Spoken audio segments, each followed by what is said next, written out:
So hey guys, welcome back to my channel. What if Naruto vanished and slept with Pervy Demigods?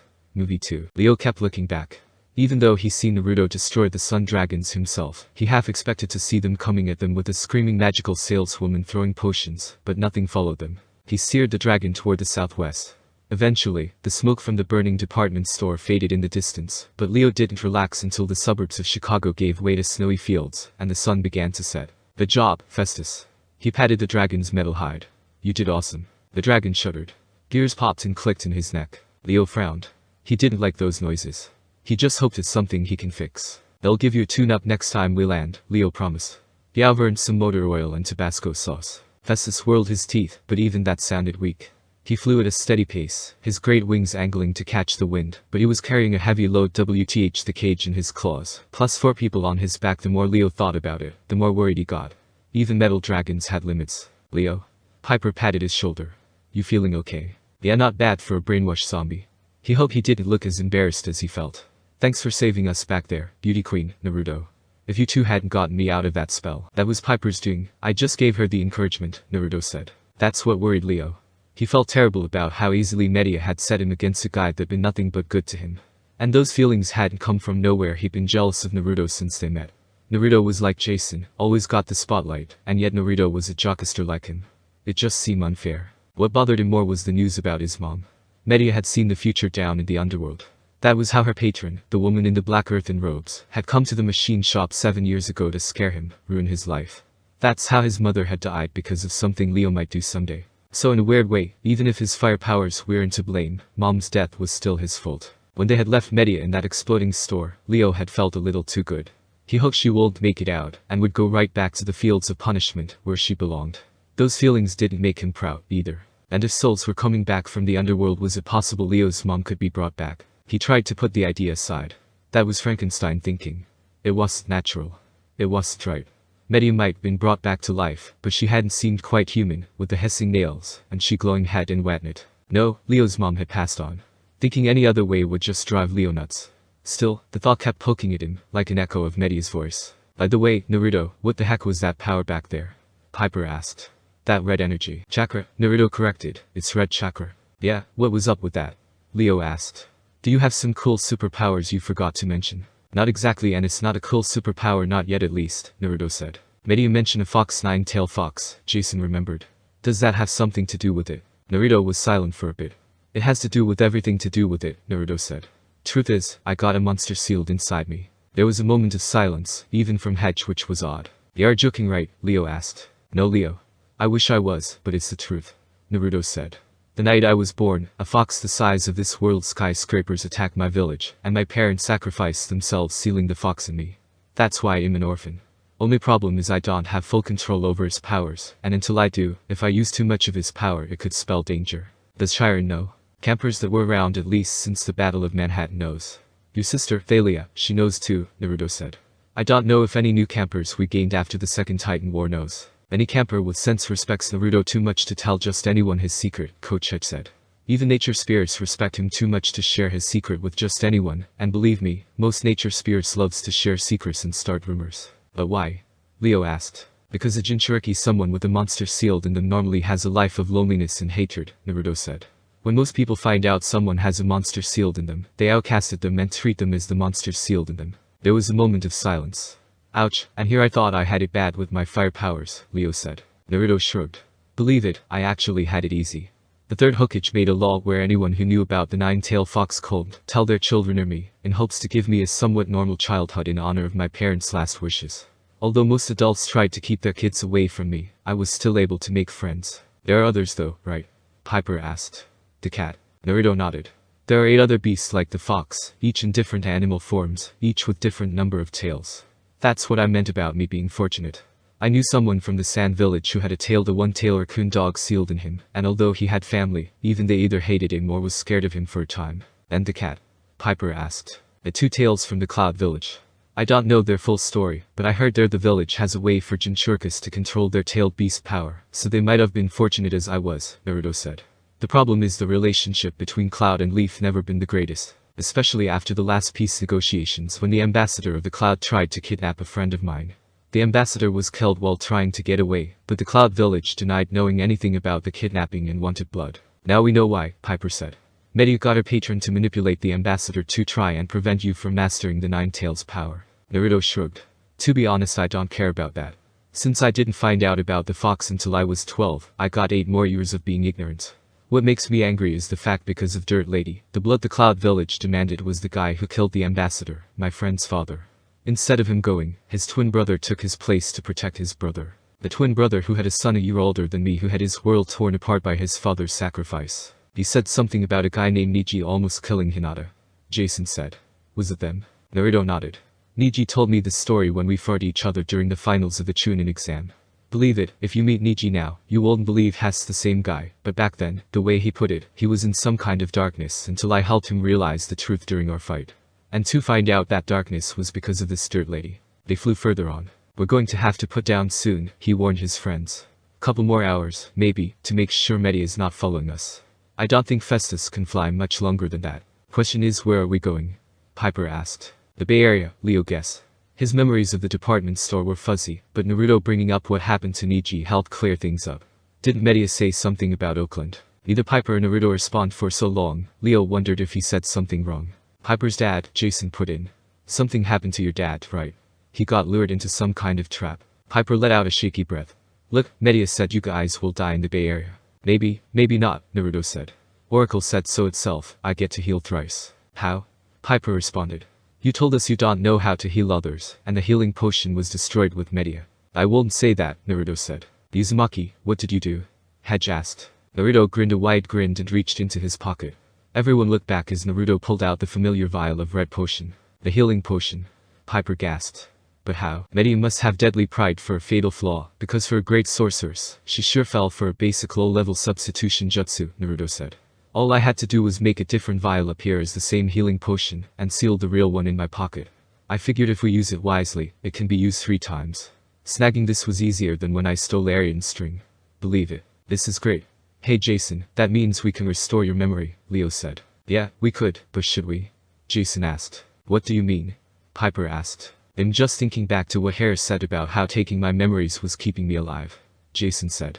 Boreas also said Hera is playing a dangerous game having the 4 of us together. Yes so? Guys, when Media had me attack Naruto, I felt distrust toward him, Jason said. Like some part of me was trying to tell me that Naruto is a threat. Maybe because of the 9-tailed fox, Naruto said. I actually used a bit of his power back in Detroit to boost my wind jutsus to scatter the dust. Maybe you subconsciously sense it. No, I think it came from somewhere else, Jason said. Maybe from one of my forgotten memories. That's a big maybe, Leo said. Are you sure about this, Jason? Piper asked.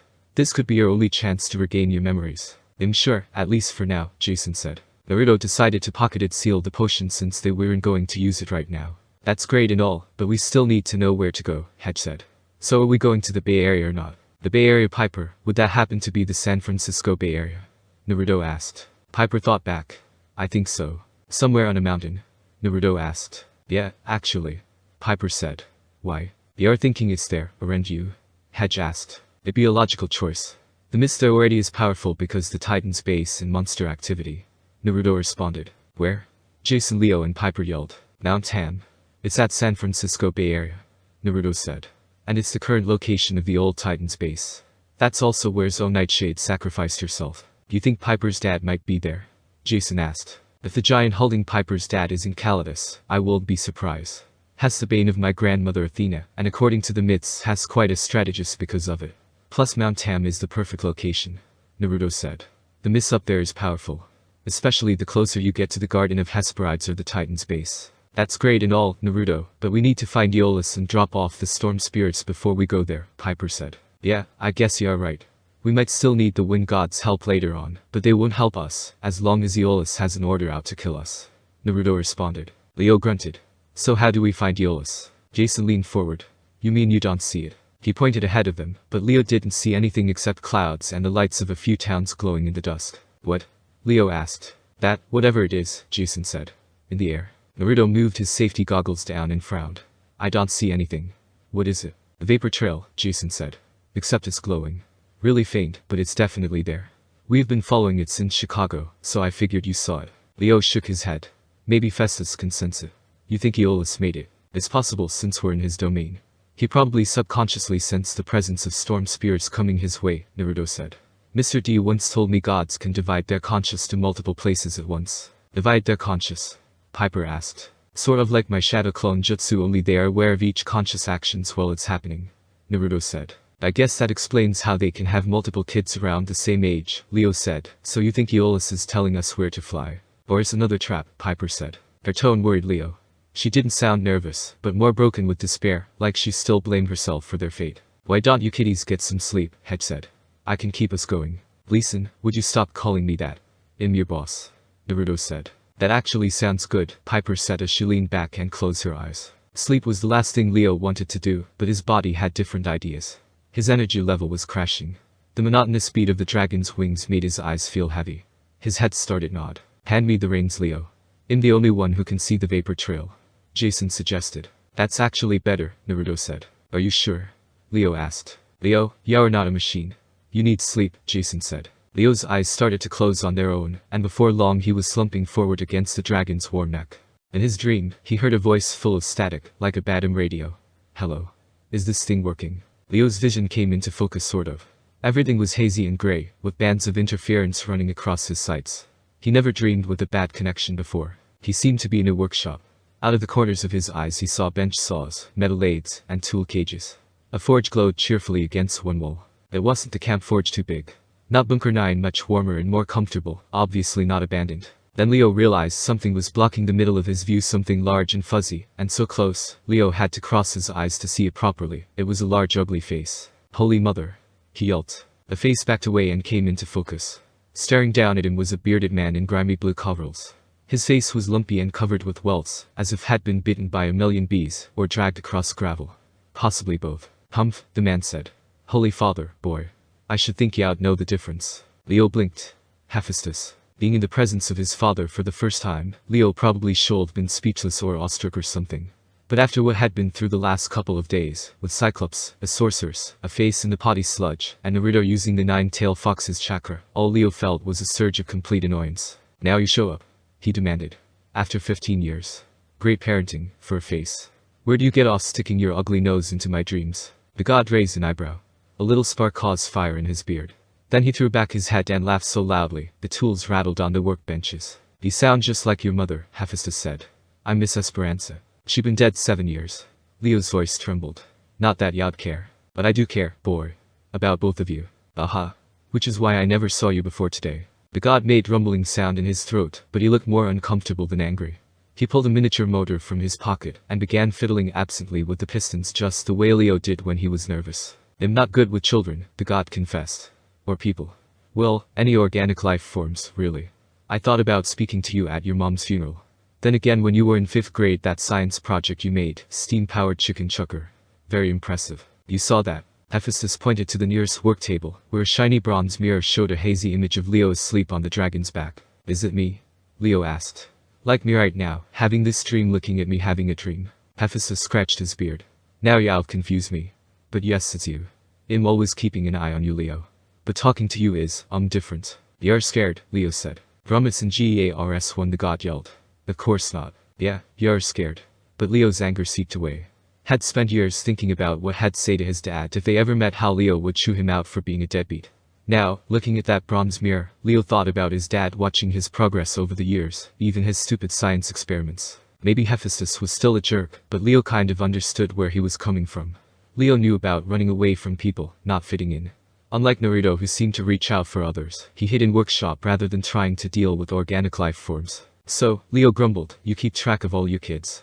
Using that subdividing conscious thing Naruto told me about. Hephaestus might blushed, but his face was so beat up and red, it was hard to tell. Yes, we were able to keep track of all of our kids by dividing consciousness, just as we do wherever our sphere of influence is strong. Although our powers are limited in the elemental nations. Limited? Leo asked. Yes. The elemental nations have their own gods. We are limited to what we can do there. Although that doesn't stop some of the gods to work their powers there, Hephaestus said. Like Dirt Lady controlling Cloud Ambassador to kidnap a child. Leo asked. Do you think Naruto was mad finding that out? I don't want to be Aphrodite when he finds out Dirt Lady got the idea off her. Hephaestus responded. The fact is, it's rare our entire essence is ever together in one place, our true form. It's dangerous, powerful enough to destroy any mortal who looks upon us. Add to that our different aspects, Greek and Roman. The god's fingers froze on his engine project. That is to say, being a god is complicated. And yes, I try to keep an eye on all my children, but you especially. Leo was pretty sure Hephaestus had almost slipped and said something important, but he wasn't sure what. Why contact me now? Leo asked. I thought the gods had gone silent. We have, Hephaestus grumped. Zeus' orders very strange, even for him. Has blocked all visions, dreams, and iris message to and from Olympus. Hermes been stuck on Olympus, only able to deliver pearls to Camp Half-Blood, for sending demigods to and from the elemental nations. Hephaestus chuckled. Athena argued against Zeus on closing up contact with the elemental nations, since we already had satyrs coming and going there before the Second Titan War started. But other than that, no communications. Fortunately, I kept my old pirate broadcasting equipment. Hephaestus patted a machine on the table. It looked like a combination satellite dish, V6 engine, and espresso maker. Each time Hephaestus jostled the machine, Leo's dream flickered and changed color. Use this in the Cold War, the god said fondly. Radio-free Hephaestus. Those were the days. I keep it around for pay-per-view, mostly, or making viral brain videos. But now it's come in handy again. If Zeus knew I was contacting you, he'd have my hide. Why is Zeus being such a jerk? He excels at that, boy. Hephaestus called him boy as if Leo were an annoying machine part, an extra washer, maybe, that had no clear purpose, but that Hephaestus didn't want to throw away for fear he might need it someday. Not exactly heartwarming. Then again, Leo wasn't sure he wanted to be called son. Leo wasn't about to start calling this big awkward ugly guy dad. Hephaestus got tired of his engine and tossed it over his shoulder. Before it could hit the floor, it sprouted helicopter wings and flew itself into a recycling bin. It was the Second Titan War, I suppose, Hephaestus said. That's what got Zeus upset. We gods were, well, embarrassed. Don't think there any other way to say it. But you won, Leo said. The god grunted. We won because the demigods of again he hesitated, as if had almost made a slip of Camp Half-Blood took the lead. We won because our children fought our battles for us, smarter than we did. Hephaestus waved at the mirror, and it changed to Naruto, who was in argument with Coach Hedge. We won because Naruto was able to unite the big three, when the Titans did everything in their power to keep Zeus, Hades, and Poseidon separate. If we'd relied on Zeus' plan, we would have all gone down to Tartarus fighting the storm giant Typhon, while Poseidon and Hades soon follow in their own battles, because Zeus refused to send help to Poseidon or convince Hades to help us out. That enough mortals won our war for us, but then that young upstart, Percy Jackson, Naruto's friend that is missing. HMPH. Yes. Him. He had the nerve to turn down our offer of immortality to tell us to pay better attention to our children and legacies. No offense. Oh, how could I take offense? Please, go on ignoring me. Mighty understanding of you, Hephaestus frowned, then slightly wearily. That was sarcasm, wasn't it? Machines don't have sarcasm, usually. But as I was saying, we also felt ashamed, shown up by mortals. At first, of course, we were grateful. But after a few months those feelings turned bitter. We're gods, after all. We need to be admired, looked up to, held in awe and admiration. Even if you are wrong. Especially then. And to have Jackson refuse our gift, as if being mortal were somehow better than being a god, well, that stuck in Zeus' craw. Naruto didn't help either. He accepted becoming Council of Cloven Elders ambassador for the elemental nations, but when we offered to have the nine-tailed fox removed from him without killing him, he turned it down in return of Calypso's freedom, and offering Cyclops a place in Camp Half-Blood. Hephaestus chuckled. I'll admit, I like the idea of having Cyclops trained at the forges at Camp Half-Blood, instead of taking a chance of wasting such potential. I always had a soft spot for Cyclops. But Zeus, I guess he couldn't stand the idea that the nine-tailed fox was still a potential threat in our world, because Athena and Hermes wanted to help their grandson. Zeus decided it was high time we got back to traditional values. Gods were to be respected. Our children were to be seen and not visited. Pearls would be sent to Camp Half-Blood to send satyrs to the elemental nations, but Olympus was closed. At least it was part of his reasoning. And, of course, we started hearing of bad things stirring under the earth. The giants, you mean? Monsters reforming instantly. The dead rising again. Little stuff like that. Boy, Hephaestus turned a knob on his pirate broadcasting machine. Leo's dream sharpened to full color, but the god's face was such a riot of red welts and yellow and black bruises, Leo wished it would go back to black and white. Zeus thinks he can reverse the tide, the god said, lull the earth back to sleep as long as we stay quiet. None of us believes that. And I don't mind saying, we're in no shape to fight another war. We barely survived the Titans. If we're repeating the old pattern, what comes next is even worse. The giants, Leo said. Hera said demigods and gods have to join forces to defeat them. Is that true? I hate to agree with my mother about anything, with your current situation, yes. Those giants are tough to kill, boy. They're a different breed. You make them sound like racehorses. Ha! The god said. More like war dogs. Back in the beginning, you see, everything in creation came from the same parents Gaia and Uranus, earth and sky. They had their different batches of children, your Titans, your elder Cyclops, and so forth. Then Kronos, the head Titan, well, you've probably heard how he chopped up his father Uranus with a scythe, and took over the world. Then we gods came along, children of the Titans, and defeated them. But that wasn't the end of it. The earth bore a new batch of children, except they were sired by Tartarus, the spirit of the eternal abyss, the darkest, most evil place in the underworld. After that realization Naruto revealed few winters ago, that might have been our bad, since we imprisoned the Titan Atlas to hold up the sky. Why would that be your bad? Leo asked. Let's just say Hercules' 11th task had become a joke on Olympus because of Naruto. Hephaestus chuckled. As I was saying, those children, the giants, were bred for one purpose: revenge on us for the fall of the Titans. They rose up to destroy Olympus, and they came awfully close. Hephaestus' beard began to smolder. He absently swatted out the flames. What my mother Hera is doing now, she's meddling fool, playing a dangerous game, but she's right about one thing. You demigods have to unite. That's the only way to open Zeus' eyes, convince the Olympians they must accept your help. That's the best way to defeat what's coming. You're a big part of that, Leo. The god's gaze seemed far away. Leo wondered if he could split himself into different parts. Where else was he right now? Maybe his Greek side was fixing a car, going on a date, while his Roman side was watching a ball game and ordering pizza. Leo tried to imagine what it would feel like to have multiple personalities. He hoped it wasn't hereditary. Why me? He asked. As soon as he said it, more questions flooded out. Why claim me now? Why not when I was 13, like you're supposed to? Or you called claim me at 7, before my mom died? Why didn't you find me earlier? Why didn't you warn me about this? Leo's hand burst into flames. Hephaestus regarded him sadly. Hardest part, boy. Letting my children walk their own paths. Interfering doesn't work. The fates make sure of that. It still amazed me Athena and Hermes got away with it, helping Naruto, even if he was destined to be here. As for claiming, you were a special case, boy. The timing had to be right. I can't explain it much more, but Leo's dream went fuzzy. Just for a moment, it turned into a rerun of Wheel of Fortune. Then Hephaestus came back into focus. Dang it, he said. I can't talk much longer. Zeus is sensing an illegal dream. He is lord of the air, after all, including airwaves. Just listen, boy. You have a role to play.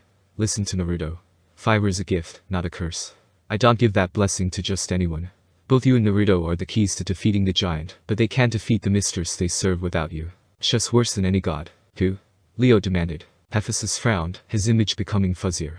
I told you. Yes, I'm pretty sure I told you. Listen, I got a message for Naruto from Hestia. After this quest, he needs to go back to the Leaf Village and search for the ruins of the Uzumaki clan compound. Now that Hestia Jonin, as descendant of the Uzumaki clan, he should have granted rights to explore the ruins. There's a series of masks that when worn summons the Shinigami of his world. But Hestia said Naruto should only use one mask and one masks, that Naruto should let his dreams will help him find the mask, but that he should only use it once.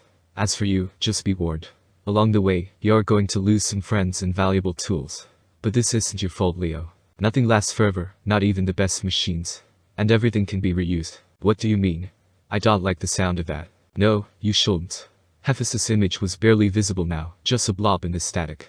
Just watch out for. Leo's dream switched to Wheel of Fortune, just as the wheel hit bankrupt, and the audience said, oh. Then Leo snapped awake to his friends screaming. They spiraled through the dark in a freefall, still on the dragon's back, but Festus' hide was cold. His ruby eyes were dim. Not again. Leo yelled. You can't fall again. He could barely hold on. The wind stung his eyes, but he managed to pull open the panel of the dragon's neck. Leo, do you need my goggles?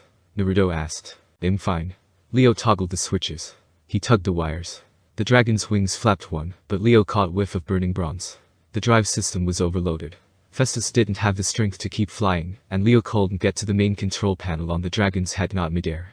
He saw the lights of a city below them, just flashes in the dark as they plummeted in circles. They had only seconds before they crashed. Jason. Naruto. He screamed. Take Piper and Coach and fly out of here. What? We need to lighten the load. I might be able to reboot Festus, but has carrying too much weight. What about you? Piper cried. If you can't reboot him, they'll be fine, Leo yelled. Just follow me to the ground. Go. Jason grabbed Piper around the waist. They both unbuckled their harness and in a flash they were gone, shooting into the air. Coach, grab onto me and hold on tight. Naruto ordered. I hope you know what you're doing, Valdez. Hedge shouted as he and Naruto unbuckled their harness and Hedge held onto Naruto. Naruto touched his cufflinks, and his bronze wings expanded before they too disappeared in a flash. Now, Leo said. Just you and me, Festus, in one heavy cage. You can do it, boy. Leo talked to the dragon while he worked, falling at terminal velocity, wishing he took Naruto's offer on the goggles. He could see the city lights below him, getting closer and closer. He summoned fire in his hand so he could see what he was doing, but the wind kept extinguishing it. He pulled a wire that he thought connected the dragon's nerve center to its head, hoping for a little wake-up jolt. Festus groaned, metal creaking inside his neck. His eyes flickered weakly to life, and he spread his wings. Their fall turned into a steep glide. Good, Leo said. Come on, big boy. Come on. They were still flying in way too hot, and the ground was too close. Leo needed a place to land fast. There was a big river, no. Not good for a fire-breathing dragon. Had never get Festus out from the bottom if he sank, especially in freezing temperatures. Then, on the riverbanks, Leo spotted a white mansion with a huge snowy lawn, inside a tall brick perimeter, fence like some rich person's private compound, all blazing with light. A perfect landing field. He did his best to steer the dragon toward it, and Festus seemed to come back to life. They could make this. Then everything went wrong. As they approached the lawn, spotlights along the fence fixed on them, blinding Leo. He heard bursts like taser fire, the sound of metal being cut to shreds, and boom. Leo blacked out. When Leo came to his senses, Jason, Piper, Naruto, and Coach Hedge were leaning over him. He was lying in the snow covered in mud and grease. He spit a clump of frozen grass out of his mouth. Where? Lysil. Piper had tears in her eyes. You rolled pretty hard when Festus. Where is he? Leo sat up, but his head felt like it was floating. They had landed inside the compound. Something had happened on the way in gunfire. Take it easy, Leo. Coach Hedge managed some healing nature magic, but you should still rest, Naruto said. Leo didn't listen as he pushed himself to his feet. Then he saw the wreckage. Festus must have dropped the big canary cage as he came over the fence, because it rolled and landed on their sides, perfectly undamaged. Festus hadn't been so lucky. The dragon had been disintegrated. His limbs were scattered across the lawn. His tail hung on the fence. The main section of his body had plowed a trench 20 feet wide and 50 feet long across the mansion's yard before breaking apart. What remains on his hide was a charred, smoking pile of scraps. Only his neck and head were somewhat intact, resting across a row of frozen rose bushes like a pillow. No, Leo sobbed. He ran to the dragon's head and stroked its snout. The dragon's eyes flickered weakly. Oil leaked out of his ear. You can't go, Leo pleaded. You're the best thing I ever fix. The dragon's head whirred its gears, as if it were purring. Jason, Piper, and Naruto stood next to him as Coach Hedge stayed back respectively, but Leo kept his eyes fixed on the dragon. He remembered what Hephaestus had said. That isn't your fault, Leo. Nothing lasts forever, not even the best machines. His dad had been trying to warn him. It's not fair, he said. The dragon clicked. Long creak. 2 short clicks. Creak. Creak.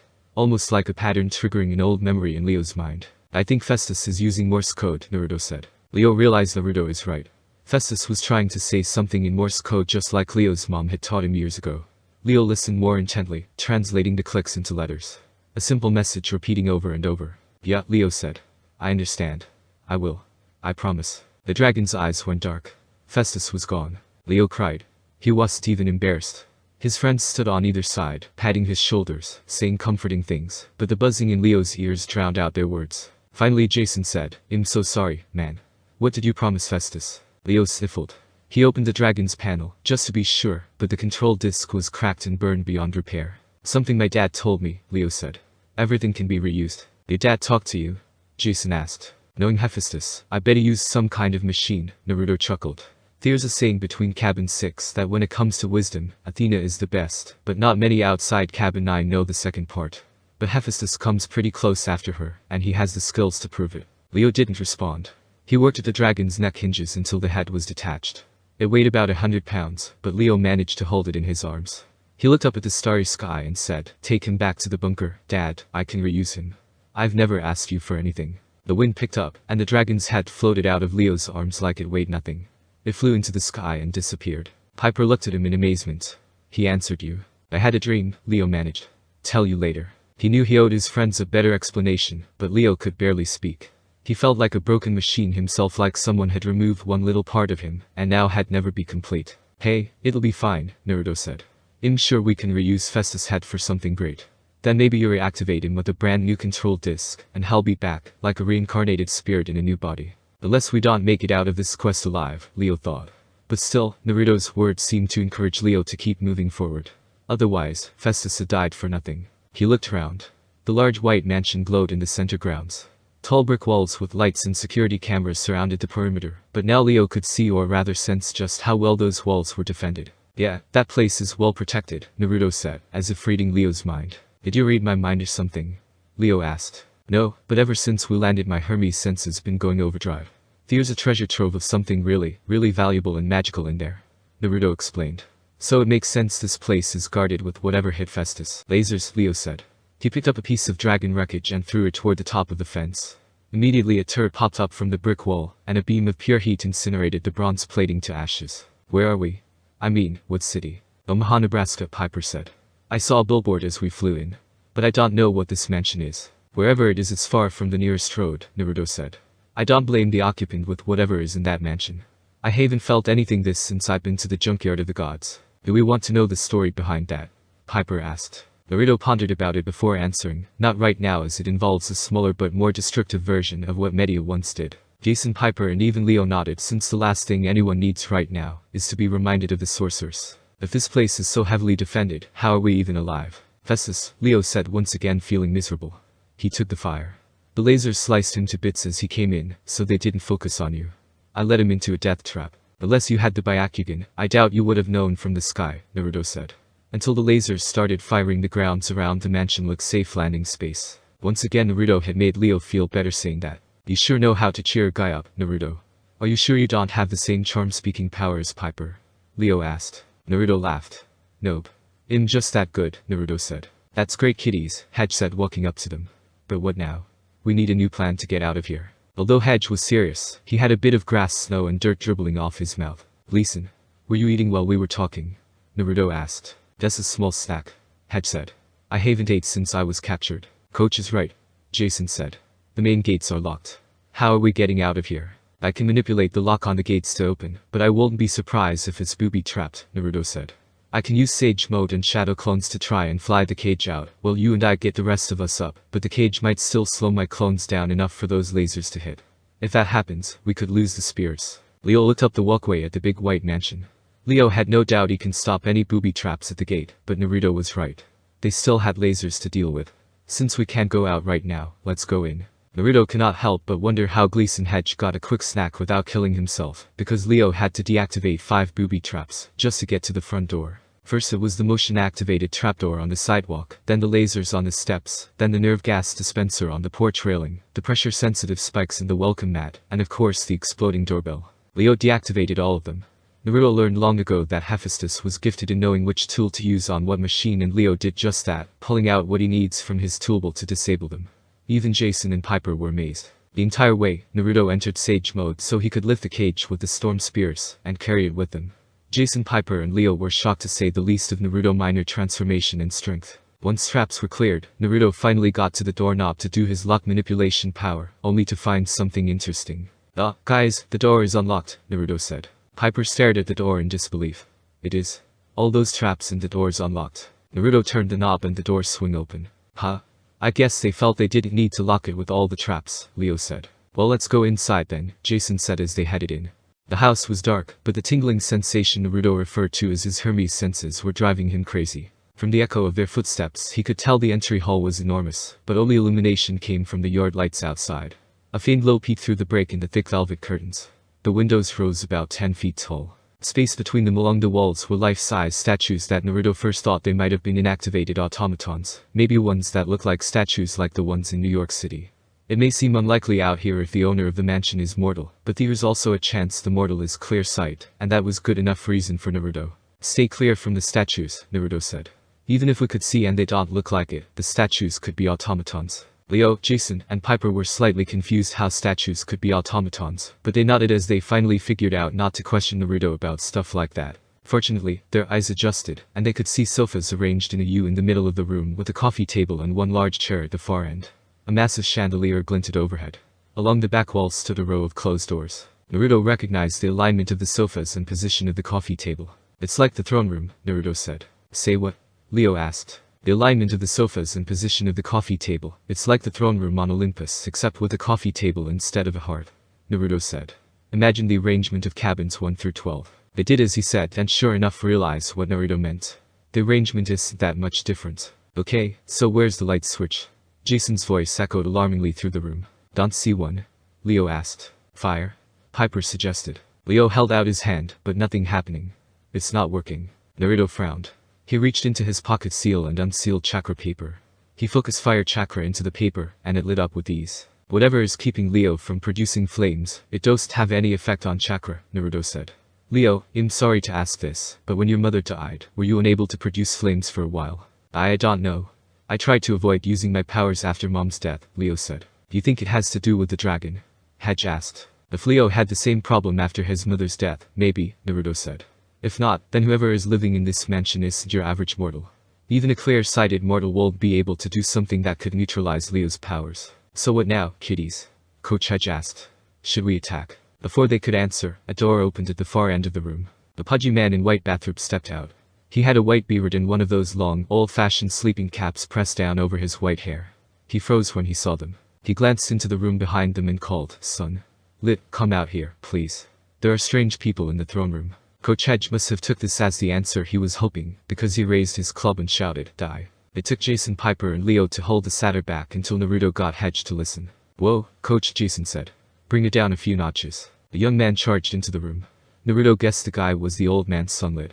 He was dressed in pajama pants with a sleeveless t-shirt that said Cornhuskers, and he held a sword that looked like it could husk a lot more things than corn, but nowhere near as big as Kissam's swords, much less Zabuza's. His ripped arms that would remind Naruto of Zabuza's if it weren't covered in scars, and his face, framed by curly dark hair, would have been handsome if it wasn't also sliced up.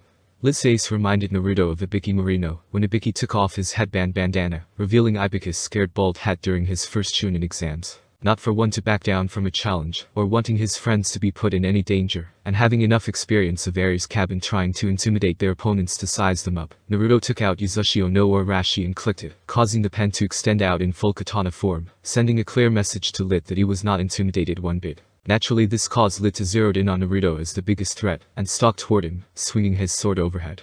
Not that it scared Naruto, much less impressed him. Try doing that with a sword as big as Zabuza's, then I might be impressed, Naruto thought, remembering how Zabuza's sword was swinging right at him, Sakura, Sasuke, Kakashi, and Tazuna, as they dodged before lodging itself into a tree.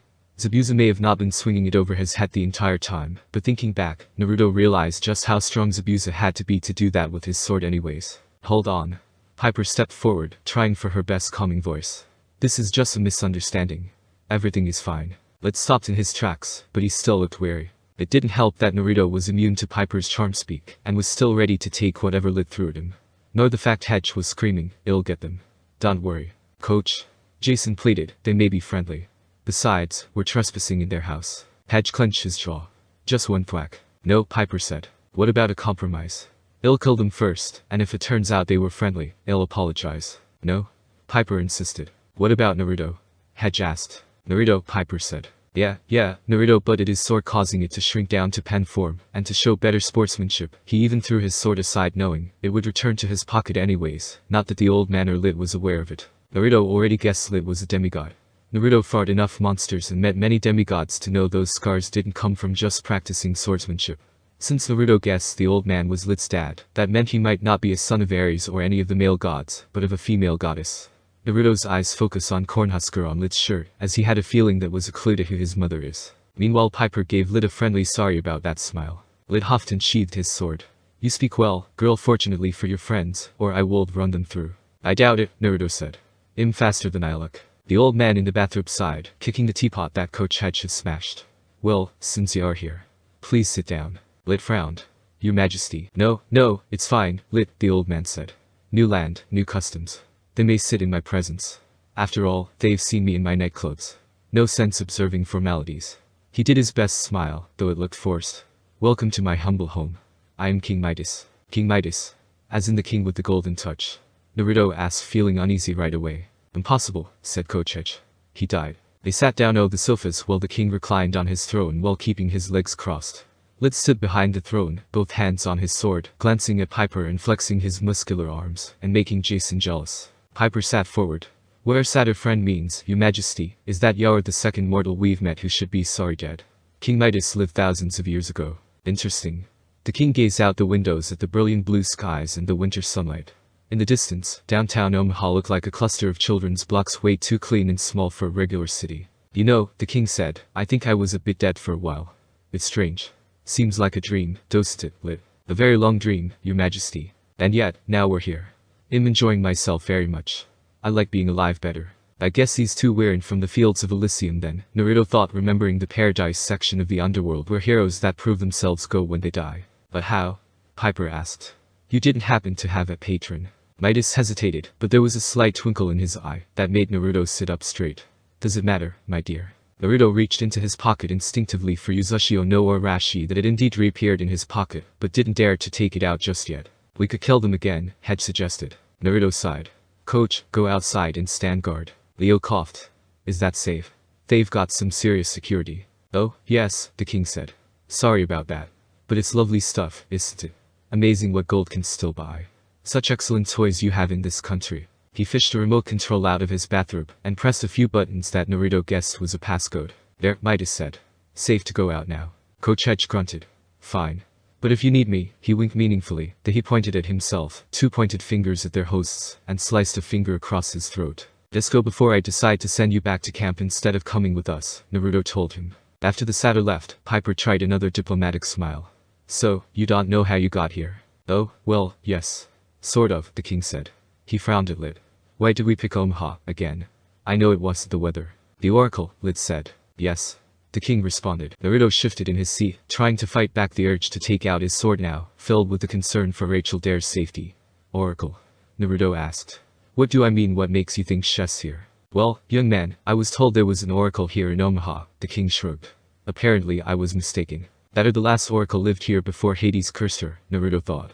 Naruto knew the oracle before Rachel was moved to the big house, after her meeting with Hades ended with him cursing her in revenge for what happened to his love interest Maria D'Angelo, Neko's and Bianca's mom, but until now it never occurred to Naruto to ask where she lived before her meeting. Since Rachel lived with her parents and go to a finishing school when she was to camp doing her duties as an oracle, Naruto guessed it made sense her predecessors before her had a life outside Camp Half-Blood at one time as well. But this is a nice house, isn't it?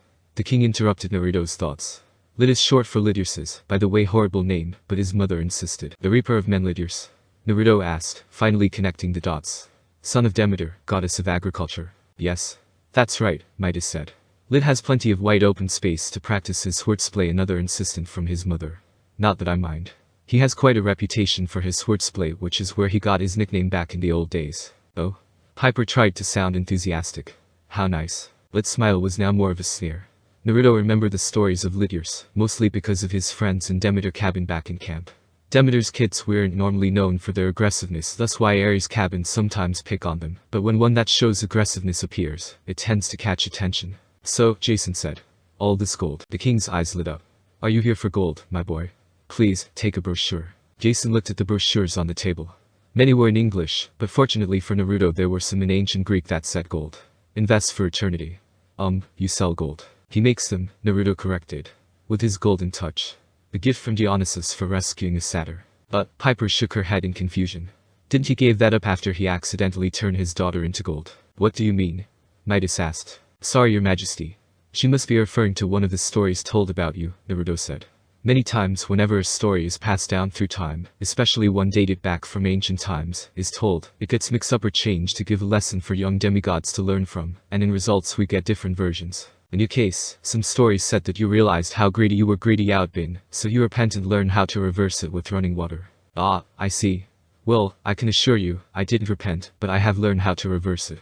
Sometimes I still have to reverse my touch. There's no running water in the house because I don't want accidents. He gestured to his statues, but we chose to live next to a river just in case. Occasionally, I'll forget and pat Lid on the back. Lid retreated a few steps. I hate that. I told you I was sorry, son. Accidents happen, Naruto said. Even to the best of us. Yes, thank you. At any rate, gold is wonderful. Gold is the wisest investment. Governments fall. The dead rise. Giants attack Olympus. But gold retains its value. Leo frowned. I've seen that commercial. His powers is the real deal, Leo, Naruto assured him.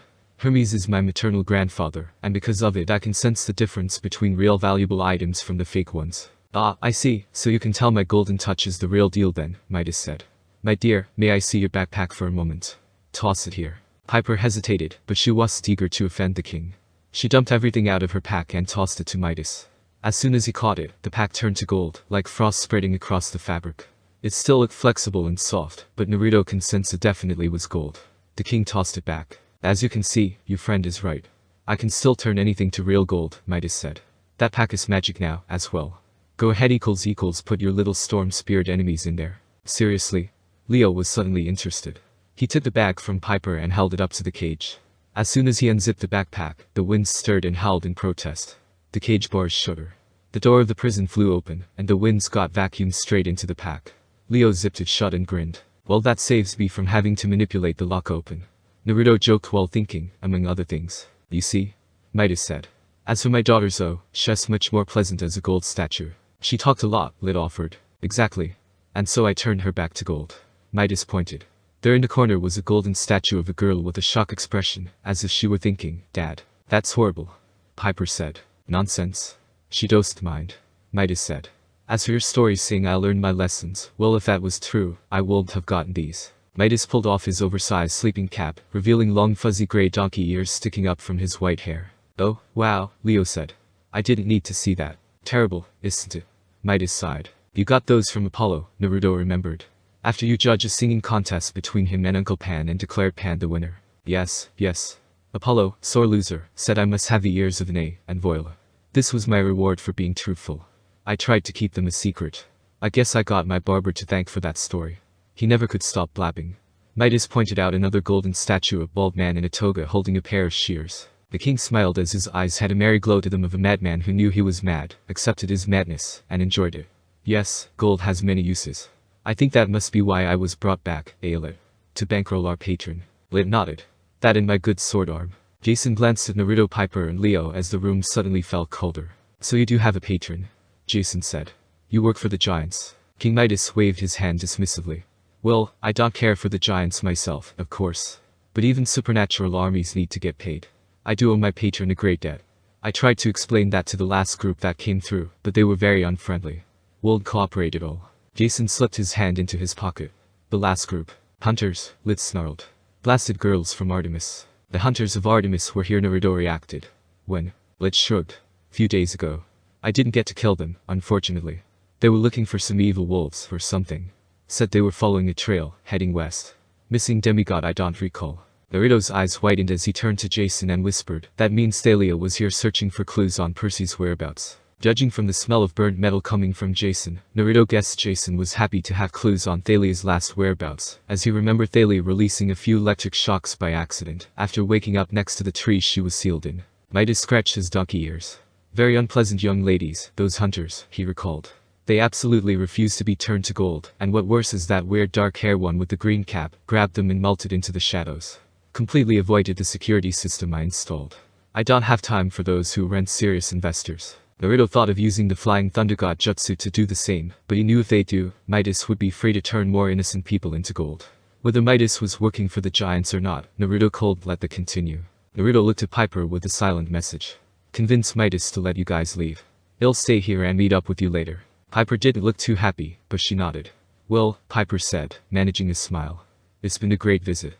Welcome back to life. Thanks for the gold bag. Oh, but you can't leave. Midas said.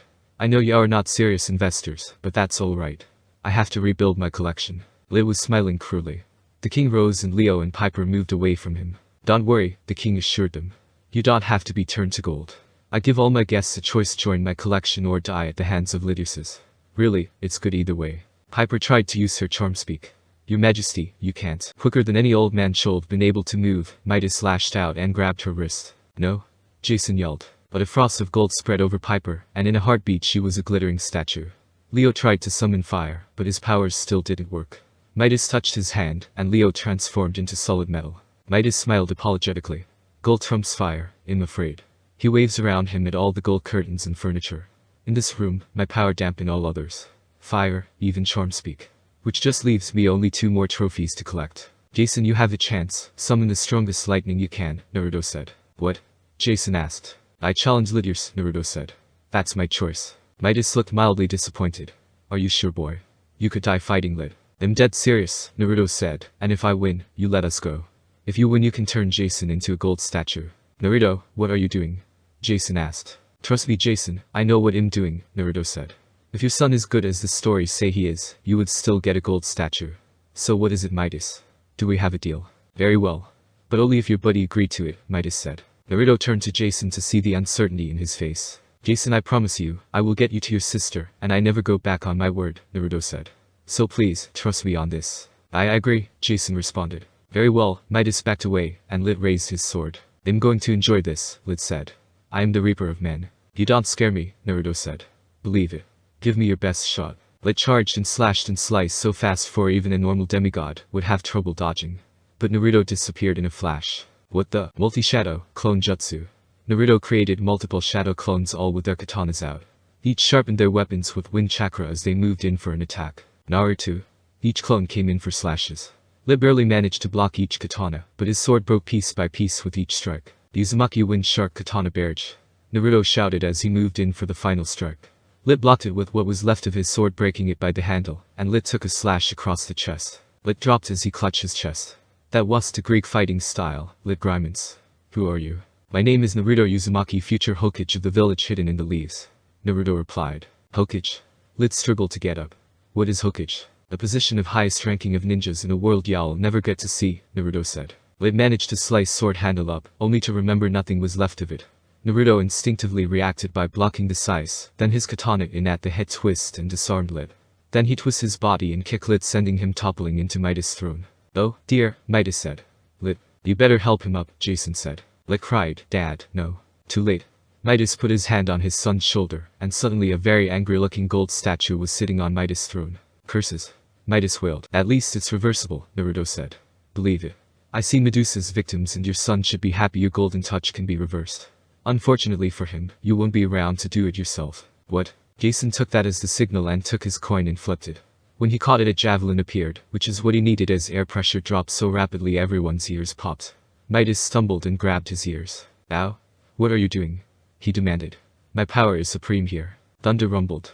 Outside the sky turned black. For a guy that claimed to know a lot about gold, you seem to forgot one thing, Naruto said. Like all metals, gold conducts electricity. Jason raised his javelin and the ceiling exploded. Lightning bolt ripped through the roof like it was an eggshell, connected with the tip of Jason's spear, and sent out arcs of energy that blasted the sofa to shreds. Chunks of ceiling plaster crashed down. The chandelier groaned and snapped off his chain, and Midas screamed as it pinned him to the floor. The glass immediately turned into gold. When the rumbling stopped, freezing rain poured into the building. Midas cursed in ancient Greek, thoroughly pinned under his chandelier. The rain soaked everything, turning the gold chandelier back into glass. Piper and Leo were slowly changing too, along with the other statues in the room. Naruto quickly grabbed a rug from the ground and covered Lit with it. I cut up Lit bad, but not fatally, Naruto explained.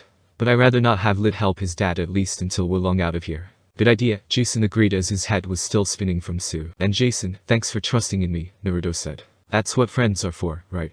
Jason asked. Yeah, Naruto responded. That was when the front door burst open, and Coach Hedge charged in, club ready. His mouth covered in dirt, snow, and grass. What did I miss?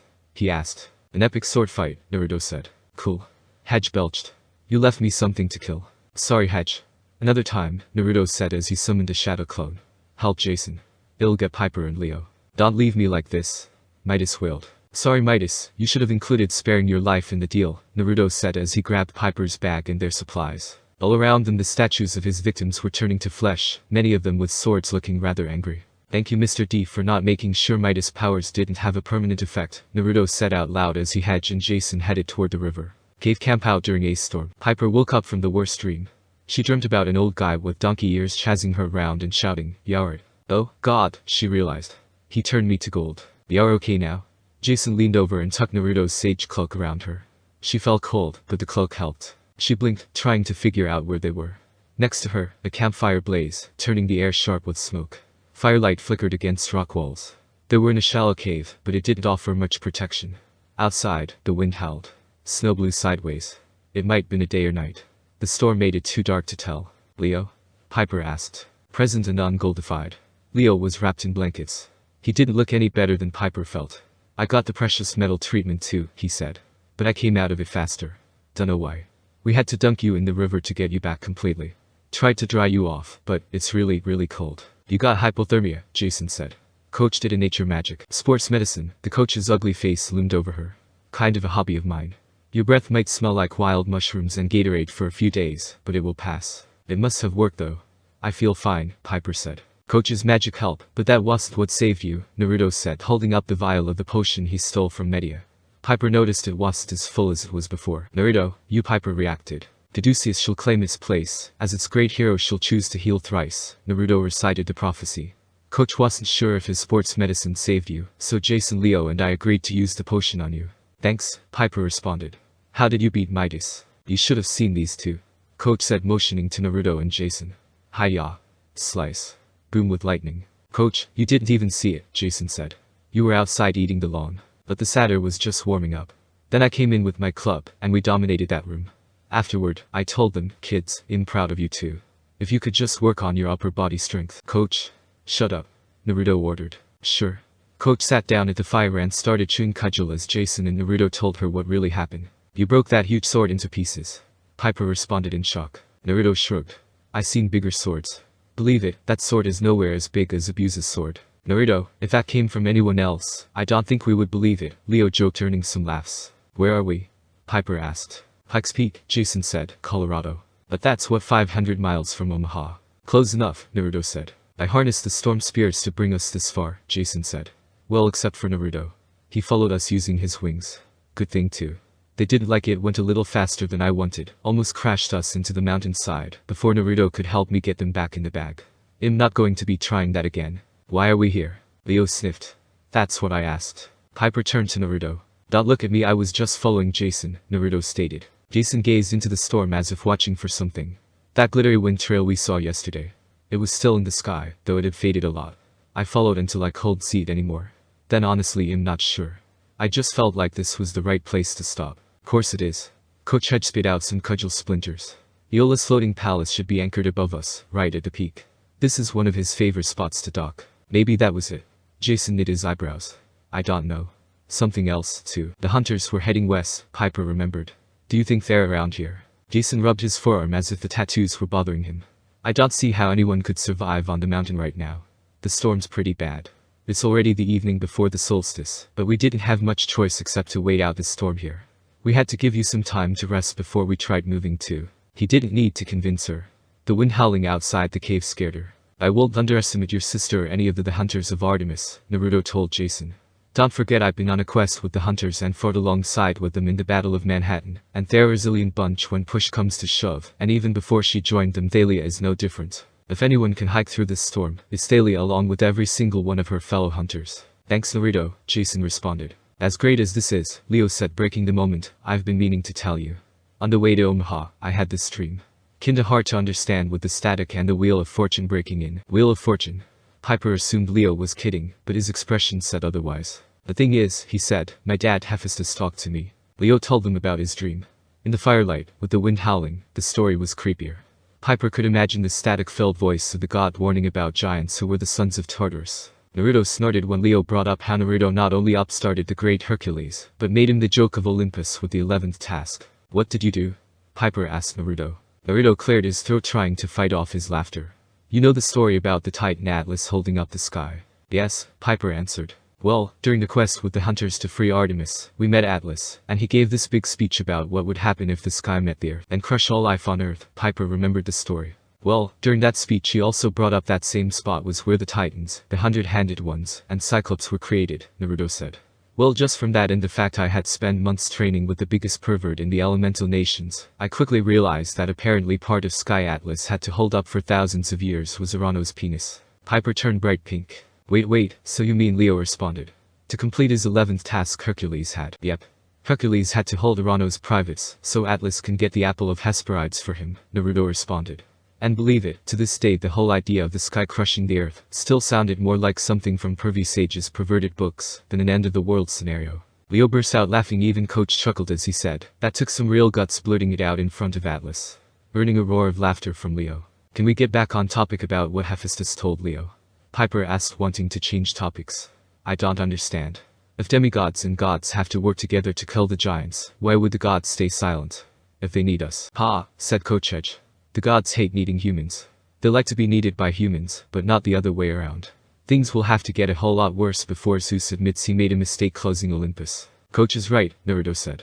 It took Atlas capturing Artemis and almost convincing Thalia to join the Titan's side and destroy Olympus on her 16th birthday, just to get Zeus to finally admit Kronos was rising in power. Then when Typhon was released and the Second Titan War started, it took Percy and I with Neko's help to convince Hades and Poseidon to leave their palaces, because Poseidon was being attacked underwater, and Hades was angry with his brothers for multiple reasons to fight Typhon, and joined the war effort, because Zeus refused to accept that he needed his brothers to win the war, just as he did during the First War. Yep.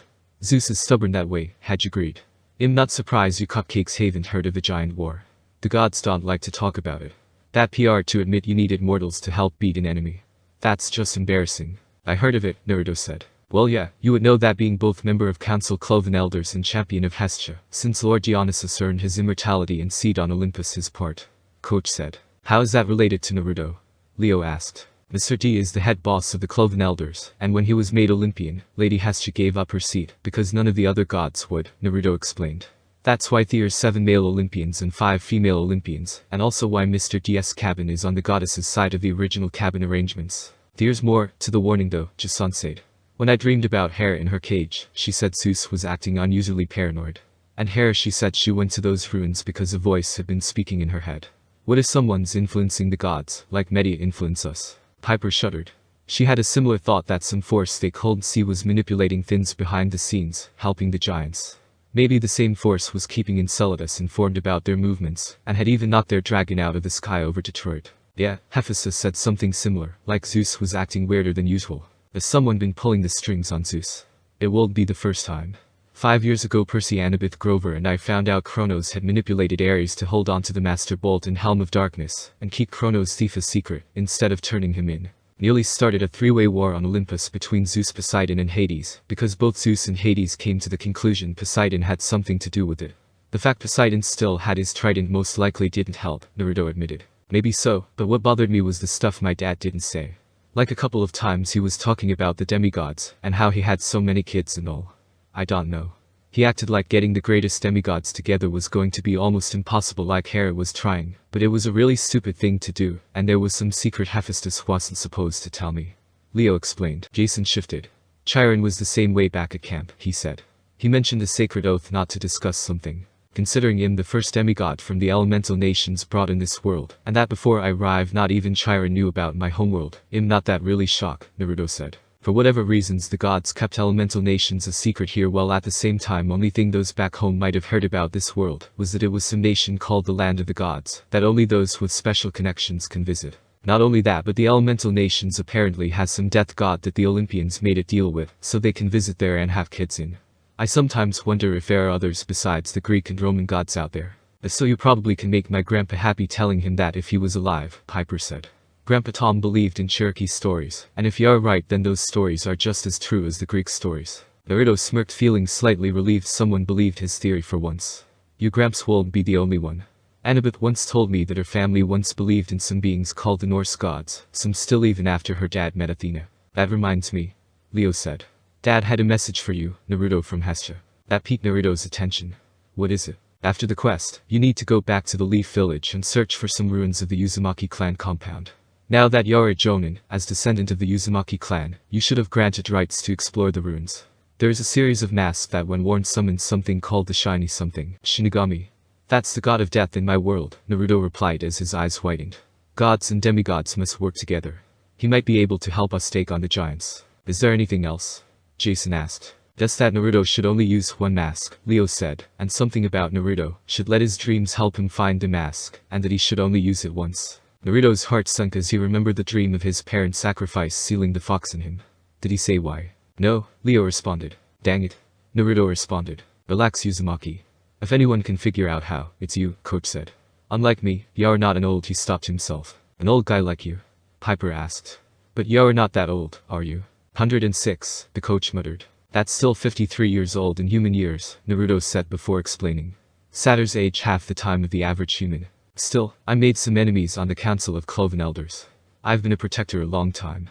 But they started saying I was getting unpredictable. Too violent. That's only the opinion of the old goats, Naruto asked. Chiron still saw potential in you, and Grover sided with me in keeping you on secret duty to search for half-bloods, otherwise you would have been a camp retire, instead of guarding Leo and Piper at their school. Gee, thanks, Hedge said, not so gratified about the decision. Just then there was a familiar growling sound, but in the echo of the cave, it sounded worse than in the sewers. Naruto grinned sheepishly as he rubbed the back of his head. Sorry. That was me. I guess I'm hungry. Oh my gods, Naruto, can your stomach be any more louder? Piper complained. Leo, why don't you cook something up before Naruto's stomach attract any attention? Jason said. Coming right up. Leo said as he got cooking. I hope you got something vegetarian, Valdez, coach said. I don't do flesh. Yeah, coach. Don't eat you cudgel. I got some tofu patties to cook. Piper's a vegetarian too. Leo responded. Better make extra, Leo. If they're as good as your tofu tacos, coach would be competing against me and gobbling them up, Naruto said. Satyrs can eat a lot. Not long after Leo got the pan frying, he put the patties on the pan. The smell of frying burgers filled the air. Piper usually hated the smell of cooking meat, but her stomach rumbled like it wanted to mutiny. I'm losing it, she thought. Think broccoli, carrots, lentils. Then her mind went to her friends, and how they decided to use one of Naruto's choices to heal her of hypothermia. All the guilt she'd been holding in for the last week, since the giant Enceladus had first sent her a dream, was about to kill her. Her friends wanted to help her. Jason even gave up a chance to regain his memory, so they can maintain peace in the group and complete the quest. And Piper had shut them out. For all she knew, she'd already doomed her father when she helped Naruto attack Media. She choked back a sob. Maybe she'd done the right thing in Chicago by saving Jason and Leo, but she'd only delayed her problem. She could never betray her friends, but the tiniest part of her was desperate enough to think, what if I did? She tried to imagine what her dad would say. Hey, Dad, if you were ever chained up by a cannibal giant and I had to betray a few friends to save you, what should I do? Funny, that had never come up when they did any 3 questions. Her dad would never take the question seriously, of course. Had probably tell her one of Grandpa Tom's old stories, something with glowing hedgehogs and talking birds, and then laughed about it. Of course, after hearing Naruto talk about there being other type of gods and beings besides Greek and Roman, Piper now wonders which of those stories were true. She can understand why Naruto would believe such things. He is living proof of it. The 9-tailed fox sealed in him was proof of it. And according to Hephaestus, it could be the one thing that can help them fight the giants, while Olympus is closed off. Sadly, they can't go get that power until after the quest, which does them no good right now. Piper wished she remembered her grandpa better. Sometimes she dreamed about that little 2-room house in Oklahoma. She wondered what it would have been like to grow up there. Her dad would think that was nuts. He had spent his whole life running away from that place, distancing himself from the res, playing any role except Native American. Had always told Piper how lucky she was to grow up rich and well cared for, in a nice house in California. She had learned to be vaguely uncomfortable about her ancestry, like Dad's old pictures from the 80s, when he had feathered hair and crazy clothes. Can you believe I ever look like that? Had say. Being Cherokee was the same way for him, something funny and mildly embarrassing. But what else were they? Dad didn't seem to know. Maybe that's why he was always so unhappy changing roles. Maybe that's why Piper started stealing things, looking for something her dad couldn't give her. Leo put the tofu patties on the skillet. The wind kept raging. Piper thought of an old story her dad had told her, one that maybe did answer some of her questions. One day in 2nd grade, she'd come home in tears and demanded why her father had named her Piper. The kids were making fun of her name because Piper Cherokee was a kind of airplane. Her dad laughed, as if that had never occurred to him. No pipes. Fine airplane. That's not how I named you. Grandpa Tom picked out your name. First time he heard you cry, he said you had a powerful voice, better than any reed flute piper. He said you'd learn to sing the hardest Cherokee songs, even the snake's song. The snake's song. Dad told her the legend how one day a Cherokee woman had seen a snake playing too near her children, and killed it with a rock, not realizing it was the king of rattlesnakes. The snakes prepared for war on the humans, but the woman's husband tried to make peace. He promised he'd do anything to repay the rattlesnakes. The snakes held him to his word. They told him to send his wife to the well, so the snakes could bite her and take her life in exchange. The man was heartbroken, but he did what they asked. Afterward, the snakes were impressed that the man had given up so much and kept his promise. They taught him the snake song for all the Cherokee to use. From that point on, if any Cherokee met a snake and sang that song, the snake would recognize the Cherokee as a friend, and would not bite. That's awful, Piper had said. He let his wife die. His dad spread his hands. It was a hard sacrifice. But one life brought generations of peace between snakes and Cherokee. Grandpa Tom believed that Cherokee music could solve almost any problem. He thought you'd know lots of songs, and be the greatest musician of the family. That's why we named you Piper. A hard sacrifice. Had her grandfather foreseen something about her, even when she was a baby? Had he sensed she was a child of Aphrodite? Her dad would probably tell her that was crazy. Grandpa Tom was no oracle. But still, she'd made a promise to help on this quest. Her friends were counting on her. They'd saved her when Midas had turned her to gold. They brought her back to life. She needs to make sure to save them. Leo handed out the food. So Naruto, any idea why Hester thinks your dreams would help you pick the right mask? Leo asked. Naruto gulped down his burger. I think so. Last summer I had a dream vision of the night my parents died. My dad had to summon the Shinigami to perform the sealing jutsu that sealed the fox in me. But neither he or my mom was wearing any mask as far as I could tell. But I've been told the Uzumaki clan had ties to the Shinigami in the elemental nations. That's why Aphrodite, Apollo, Grandpa Hermes and possibly other Olympians been drawn to them. So I guess it shouldn't be surprised they know other ways to summon the Shinigami. Whatever happened to the Uzumaki clan? Jason asked. I've been told many were killed off when their original home village was destroyed, and the survivors scattered and went into hiding across the elemental nations, Naruto said. But Grandma Tsunade might know where to look since she's the granddaughter of Mido Uzumaki, making her a descendant of the clan. Piper remembered the poster-sized picture of Tsunade back in Cabin 10. She still have a hard time believing she was related to someone like that, especially compared to Drew. At least you got a clue where to look, Piper said. Just then Jason tense, looking toward the cave entrance. Did you guys hear that? For a second, nothing. Then Piper heard it. Howls piercing the night. Wolves, Piper said. They sound close. It might be the hunters, Naruto said. They do have a pack of wolves that hunts with them. There were gifts to Artemis from Uncle Pan as he was one of few male gods Artemis respected. You don't sound so certain, Piper said. It might be because of the wind, but the howls don't sound like one of the hunters' pack, Naruto said. Great, so they might be hunters or they might be a threat, Leo said. Then, just outside the firelight at the entrance of the cave, she saw a pair of red eyes glowing in the dark. Then more wolves edged into the firelight, black beasts bigger than Great Danes, with ice and snow caked on their fur. Their fangs gleamed and their glowing red eyes looked disturbingly intelligent. The wolf in front was almost as tall as a horse, his mouth stained, as if had just made a fresh kill. Those aren't the hunter's wolves, Naruto said, which wasn't what Piper really wanted to hear. She pulled her dagger out of the sheath. Then Jason stepped forward and said something in Latin. Piper didn't think a dead language would have much effect on wild animals, but the alpha wolf curled his lip. The fur stood up along his spine. One of his lieutenants tried to advance, but the alpha wolf snapped his ear. Then all the wolves backed into the dark. Then the wolves came back, but the alpha wolf wasn't with them. They didn't attack. They waited at least a dozen now, in a rough semicircle just outside the firelight, blocking the cave. Then Piper saw the silhouette of a man coming through the storm, wading through the wolf pack. Stick together, Jason said. They respect a pack. And hedge, no crazy stuff. The wolves parted, and the man stepped into the firelight. His hair was greasy and ragged, the color of fireplace soot, topped with a crown of what looked like finger bones. His robes were tattered fur wolf, rabbit, raccoon, deer and several others Piper could identify. The furs didn't look cured, and from the smell, they weren't very fresh. His frame was lithe and muscular, like a distance runner's. But the most horrible thing was his face. His thin pale skin was pulled tight over his skull. His teeth were sharpened like fangs.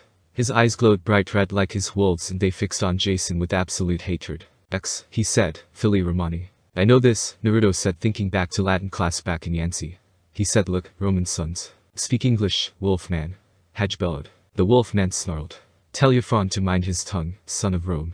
Or hell be my first snack. Piper remembered that Fron was the Roman name for satyr. Not exactly helpful information. Now, if she could remember who this wolf guy was in Greek mythology, and how to defeat him, that she could use. The Wolfman studied their little group. His nostrils twitched. So is true, he mused. A child of Aphrodite. A son of Hephaestus. Grandson of Athena and Hermes. A Fron. And a child of Rome, of Lord Jupiter, no less. All together without killing each other. How interesting. Especially with a grandchild of Athena among you. What do you mean? Naruto asked. You don't know, do you? The Wolfman said. I guess they kept you in the dark to make sure you don't kill Jason. Why would I kill Jason? Naruto asked. You were told about us. Jason asked. By whom? The man snarled, perhaps a laugh, perhaps a challenge. Oh, we've been patrolling for you all across the west, demigod, hoping we'd be the first to find you. The giant king will reward me well when he rises. I am Lycaon, king of the wolves. And my pack is hungry. The wolves snarled in the darkness. Out of the corner of her eye, Piper saw Leo put up his hammer and slip something else from his tool belt, a glass bottle full of clear liquid. I heard of you, Naruto said. You fed Zeus human flesh to test him to see if he was indeed Zeus, and in return Zeus killed 50 of your sons, and turned you into the first werewolf. Lycaon glared at Naruto and Jason, moving side to side, looking for an opening.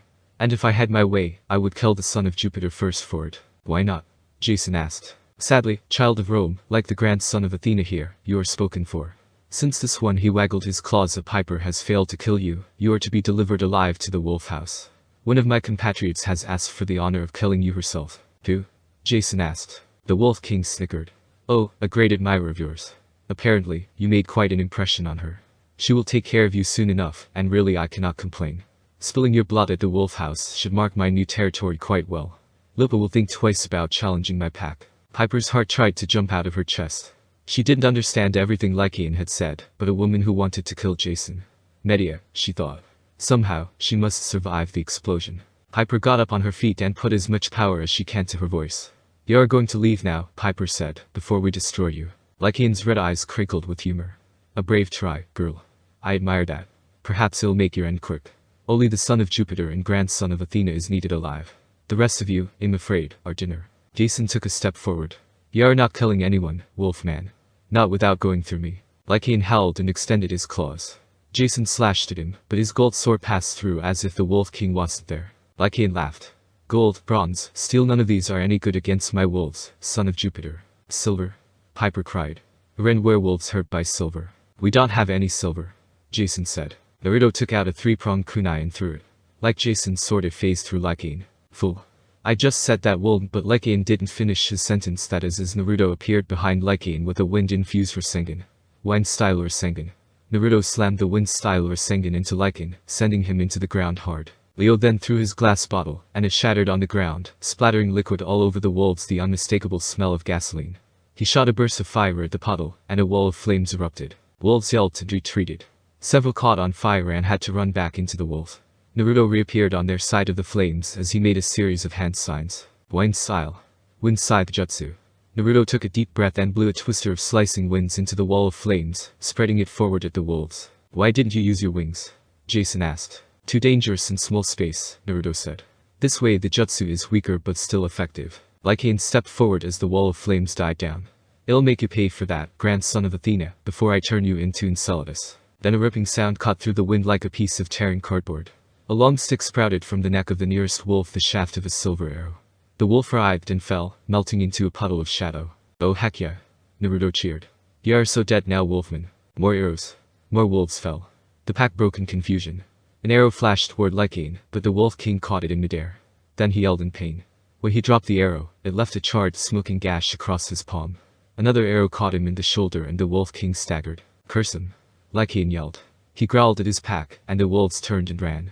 Lycaon fixed Jason and Naruto with those glowing red eyes. This is over, boy. The Wolf King disappeared into the night. Seconds later, Piper heard more wolves baying, but the sound was different, less threatening, more like hunting dogs on a scent. A smaller white wolf burst into the cave, followed by two more. The wolves tilted their heads and studied them with huge golden eyes. Head said, kill it. Relax, coach, these wolves are allies, Naruto said before giving a taxi whistle. Not long after Naruto did that, the wolves' masters appeared. A troop of hunters in white and gray winter camouflage, at least half a dozen. All of them carried bows, with quivers of glowing silver arrows on their backs. Their faces were covered with parka hoods, but clearly they were all girls. One, a little taller than the rest, walked forward with a slightly shorter younger one behind her. I should have known you were nearby, Naruto, the taller girl said.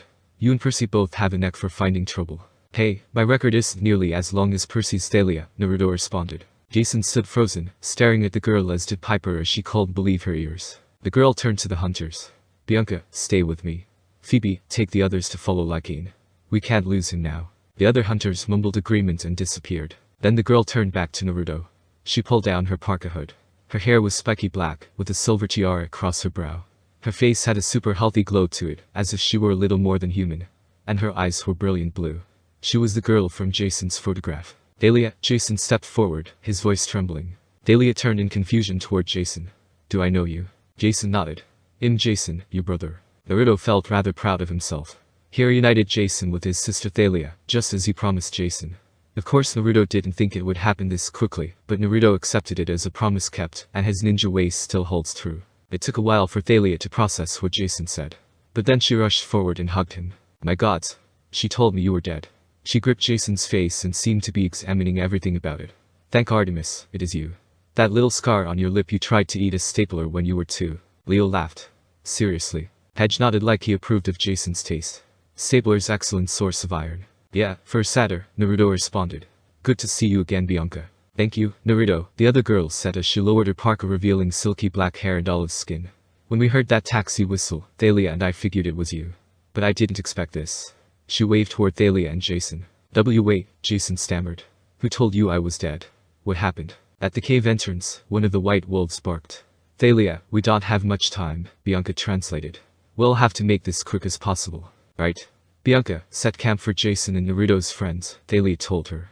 Naruto, you can stay with us. Sure thing Thalia, Naruto said. It's cold out there, Hedge said. It'll freeze my horns off. Hedge, just do what she says, Naruto responded. Humph. Fine, the satyr muttered. Didn't even get to brain anybody. Hedge, Piper and Leo reluctantly followed Bianca out. Although Leo looked more reluctant than Hedge but looked like he will take Bianca either way. Naruto thought of saying something but decided not to. Bianca can handle herself as both a hunter and daughter of Hades after all. The three of them sat around the fire. For a few minutes, nobody spoke. Jason studied his sister like she was a mystery he is having a hard time solving. Thalia seemed more at ease. Naruto knew Thalia was used to strange things. She had been traveling with Annabeth and Luke for a long time. But still she regarded Jason in a kind of amazed trance, maybe remembering a little 2-year-old who tried to eat a stapler. So Thalia, I take it since you are surprised to see us, Annabeth haven't been able to contact you the last few days. Naruto said. Thalia's expression calmed a little. No. I take it Annabeth met Jason then. Yeah. Annabeth and I was the ones who extracted Jason, Piper and Leo from the wilderness school they were at, Naruto said. Thalia sighed. Iris message Annabeth later. I just never thought I would see Jason again, otherwise I would have told her and Luke long ago. Thalia, what happened to our family? Who told you I was dead? Jason asked. Thalia tugged at a silver bracelet on her wrist that Naruto recognized as her shield aegis. Even after joining the hunters, Thalia still kept that shield. Do you remember anything? She asked. Jason's memory was stolen before Annabeth and I found him, Naruto explained, and chose his next words carefully. From what we found out so far, Hera did it. Thalia tense. Hera, tell me what you know. Jason and Naruto explained about their quest to prophecy at camp, Hera getting imprisoned, the giant taking Piper's dad, the Cloud Ninja ambassador being manipulated to kidnap Hinata, in order to keep Naruto from mastering Nine Tails chakra. I'm not too upset about not mastering the Nine Tails chakra as I was to find out that was why Neji's dad was sacrificed, Naruto said. As far as I'm concerned I got 8 more years of ignorance before learning about the truth. As always, Thalia was a good listener. As Naruto expected, nothing surprised her: the monsters, the prophecies, the dead rising.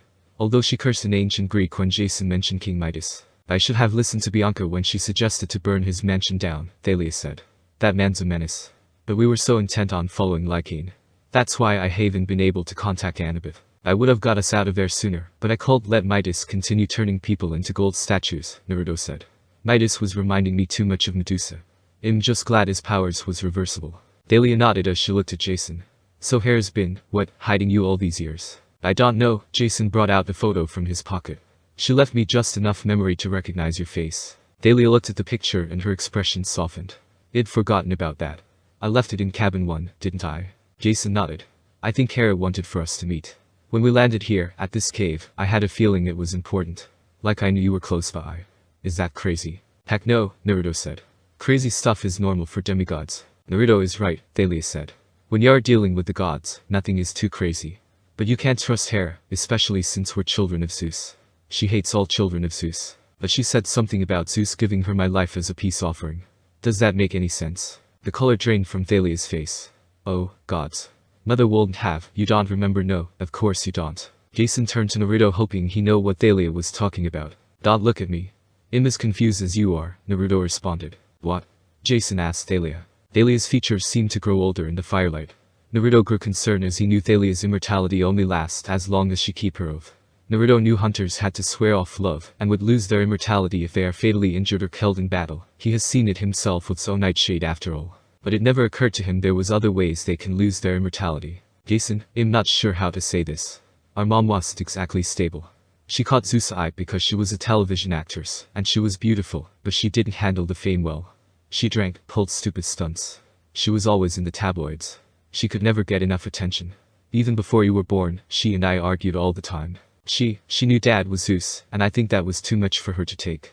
It was like the ultimate achievement for her to attract the Lord of the Sky, and she couldn't accept it when he left.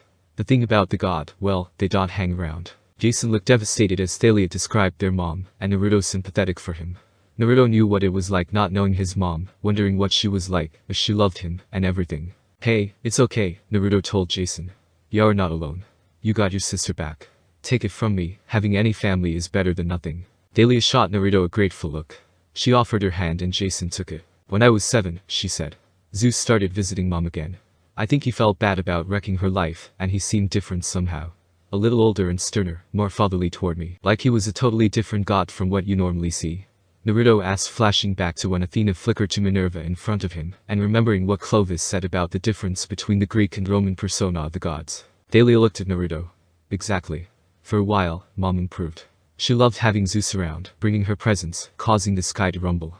She always wanted more attention. That the year you were born. Mom, well, I never got along with her, but you gave me a reason to hang around. You were so cute. And I didn't trust Mom to look after you. Of course, Zeus eventually stopped coming by again. He probably couldn't stand Mom's demands anymore, always posturing him to let her visit Olympus, or to make her immortal or eternally beautiful. When he left her for good, Mom got more and more unstable. That was about the time the monsters started attacking me. Mom blamed Hera. She claimed the goddess was coming after you too, that Hera had barely tolerated my birth, but 2 demigods from the same family was too big an insult. It most likely didn't help. Zeus, Poseidon and Hades was supposed to be under oath to have no more demigod children, which to Hera most likely meant she doesn't have to deal with Zeus going after mortal women until you and Jason was born, Naruto added. Thalia nodded. Yeah, that sounded about right. Mom even said she hadn't wanted to name you Jason, but Zeus insisted, as a way to appease Hera because the goddess liked that name.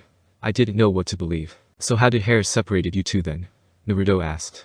I mean, since Annabeth didn't know about Jason being your brother, I take it that it happened before you met her and Luke, right? Thalia nodded as she squeezed Jason's hand. If it'd known you were alive, gods, thing would have been so different. But when you were 2, Mom packed us in the car for a family vacation.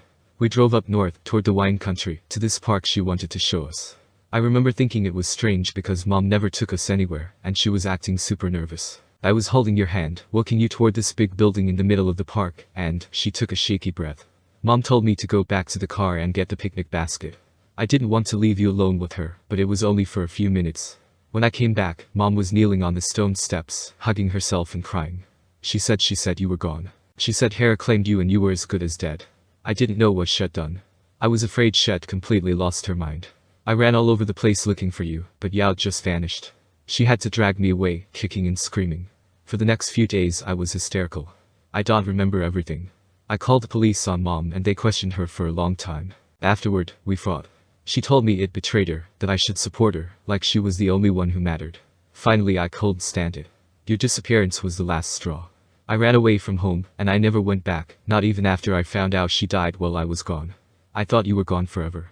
I never told anyone about you, not even Annabeth or Luke, my 2 best friends. It was just too painful. I get it, Naruto said. Some memories are too painful to relive even to those closest to you. But Chihiro knew, Jason said in a voice that sounded far away. When I got to camp, he took one look at me and said, you should be dead. That doesn't make sense, Thalia insisted. I never told him. Chihiro has his ways of finding out things, Naruto added. Believe it. He knew about Percy and me before he met us, heck before Grover even found us, and figured out Neko and Bianca were children of Hades before we even told him. Although he didn't know about the elemental nations, he was told about me by Grandpa Hermes. Thalia nodded. I'll take your word for it, Naruto. Look at you, Jason. You're my age. Yeah, I've grown up. But where have I been? Jason said. How could I be missing all that time? And the Roman stuff. Thalia frowned. The Roman stuff. Naruto cleared his throat. Jason seems to have some kind of connection to the Roman beliefs of the ancient stories. Naruto filled Thalia in what they have learned since meeting Jason. He also brought up how Athena once had changed into Minerva in front of him. Thalia plucked her bowstring. Zeus did sometimes speak Latin during his second visit. It's possible that you met Jupiter, Zeus' Roman aspect, Naruto said. I know when Minerva appeared to me, although it was briefly, I could tell she was acting different from Grandma Athena's usual self. If you're right, Naruto, that makes Jason unique. But it still doesn't explain how he survived without Camp Half-Blood. A child of Zeus or Jupiter, or whichever the two had been hounded by monsters. If he were on his own, he should have died years ago. I know I wouldn't have been able to survive without friends. You would have needed training, a safe haven. I think there is another place, Naruto said. The Cyclops in Detroit mentioned a child of Mercury who spoke Latin. And back at Media's compartment store, there was purple t-shirts like the one Jason was wearing when we found him. There might be another camp for children of the gods' Roman aspects, as well as the Roman gods like Janus and Pompona. Only problem, Naruto, I've been all over the country, and I never seen evidence of such place, Thalia said. It could be because of the gods have the place magically enchanted like Camp Half-Blood, Naruto said. After all, even demigods can be fooled by the mist. That's true, Thalia agreed. Still, what? Jason asked. Thalia shook her head. I'll have to talk to the goddess. Maybe Artemis guide us. She's still talking to you? Jason asked. Most of the gods have gone silent. Artemis follows her own rules, Thalia said. She has to be careful not to let Zeus know, but she thinks Zeus is being ridiculous closing Olympus. She's not the only one, Naruto said. According to Leo, besides Hera, Hephaestus and Hestia are against it too. Hephaestus had contacted Leo in a dream, and I guess Hestia found out his plans beforehand, because she had Hephaestus pass a message for me. Thalia nodded. Artemis was the one who set us on the trail of Lycaon. She said we'd find a lead to Percy. How is Lycaon connected to Percy's disappearance? Naruto asked. I don't know, but we need to find out soon, Thalia responded. If your deadline is tomorrow, we're wasting time. Aeolus could tell you. The white wolf appeared again at the doorway and yipped insistently. I have to get moving, Thalia stood. Bianca and I will take you guys to Aeolus' palace. From there Bianca can shadow travel us back to the hunters. Just like the good old days, Naruto joked. Let's go get the others. Naruto was not surprised to find Piper, Hedge and Leo having the hunter's tent pavilion treatment right outside the cave. Inside was a kerosene heater keeping them toasty and warm and a bunch of comfy pillows. Both Piper and Leo looked like they were back to normal, and Piper was decked out in a new parka, gloves, and camo pants like a hunter. All four of them were kicking back, drinking hot chocolate. Ah, sweet, hot chocolate. Where can I make mine? Naruto asked. Even if it was Bianca with them, Naruto knew better than to ask a hunter of Artemis to serve him hot chocolate. Bianca, can you get them some extra coats? They'll need it. Thalia said. Sure. Bianca said. Soon Naruto was dressed in silver winter clothes that were lightweight and warm. Bianca had also showed Naruto where the hot chocolate was, and Naruto fixed himself and Jason a cup. Cheers, said Coach Hedge. He crunched down his plastic thermos cup. I hope our friends weren't in too much trouble, Naruto said, waving mostly to Hedge and Leo. Nah. Piper kept them in check. Bianca said. You guys really good at this wilderness survival thing, Piper noted. I feel like I can run 10 miles. Thalia winked at Jason. She's tough for a child of Aphrodite. She reminds me of Tsunade. Funny you mentioned that, Bianca said. Piper was just telling me how Naruto helped one of her siblings put seals on the back of a large picture of Tsunade, so only he can remove it to annoy the current counselor of Cabin 10. Naruto laughed. I totally forgot about that. Yeah, Kazu asked me a favor after he found out I was from the Leaf Village, since he was a big fan of Tsunade, especially after he found out he was related to her. The way he saw it, Grandma Tsunade is what children and descendants of Aphrodite should be, and when Drew threatened to tear it down, I made it where she can't. Only because you are completely immune to charm speaking, Piper added. Not even Medea could charm speak Naruto into doing her bidding. You are immune to charm speak? Thalia asked. Yeah, I don't know why or how, but I can't be charmed. Neither does Chiron, Naruto said. The mist still can affect me though. It only took 6 seconds to break camp, and this time Naruto got to see how. The tent collapsed into a square size of a pack of chewing gum. Leo had asked for the blueprints, but they didn't have the time for it. Thalia and Bianca ran uphill through the snow, hugging a tiny little path on the side of the mountain, leaving most of their friends in the dust. Coach Hedge and Naruto didn't have any problem following them, but they didn't know where to go, so they stayed beside Thalia and Bianca. Coach Hedge leaped around like a happy mountain goat, coaxing them on. Come on, Valdez. Pick up the pace. Let's chant. I've got a girl in Kalamazoo. Let's not. Thalia snapped. So they ran in silence. Leo had trudged back to talk to Jason for a while. They finally stopped near the summit of Pikes Peak. Below them the world was blanketed in clouds. The air was so thin, most could hardly breathe. Night had set in, but a full moon shone, and the stars were incredible. Stretching out to the north and south, peaks of other mountains rose from the clouds. But the real show was above them. Hovering in the sky, about a quarter-mile away, was a massive free-floating island of glowing purple stone. It was hard to judge its size, but it was at least as wide as a football stadium and just as tall. The sides were rugged cliffs, riddled with caves, and every once in a while a gust of wind burst out with a sound like a pipe organ. At the top of the rock, brass walls ringed some kind of fortress. The only thing connecting Pike Peak to the floating island was a bridge made out of some material similar to ice that break into pieces as the wind blow. That is a really large rock, Leo choked. Naruto chuckled. You should see Olympus. We're not seriously crossing that, Leo said, waving to the bridge. I can get across and mark the peak so I can get us across with the flying thunder god jutsu, Naruto said. That way Bianca can save her strength to shadow travel her and Thalia back to the hunters. Sounds good to me, Bianca said. Is the fortress always hanging there? Piper asked. How can people not notice it sitting on top of Pikes Peak? The mist, Thalia said. Still, mortals do notice it indirectly. Some days, Pikes Peak looks purple. People say it's a trick of the light, but it's the color of Aeolus' palace, reflecting off the mountain face. Well, I better get walking, Naruto said. Why not just fly? Leo asked. Winds up here is too strong. It would take a lot of chakra to maintain control, and if Aeolus is still in a kill demigod mood after we give him the storm spirits, I'd rather fight in full strength, Naruto said. Naruto is right. It'd be safer for him to cross, Jason said. Here, Naruto handed Jason a 3-pronged kunai. Naruto quickly trotted up the bridge, using chakra to keep him from slipping. Naruto reached the floating island. Naruto marked the staircase, and disappeared in a flash. When he reappeared, Thalia and Bianca were gone, and the snow around Leo's feet was melted. Where did Thalia and Bianca go? And why is the snow around Leo's feet melted? Naruto asked. Leo stared questioning about the bridge and why it was here. Then he brought up about Hera had called Jason a bridge connecting two different places that normally don't get along, and how Jason was part of an exchange, Piper explained. Next thing we know, Thalia said that Artemis had sent her to Jason as a clue about Percy. Then Leo brings up the wolf house from Jason's dreaming, and Thalia recognized it. She said. Piper stopped herself as if it was hard to say. She said she and Bianca will take the hunters to hold off at the wolf house until we can save Piper's dad and get there, Leo completed. Wait, Thalia knows where the wolf house is at? Naruto asked. Yeah, and she said I know too, Jason said. But I can't remember. Geez, I leave for a few minutes and I miss out on something big, Naruto complained. Well, the staircase is marked, so we might as well get this meeting over with, so we can save Piper's dad and free Hera. Jason had found his sister and lost her in less than an hour. Naruto teleported them to the mountain staircase he was talking about. As they climbed the cliffs of the floating island, Jason kept looking back, but Thalia was gone. Despite what Shed said about meeting him again, Jason wondered. Shed found a new family with the hunters, and a new mother in Artemis. She seemed so confident and comfortable with her life, Jason wasn't sure if had ever be part of it. And she seemed so set on finding Percy. Had she ever searched for Jason that way? Not fair, he told himself. She thought you were dead. He could barely tolerate what Shed said about their mom. It was almost like Thalia handed him a baby, a really loud ugly baby, and said, "Here, this is yours. Carry it." He didn't want to carry it. He didn't want to look at it or claim it.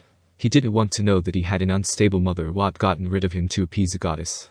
No wonder Thalia had run away. Then he remembered the Zeus cabin at Camp Half-Blood, that tiny little alcove Thalia had used as a bunk, out of sight from the glowering statue of the sky god. Their dad wasn't much of a bargain either. Jason understood why Thalia had renounced that part of her life too, but he was still resentful. He couldn't be so lucky. He was left holding the bag literally. The golden backpack of winds was strapped over his shoulder. The closer they got to Aeolus' palace, the heavier the bag got. The wind struggled, rumbling and bumping around. Naruto lingered back to Jason. Hey, are you okay? Yeah, I just having a hard time believing what Thalia told me about my mother, Jason said. Naruto shrugged. Yeah, I guess finding out your mom was crazy would take a toll. Thalia takes things calmly though, Jason said. Like it's no big deal that I appeared. I didn't know what I was expecting, but Shess not me. Shess seems so much more together. Naruto chuckled. Yeah, according to Annabeth, Thalia always been like that. But from what she said about your mom, I'm guessing Thalia had to quickly grow up even before the monsters started attacking her. Especially to take care of her baby brother. I guess so, Jason responded. I just wish I understood what happened when I was 2, why my mom got rid of me. Thalia ran away because of me. I can't answer your questions, but I can tell you something Grants told me once, Naruto said. The fates have reason for everything they do, even if you don't want to accept them. Gee, thanks, Jason responded. Naruto shrugged. Trust me, Jason, I seen what loneliness can do to a person, and even almost went down the same path myself. Whatever you went through because of whatever happened between your mom and Hera, you didn't go through it all alone any more than you are now or anything Thalia went through since you two were separated. Jason thought of it, and realized Naruto had a point.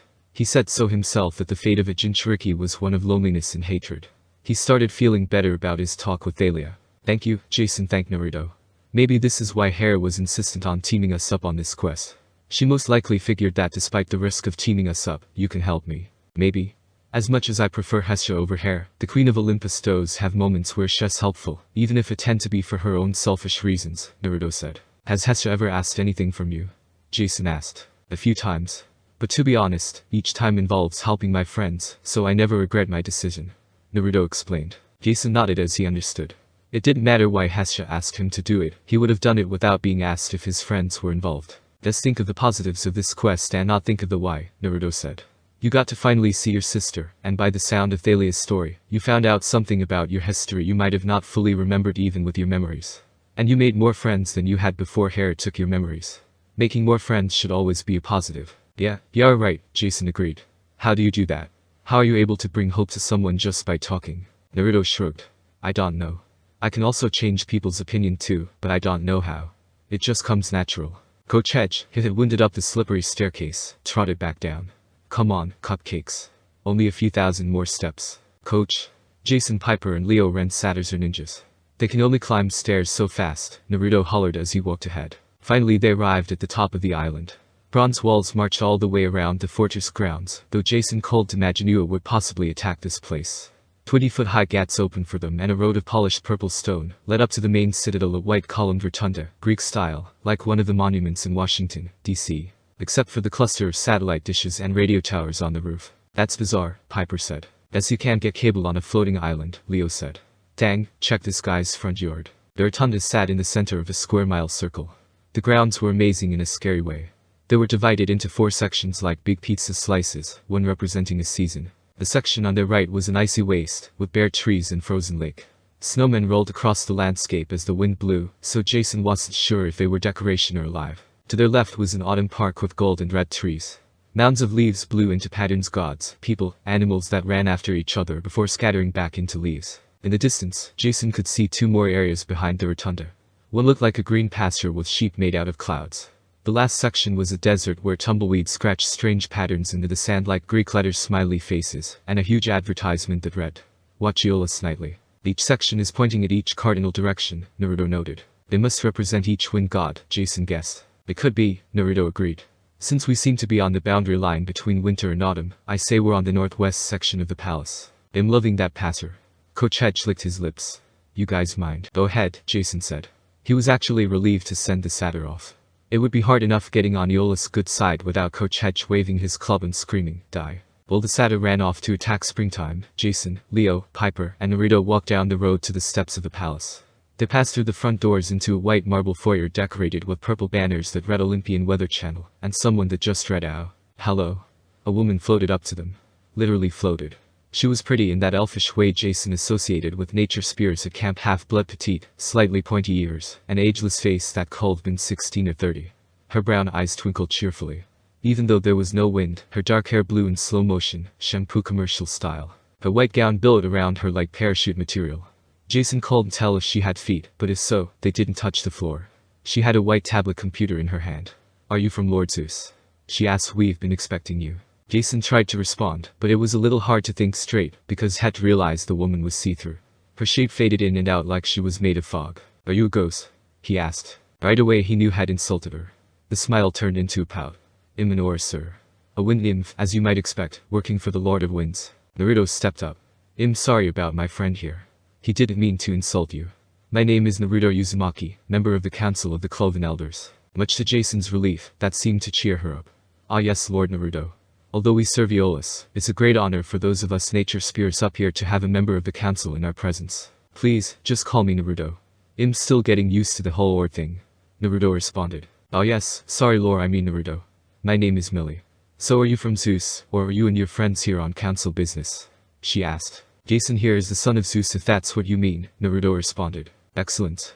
Please, come this way." She led them through some security doors into another lobby, consulting her tablet as she floated. She didn't look where she was going, but it didn't matter as she drifted straight through a marble column with no problem. "We're out of prime time now, so that's good," she mused. "I can fit you in right before his 11-12 spot." Okay, Jason said. The lobby was pretty distracting place. Winds blasted around them, so Jason felt like he was way through an invisible crowd. Doors blew open and slammed shut by themselves. Things Jason could see were just as bizarre. Paper airplanes of all different sizes and shapes sped around, and other wind imps, or I would occasionally pluck them out of the air, unfold and read them, then toss them back into the air, where the planes would refold themselves and keep flying. An ugly creature fluttered past. She looked like a mix between an old lady and a chicken on steroids. She had a wrinkled face with black hair tied in a hairnet, arm like a human plus wings like a chicken, and a fat feathered body with talons for feet. It was amazing she could fly at all. She kept drifting around and bumping into things like a parade balloon. "I see you got harpies here," Naruto said. "Yes, although they aren't as gentle as us Ori, they have some use," Millie said. "Being spirits of violent gust, they make good security from intruders, since we Ori ran very good in combat." Naruto nodded. "Yeah, I can see that. If you want nice friendly breeze, you turn to Ori, but if you want winds that is good for a fence, you want harpies." "Exactly," Millie said. Millie led them through a set of doors like an airlock. Above the interior door, a green light blinked. "We have a few minutes before he starts," Millie said cheerfully. "He probably won't kill you if we go in now. Come along." Jason's jaw dropped. The central section of Aeolus Fortress was as big as a cathedral, with a soaring dome roof covered in silver. Television equipment floated randomly through the air, cameras, spotlights, set pieces, potted plants. And there were no floor. Leo almost fell into the chasm before Jason pulled him back. Leo gulped. "Hey Millie. A little warning next time." An enormous circular pit plunged into the heart of the mountain. It was probably half a mile deep, honeycombed with caves. Some of the tunnels probably led straight outside. Jason remembered seeing winds blast out of them when they'd been on Pike's Peak. Other caves were sealed with some glistening material like glass or wax. The whole cavern bustled with harpies, ori, and paper airplanes, but for someone who couldn't fly, it would be very long, very fatal. Oh, my, Millie gasped. I'm so sorry. She unclipped a walkie-talkie from somewhere inside her robes and spoke into it. Hello, Sets. Is that Nuggets? Hi Nuggets. Could we get a floor in the main studio, please? Yes, a solid one. Thanks. A few seconds later, an army of harpies rose from the pit, 3 dozen or so demon chicken ladies, all carrying squares of various building material. They went to work hammering and gluing and using large quantities of duct tape, which didn't reassure Jason. In no time there was a makeshift floor snaking out over the chasm. It was made of plywood, marble blocks, carpet squares, wedges of grass sod, just about anything. That can't be safe, Jason said. Oh, it is. Millie reassured him. The harpies are very good. Naruto was the first one to take a step and found it stable. Well, it's not one of Cabin 6's or Cabin 9's handiwork, but it seems stable to me. Piper gripped Jason's hand as they walked onto the makeshift floor. If I fall, you're catching me. Sure. Jason hoped he wasn't blushing. Leo stepped out next, but he quickly jogged up to Naruto to catch him. Millie led them through the middle of the chamber, where a loose sphere of flat-panel video screens floated around a kind of control center. A man hovered inside, checking monitors and reading paper airplane messages. The man paid them not attention as Millie brought them forward. She pushed a 42-inch Sony out of their way and led them into the control area. Leo whistled. I got to get a room like this. You have your own personal cave back in Cabin 9, Naruto responded. You probably can deck it out any way you want. Good point, Leo agreed. The floating screens showed all sorts of television programs. Some Jason recognized news broadcasts, mostly, but some programs looked a little strange. Gladiators fighting, demigods battling monsters. Maybe they were movies, but they looked more like reality shows. At the far end of the sphere was a silky blue backdrop like a cinema screen, with cameras and studio lights floating around it. The man in the center was talking into an earpiece phone. He had a remote control in each hand and was pointing them at various screens, seemingly at random. He wore a business suit that looked like the sky blue mostly, but dappled with clouds that changed and darkened and moved across the fabric. He looked like he was in his 60s, with a shock of white hair, but he had a ton of stage makeup on, that smooth plastic surgery look to his face, so he appeared not really young, not really old, just wrong like a Ken doll someone had halfway melted in a microwave. His eyes darted back and forth from screen to screen, like he was trying to absorb everything at once. He muttered things into his phone, and his mouth kept twitching. He was either amused, or crazy, or both. Millie floated toward him. Ah, sir, Mr. Aeolus, these demigods. Hold it. He held up a hand to silence her, then pointed at one of the screens. Watch. It was one of those storm chaser programs, where insane thrill seekers drive after tornadoes. As Jason watched, a jeep plowed straight into a funnel cloud and got tossed straight into the sky. Aeolus shrieked with delight. The disaster channel. People do that on purpose. He turned toward Jason with a mad grin. Isn't that amazing? Yeah, that was great, Naruto agreed. Let's watch it again. Jason looked at Naruto like he'd gone crazy. Naruto just shrugged as if to say, best to go with it to stay on his good side. Oh, I like you, kid, Aeolus said. Sir, Millie said, this is Jason, son of. Yes, I remember, Aeolus said. You're back. How did it go? Jason hesitated. Sorry. I think you've mistaken me. No, Jason Grace, around you. It was what, last year? You were on your way to fight a sea monster, I believe. I don't remember. Aeolus laughed. Must not have been a very good sea monster. No, I remember every hero woes ever come to me for aid. Odysseus gods, he docked at my island for a month. I remember that, Naruto said. He needed you to help him find his way back to Ithaca, because Poseidon cursed his voyage for what he did to Polyphemus. Yes. Unfortunately he didn't heed my warning about those pesky winds in the end. Complete waste of time, Aeolus said. At least you only stayed a few days. Now, watch this video. These ducks get sucked straight into. Sir, Millie interrupted. 2 minutes into air. Air? Aeolus exclaimed. I loved air. How do I look? Makeup. Immediately a small tornado of brushes, blotters, and cotton balls descended on Aeolus. They blurred across his face in a cloud of flesh-toned smoke, until his coloration was even more gruesome than before. Wind soared through his hair and left it sticking up like a frosted Christmas tree. Mr. Aeolus, Jason slipped off the golden backpack. We brought you these rogue storm spears. Did you? Aeolus looked at the bag like it was a gift from a fan, something he really didn't want. Well, how nice. Naruto took over from there. Boreas sent us to capture them for you. We hope you accept them as apology for our part in helping Tiffin's death and their release, and end the order to kill demigods. Aeolus laughed, and looked incredulously at Millie. Did I really order that? Millie checked her computer tablet. Yes, sir, 15th of September. Oh, pish, Aeolus said. You said it was for killing Tiffin and releasing storm spears, right? I was just grumpy. Rescind that order, Millie, and woes on guard duty teriyaki. Terry, take these storm spirits down to cell block 14E, will you? The harpy swooped out of nowhere, snatched the golden bag, and spiraled into the abyss. Aeolus grinned at Jason and Naruto. Now, sorry about that kill demigod business. But gods, I really was mad, wasn't I?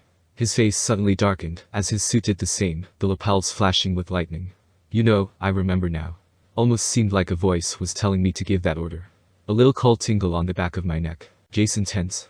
The cold tingle on the back of his neck. Why did that sound so familiar? Voice in your head, sir. Yes. How odd. Naruto cleared his throat. Lord Aeolus, my name is Naruto Uzumaki of the Council of Cloven Elder, Ambassador for the Elemental Nations, and Camper of Camp Half-Blood. I apologize on behalf of all my fellow campers council, and my fellow ninjas for our part in releasing those storm spirits. If we knew it would cause you so much anger, I would have pushed it through the council to have captured those storm spirits sooner. Though, don't worry about that. I know how the fates are like. They like to do things at their own pace and by mysterious and all that. You got those storm spirits in the end. Mully, let's send the demigods something nice. A box of chocolates, perhaps. The box of chocolate to every demigod in the world, sir. No, too expensive. Sir, since you ended the kill order on all demigods, as a demigod myself I say we're even, Naruto said. Oh, I like you, kid. You said your name is Naruto Uzumaki, right? Yeah, now that I think of it. I know you. You're that grandson of Athena and Hermes from the elemental nations that uses wind chakra to fly around in those fancy wings of yours. You're quite the talk among wind gods and nature spirits, Aeolus said. Wait, it's time. Imon. Aeolus flew off toward the blue screen as newscast music started to play. Jason looked at Naruto, Piper, and Leo. They were as confused as he was, including Naruto, which didn't really reassure Jason. Mully, he said, is he always like that? She smiled sheepishly. Well, you know what they say. If you don't like his mood, wait 5 minutes. I think there is similar saying among mortals. If you don't like the weather, wait 5 minutes, Naruto said. That's right. Mortals rewarded, but it's all based on him, Mully said. And that thing about the sea monster, Jason said. Was I here before? Mully blushed. Sorry, I don't remember. Mr. Aeolus' new assistant. I've been with him longer than most, but still not that long. How long do his assistants usually last? Piper asked. Oh, Mully thought for a moment. I've been doing this for 12 hours. Naruto shrugged. I guess how long an assistant lasts depends on Aeolus' mood. That's correct, Mully agreed. Fortunately we Ori are good in changing with the winds, otherwise Aeolus would go through them every 5 minutes, but every now and then he still gets one that fails to keep up with his mood changes. A voice blared from floating speakers. And now, weather every 12 minutes. Here's your forecaster for Olympian weather, the Ao. Channel Aeolus. Lights blazed on Aeolus, who was now standing in front of the blue screen. His smile was unnaturally white, and he looked like he'd had so much caffeine his face was about to explode. Hello Olympus. Aeolus, master of winds here, with weather every 12. We have a low-pressure system moving over Florida today, so expect milder temperatures, since Demeter wishes to spare the citrus farmers. He gestured at a blue screen, but when Jason checked the monitors, he saw that a digital image was being projected behind Aeolus, so it looked like he was standing in front of a U. A map with animated smiley suns and frowny storm clouds. Along the eastern seaboard. Oh, hold on. He tapped his earpiece. Sorry, folks. Poseidon is angry with Miami today, so it looks like that Florida freeze is back on. Sorry Demeter. Over in the Midwest, I'm not sure what St. Louis did to offend Zeus, but you can expect winter storms. Boreas himself is being called down to punish the area with ice.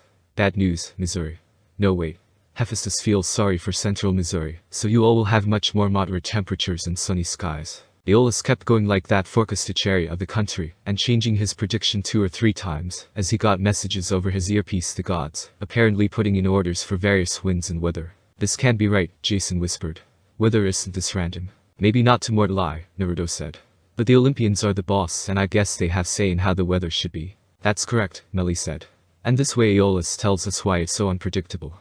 Very hard job, trying to appease all the gods, at once. It's enough to drive anyone. She trailed off, but Jason knew what she meant. Mad. Aeolus was completely mad. It most likely doesn't help that it's rare for all 12 gods to cooperate with each other, and even rivalry between some of them, Naruto said. Oh yes. Weather is really chaotic when the gods are bickering about an area, Mully agreed. And that's the weather, Aeolus concluded. See you in 12 minutes, because I'm sure it'll change. The lights shut off, the video monitor went back to random coverage, and just for a moment, Aeolus' face sagged with weariness. Then he seemed to remember he had guests, and he put his smile back on. They need to give him more than 12 minutes to report the weather, Naruto thought. He was certain the fact Aeolus' mood can change every 5 minutes can make it even harder, since Aeolus can go through a mood swing midair. So you brought me some rogue storm spears, Aeolus said. I suppose, thanks. And did you want something else? I assume so. Demigods always do. Lully said, Sir, this is Zeus' son. Yes, yes. I know that. I said I remembered him from before. But, sir, they're here from Olympus. Aeolus looked stunned. Then he laughed so abruptly, Jason almost jumped into the chasm. You mean you're here on behalf of your father this time? Finally. I knew they would send someone to renegotiate my contract. What? Jason asked. That's right. Naruto agreed. Piper and I was sent to help Jason with the renegotiations, you know, Hermes being my grandfather, and Piper being gifted with charm speed to help keep everyone calm. Naruto shot Jason a look that said, just go with it. Jason decided to agree. Oh, thank goodness. Aeolus sighed with relief. It's been what, 3,000 years since Zeus made me master of the winds. Not that I'm ungrateful, of course. But really, my contract is so vague. Obviously I'm immortal, but master of the winds. What does that mean? Am I a nature spirit? A demigod? A god? I want to be god of the winds, because the benefits are so much better. Can we start with that? I mean, I think I've shown quite a bit of initiative with the Weather Channel, eh? And of course, I'm in the press all the time. Naruto nodded. I'm sure we can convince Zeus a position. He is listening on that earpiece, right? Yes, of course he is, Aeolus tapping said. I'm connected to all the gods. Great. Naruto agreed. It'll of course have to be a minor god position. I mean, after all, Zeus is very protective of his position as Lord of the Sky. But y'all still be in charge of the wind gods. Yes, of course. Even I know better than to try and dethrone Zeus, Aeolus agreed. But you see, sir, for such a position to be made, you would need the vote from all 12 Olympians during one of the solstice, which brings us to the other reason we're here, Naruto said. Hera's been kidnapped, and we need your insight to find her in return of renegotiating your contract. Aeolus' expression hardened. Oh, I see. Yes. I guess it makes sense you'd be doing this for something else. Every hero who comes here wants something. I'm always helping. Well, sometimes I'm destroying, but mostly I'm helping, and sometimes I'm asked to do both at the same time. Why Aeneas, the first of your friend's kind? Aeneas waved to Jason. My kind? Jason asked. You mean, demigods? I think Hess talking about how Aeneas' part in the history of the Roman Empire, Naruto corrected. That's right. Aeolus responded. Aeneas, son of Venus, the only surviving hero of Troy. When the Greeks burned down his city, he escaped to Italy, where he founded the kingdom that would eventually become Rome, blah, blah, blah. I was thrown in the middle of that conflict, too. Juno calls up. Oh Aeolus, destroy Aeneas' ships for me. I don't like him. Then Neptune says, no, you don't. That's my territory. Calm the winds. Then Juno is like, no, wreck his ships, or I'll tell Jupiter you're uncooperative. Do you think it's easy juggling requests like that? And don't get me started on Amelia Earhart. I'm still getting angry calls from Olympus about knocking her out of the sky. Jason looked at Naruto for guidance as the blonde ninja just nodded his head as though taking every word and figuring out how to use it to work into the negotiation, while hiding the fact he heard similar arguments like this all before. Oh yeah, that can be rough on anyone, Naruto said. I can see why you want to renegotiate your contract about being made a god. At least minor gods get paid better for what the Olympians put them through. Thank you. Finally a demigod that gets it. Aeolus responded. Now you said you agreed to this in exchange for info on Juno's whereabouts, right? I'm not surprised with the harebrained scheme she has bringing you four together. I know everything after all. I know Piper McLean's father is in serious trouble. He held out his hand, and a scrap paper fluttered into his grasp. It was a photo of Piper with a guy who must have been her dad. His face did look familiar. Jason was pretty sure had seen him in some movies. Piper took the photo. Her hands were shaking. This is from his wallet. Yes, Aeolus said. All things lost in the wind eventually come to me. The photo blew away when the Earthborn captured him. The what? 6-armed humanoid giants created from the earth, Naruto said. The Argonauts. Jason fought them on his quest to get the Golden Fleece. Aeolus then narrowed his eyes on Leo. Now, you, son of Hephaestus, yes, I see your future. Another paper flew into the wind god's hands, an old tattered drawing done in crayons. Leo took it as if it might be coated in poison. He staggered backward. Leo? Jason said. What is it? Something I drew when I was a kid. He folded it quickly and put it in his coat. It's nothing. Aeolus laughed. Really? Just a key to your success. Now for Naruto Uzumaki, unfortunately I don't have anything for you. Naturally anything in the elemental nations is beyond my area of control, whether I am a god or not. But I think this quote best fits you. If there is such a thing as peace, I will find it. I won't give up. Naruto stumbled backwards as if he was hit in the gut. That line, that's from The Tales of the Gutsy Ninja. The first book your godfather ever wrote, Aeolus agreed. I normally don't have the time to read, but every now and then I catch inspiring quotes from books from your grandmother. Aeolus tapped his earpiece. And when the time comes, Naruto Uzumaki, you will live up to your name and do your part in finding that peace, at least, in this world. What is he talking about? Jason asked. What do you mean live up to his name? I'll find out eventually. The coin has already found its way to Naruto long ago. Now, he just needs to wait for the actual recipient to receive it. Aeolus replied, causing Naruto to fall backwards on his butt in shock. Now where are we? Ah yes, you want information involving Hera's location in return for renegotiating my contract. Unfortunately, that's impossible. Even I can't see that, and believe me, I've tried. There's a veil of magic over Hera's location very strong, impossible to locate. She's at the wolf house, Jason said. And there's a giant that knows where that is that you can locate. We need to find the lair of Enceladus. Aeolus' smile melted. The giant. That's horrible. He doesn't even watch my program. Piper held up the photo. He also has my father and know the location of the wolf house. We need to save him and find where the location is. Hold on. Aeolus put a hand on his forehead and closed his eyes. I'm getting something. Yes, Enceladus knows the location. That's great. Naruto jumped back up, causing Jason and the others a jump. If you can tell us what we need to know and help us get there, we can give good word to Hera, so she would vote for your promotion to full godhood. Aeolus tilted his head as if thinking. Then Jason realized the Wind Lord was listening to voices in his earpiece. Well, Zeus approves, Aeolus muttered. He says it would be better if you could avoid saving her until after the weekend, because he has a party planned out. That's Aphrodite yelling at him, reminding him that the solstice starts at dawn. She approves the negotiation. Hephaestus, yes. Very rare they agree on anything. Hermes approves too. He also wants me to tell Naruto to think like a genin when he fights Enceladus instead of a jonin. That's actually good advice. Hold on. Jason smiled at his friends. Finally, they were having some good luck. Their godly parents and grandparent were standing up for them. Back toward the entrance, Jason heard a loud belch. Coach Hedge waddled in the lobby, grass all over his face. Melly saw him coming across the makeshift floor and caught her breath. Who is that? Jason stifled a cough. That's just Coach Hedge. Gleason Hedge. Hassar, Jason wasn't sure what to call him. Teacher, friend, problem. But Naruto finished up for him. Has a protector assigned by the council. We helped him during our quest and he has been traveling with us since. Nice, Jason thought. That's so goatly, Melly murmured. Behind her, Piper poofed hide out her cheeks, pretending to vomit. Naruto just shrugged like, that's nature spears for you, like an aura crushing on a satyr like Coach didn't faze him. What's up, guys? Hedge trotted over. Wow, nice place. Oh, sod squares. Coach, you just ate, Jason said. And we're using the sod as a floor. This is, Melly. Nor, Hedge smiled winningly. Beautiful as a summer breeze. Melly blushed. And Aeolus here was just about to help us, Jason said. After the Olympians are done negotiating with him, Naruto said. Yes, the Wind Lord muttered. It seems so. Yeah, I'll find Enceladus on Mount Diablo. That's new, Naruto said. I never been there before. I have, Piper said. I went there once with my dad. It's just east of San Francisco Bay. Now, Aeolus began to smile. As to getting you there, suddenly his face went slack. He bent over and tapped his earpiece as if it were malfunctioning. When he straightened again, his eyes were wild. Despite the makeup, he looked like an old man, an old, very frightened man. She hasn't spoke to me for centuries. I can't. Yes, I understand. He swallowed, regarding Jason as if he had suddenly turned into a giant cockroach. I'm sorry, son of Jupiter. New orders.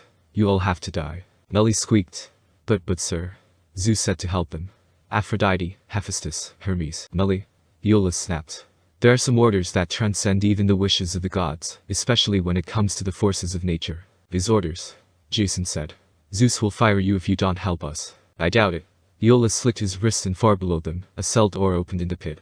Jason could hear Storm Spear screaming out of it, spiraling up toward them, howling for blood. Even Zeus understands the order of things, Aeolus said. And as she is waking by all the gods she cannot be denied. Goodbye heroes.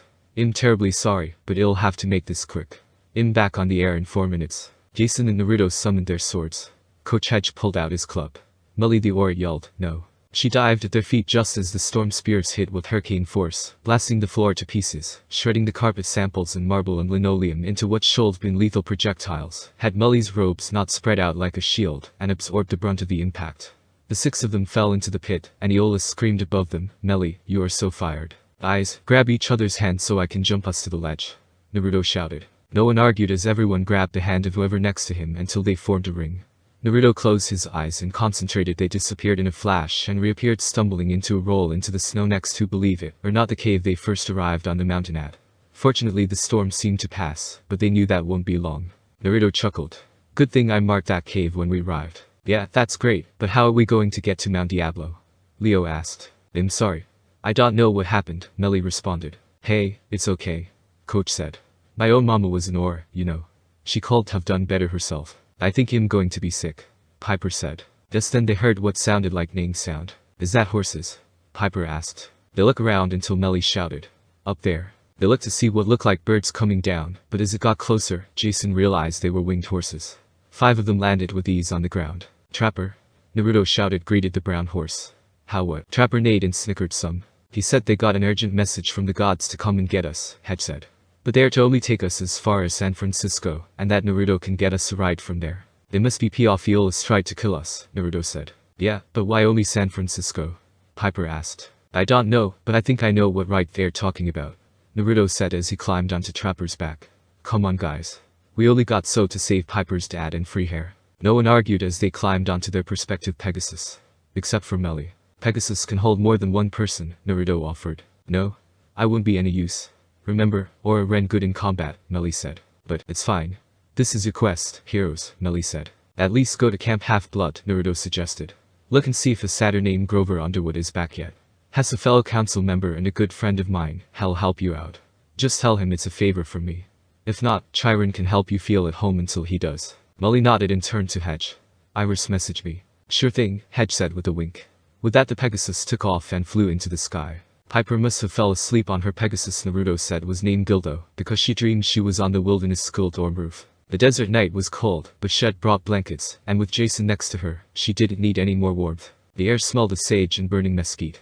On the horizon, the spring mountains loomed like jagged black teeth, the dim glow of Las Vegas behind them. The stars were so bright, Piper had been afraid they wouldn't be able to see the meteor shower.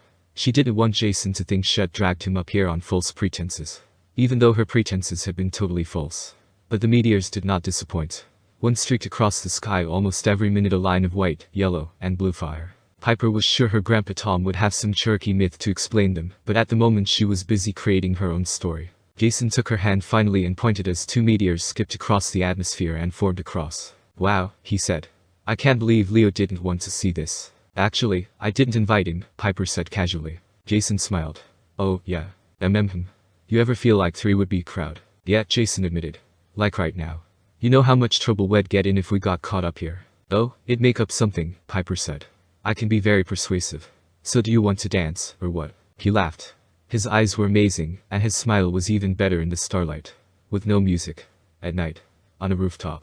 Sounds dangerous. I'm a dangerous girl. That, I can believe. He stood and offered her his hand. They slow danced a few steps, but it quickly turned into a kiss. Piper almost cold kissed him again, because she was too busy smiling.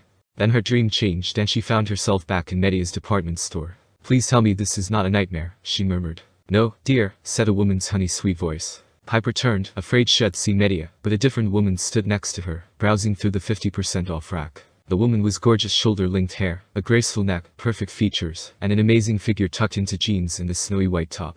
Piper had seen her share of actresses. Most of her dad's dates were knockout beautiful, but this lady was different. She was elegant without trying, fashionable without effort, stunning without makeup. After seeing Aeolus with his silly facelifts and cosmetics, Piper thought this woman looked even more astonishing. There was nothing artificial about her. Yet as Piper watched, the woman's appearance changed. Piper couldn't decide the color of her eyes, or the exact color of her hair. The woman became more and more beautiful, as if her image were aligning itself to Piper's thoughts, getting as close possible to Piper's ideal of beauty. Aphrodite, Piper said. Mom. The goddess smiled. If anyone wonders, I wasn't here. Okay. Piper wanted to ask 1,000 questions, but they all crowded together in her head. Aphrodite held up a turquoise dress. Piper thought it looked awesome, but the goddess made a face. This isn't my color, is it? Pity, it's cute.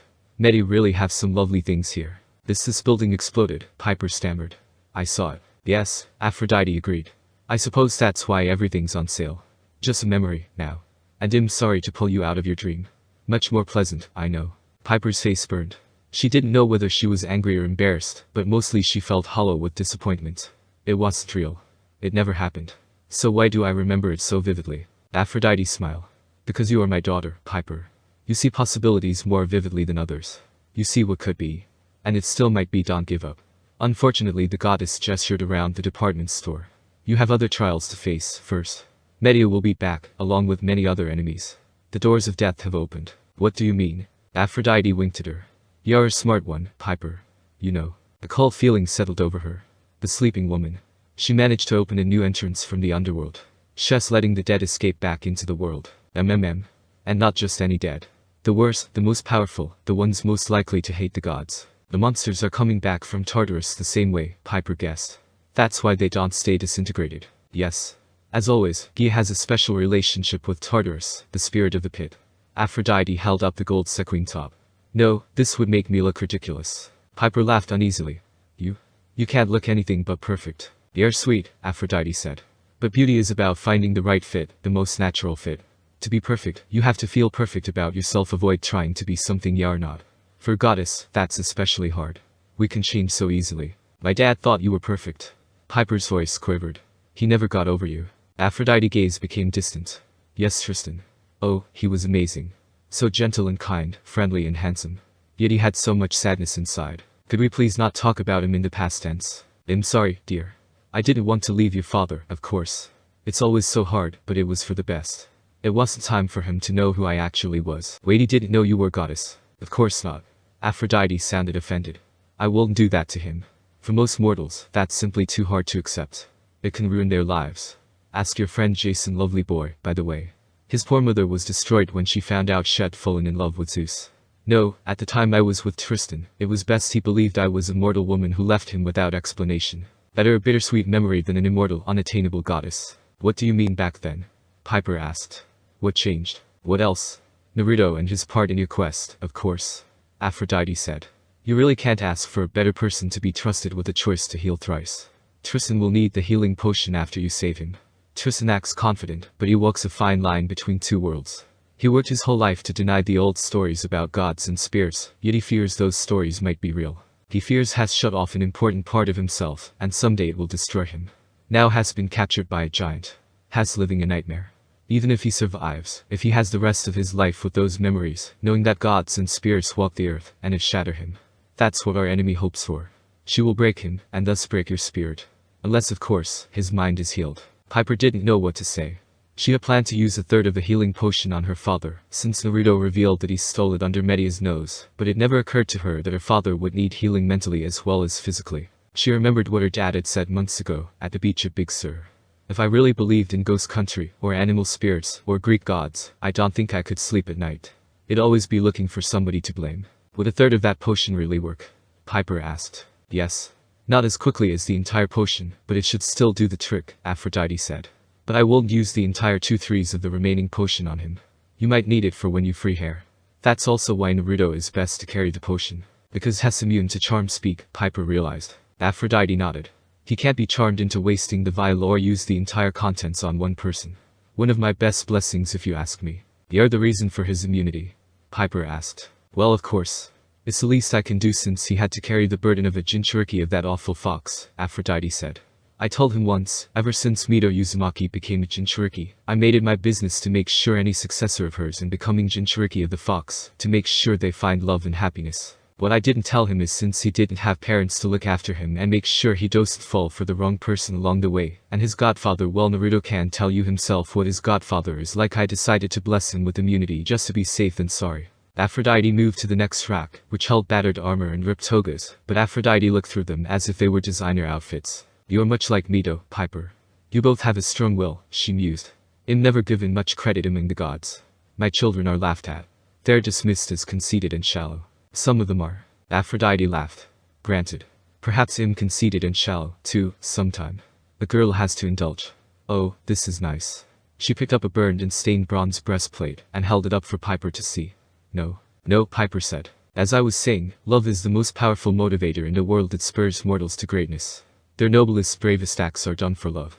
It was also that same love that helped Mito defy the Jinchuriki fate, and she even passed it on to Naruto's mother Kushina, when it was decided she was to become the next Jinchuriki. Of course I helped her in finding that love by organizing her kidnap with some cloud ninjas, so Minato can be her knight in shining armor and save her, but she and Minato did make such a cute couple. You did that?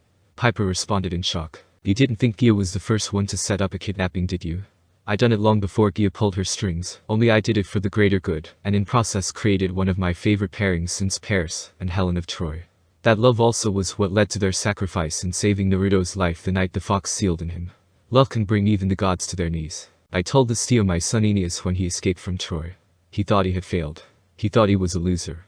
But he traveled to Italy and became the forebear of Rome. Exactly. Then you got Mito's granddaughter Tsunade. Well, she was pushing through her idea of medical ninja core, so every teen can have a medical ninja. She met the love of her life, Dan.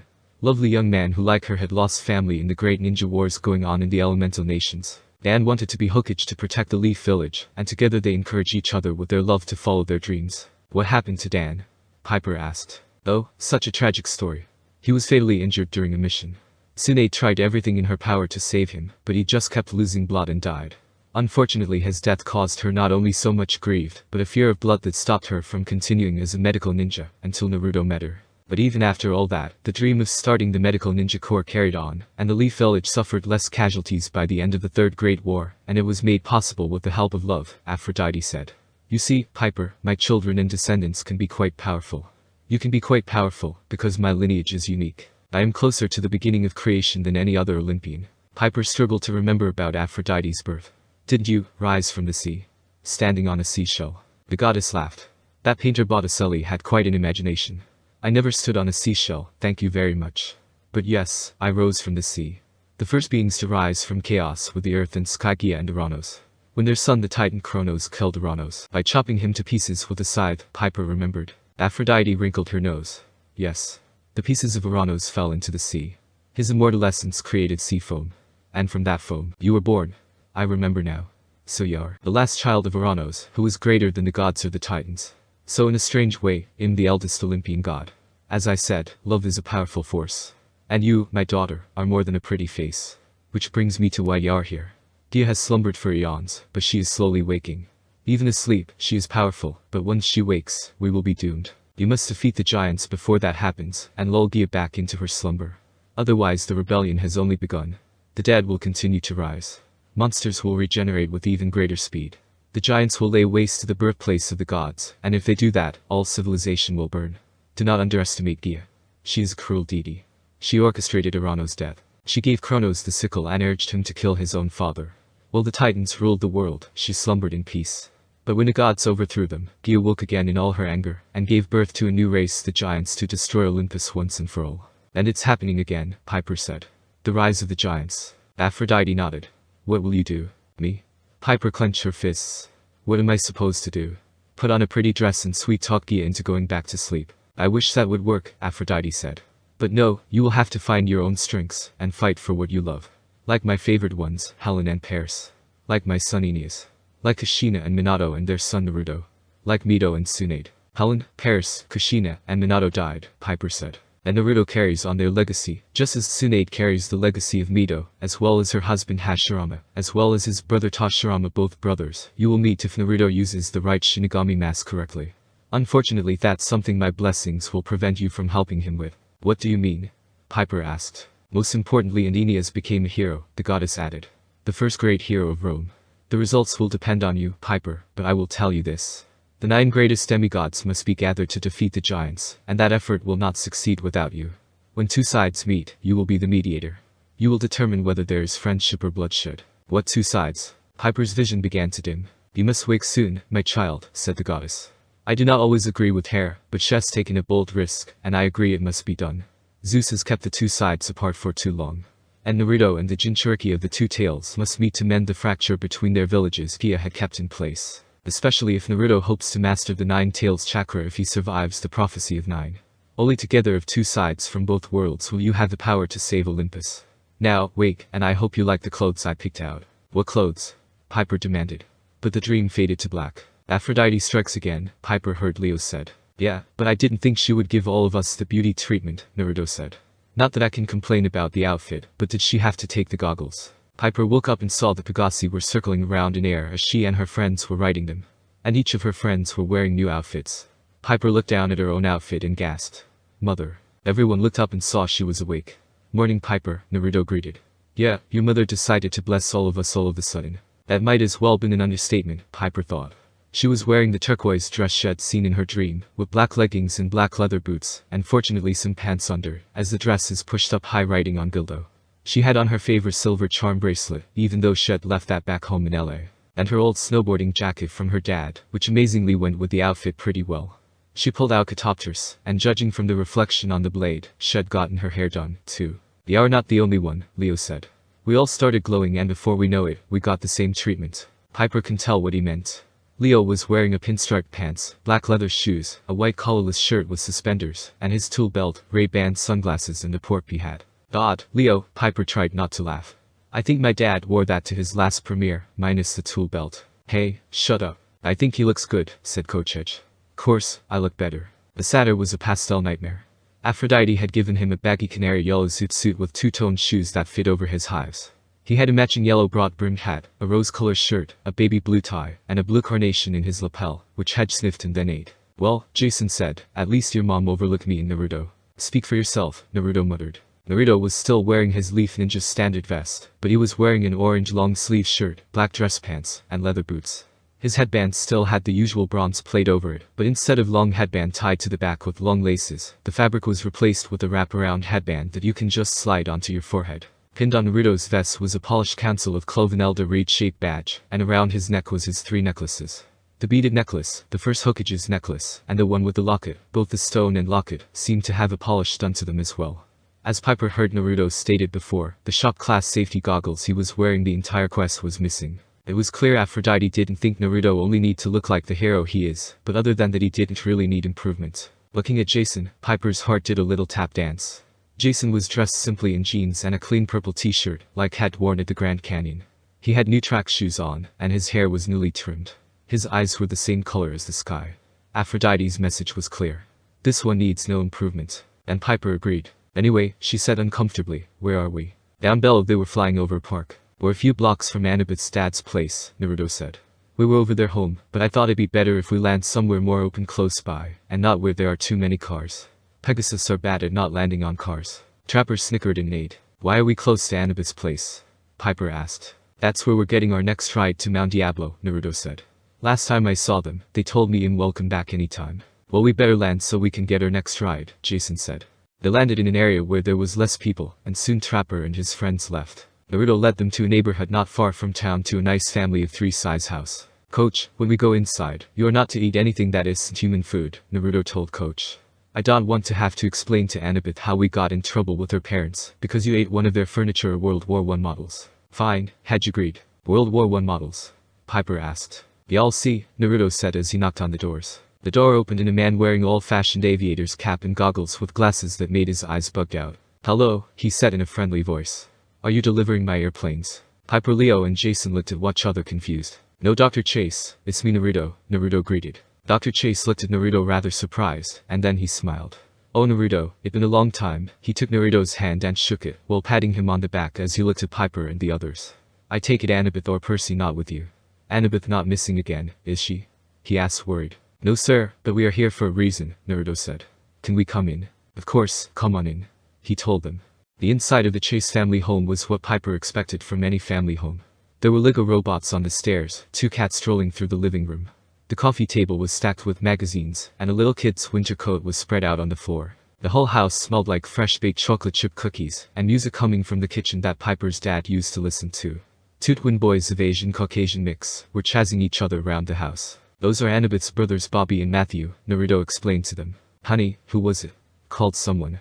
A pretty Asian woman with red highlighted hair tied in a bun appeared in the living room, wiping her hands on a dish towel.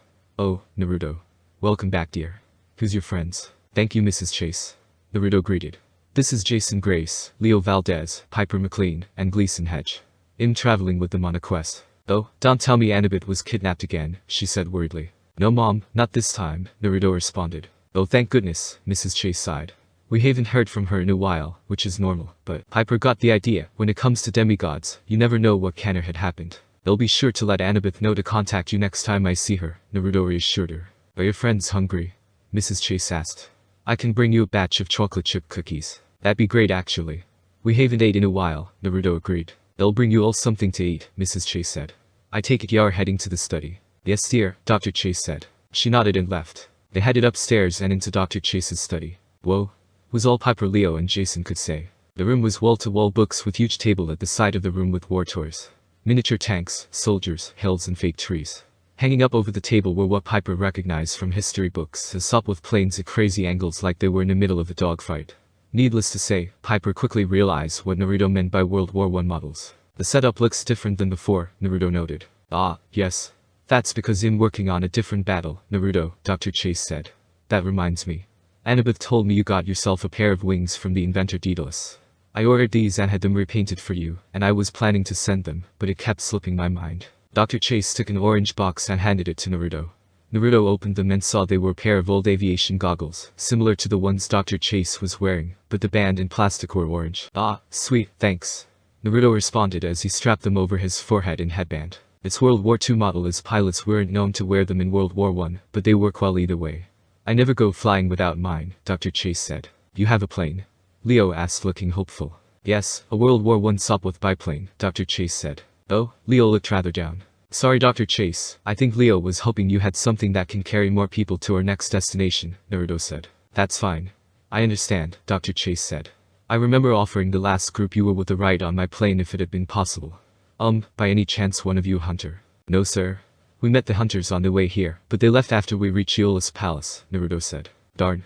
I was hoping one of them can give me insight on one of the World War I battles again. Zoe really helped me a lot with my paper on the Third Battle of Ypres, Dr. Chase said.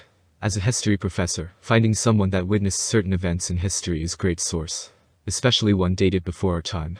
Naruto, the quest, Piper said. Oh right, Naruto said. Dr. Chase, I need to ask you a favor. Oh, of course, he said. Tell me everything. And so they did, telling Dr. Chase about Hera's imprisonment, Piper's dad being kidnapped and held prisoner, how the hunters were actually buying them time where Hera was being held, so they can save Piper's dad, Percy's disappearance, and Jason showing up with no memory, the prophecy and the quest so far. The entire time Piper half expected Dr. Chase to go insane, remembering what Aphrodite told her about certain mortals not being able to handle stuff like this. But Dr. Chase showed more and more concern and lost to sanity. Naruto later explained that mortals are pretty much divided that way when it comes to gods, monsters, and spirits. Many can't handle what demigods refer to as mystical stuff, just as there are mortals that can handle it. And then you got some like Rachel Dare who can see through the mist, and thus is completely unaffected by other powers of it like altering memories. Although he made it clear that it doesn't mean those immune to the mist can't lose their sanity other ways. Dr. Chase, I know the last car I borrowed was destroyed, Naruto said carefully. Piper choked back her surprise. You borrowed their car before and it got destroyed. Don't worry about it, Piper. I insured that car the first time I offered Annabeth to come home, and have been for every vehicle we have since for that reason, Dr. Chase said. I knew what I was getting myself into when I wanted to make peace with her after all. That's great. Because we need to borrow a car again, Naruto said. To Mount Tam? Dr. Chase asked. No. Not this time. We're going to Mount Diablo, Naruto reassured him. But with Enceladus there, it will still be too dangerous for you, more dangerous than it was with Atlas, with Enceladus being the bane of Athena. I get it. It's too dangerous for me to come along due to my history with Athena and connections to you and Annabeth, Dr. Chase said. It's not that we don't appreciate the help, Dr. Chase, we just don't want to risk any more mortal lives than we have to, in order to save my dad, Piper said. Dr. Chase relaxed a little as he nodded his head. Snacks, Mrs. Chase announced. She pushed through the door with a tray full of peanut butter and jelly sandwiches, cokes, and freshly baked cookies. Everyone inhaled the food without hesitation. So what's the emergency this time? Naruto and his friends need the car to drive to Mount Diablo, Dr. Chase explained. Well, it's a good thing we got our vehicles insured, Mrs. Chase said. You better get going. Right? Dr. Chase started patting his pockets. My keys, his wife sighed. Frederick, honestly. You'd lose your hat if it weren't wrapped inside your aviator hat. The keys are hanging on the peg by the front door.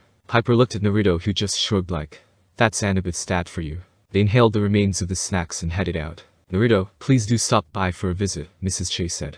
I'll remember to try, but it might not be anytime soon, Naruto reassured her, and I'll remind Annabeth to contact you next time I see her. They ran to a VW convertible similar to the last one parked in the driveway. Wait, hold on, Naruto said as he grabbed a piece of chalk that was laying on the ground next to the driveway. He used it to quickly mark it with the seal for the Flying Thunder God Jutsu, and activated. There. That way even if it washes away, I can have a clone return the car if it's not destroyed before it can. Good idea, Uzumaki, Coach agreed. They piled into the car and with Coach at the driver's seat, Naruto at the front passenger side and everyone else in the back, Coach started the car. Coach, I hope you have a license, Leo said. Of course I do. Even as satyrs drive from time to time, Coach responded as he pulled out of the driveway. Despite never being at Mount Diablo, Naruto was able to give directions on the fastest route to the mountain. Unfortunately they still had to deal with San Francisco traffic. This is exactly why I don't learn how to drive, Naruto grumbled. I can run faster than any traffic. Leo pulled something out of his pocket, the old crayon drawing Aeolus had given him. Aphrodite must thought it was important if Shed magically transferred it to his new outfit. What is that? Piper asked. Leo folded it up gingerly again and put it away. Nothing. You don't want to see my kindergarten artwork. It's more than that, Jason guessed. Aeolus said it was the key to our success. Leo shook his head. Not today. He was talking about later. How can you be sure? Piper asked. Trust me, Leo said. What about you, Naruto? What was all that peace talk Aeolus was talking about? He was talking about a book of mine. Tale of the Gutsy Ninja, Naruto said. It was the first and only book written by my godfather that wasn't perverted and quite inspirational to read. When I arrived at camp, Chiron gave me a copy from Grandma Athena. According to her, it was one of my parents' favorite books. Okay. So what does it have to do with you living up to your name? Leo asked. The name of the main character in the book was named Naruto, Naruto replied. My guess is my parents named me after him, hoping I'd be like the character one day. If you guys want, when we get back to camp, I can see about getting it translated from ancient Greek to English, so you guys can read. That is to say, none of you are dyslexic like me. Piper and Leo shook their head. Jason wasn't sure, but so far from what Naruto can tell, Jason didn't seem to be, but would ask Chiron to have the book translated to Latin for him anyways. What about the coin, though? Jason asked. You fell backwards when Aeolus brought that up. Naruto shook his head. Sorry guys. That one involves a secret I made a promise to keep, Naruto explained. Do you have any idea why Athena wasn't mentioned when Aeolus brought up our parents and your grandfather? Piper asked. Naruto shook his head. I was questioning that myself. I mean, I get Hestia, since she's no longer an Olympian goddess, but grants normally the words of wisdom when it comes to making decisions like that. I wasn't surprised to hear Zeus was planned a party with Hera was gone though. He probably was hoping to hook up with female nature spirits during that party he had planned. Can we not talk about that? Jason responded, earning some chuckles, not that Piper blamed him. She'd rather not think of that kind of private life of Aphrodite either. So what's the plan? Leo asked. Kill everything except Piper's dad and leave, Coach said. Thank you, General Eisenhower, Jason grumbled. Piper said.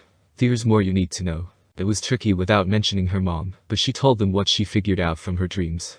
Hagia opened the doors of death so that not only monsters regenerate quicker, but spirits are coming back from the dead. That explains Medea, Midas, and Lydius, Naruto said.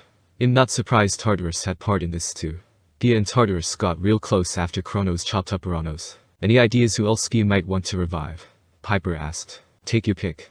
There's an entire fields of punishment full of spirits that were sent there, some personally by the gods themselves, Naruto said.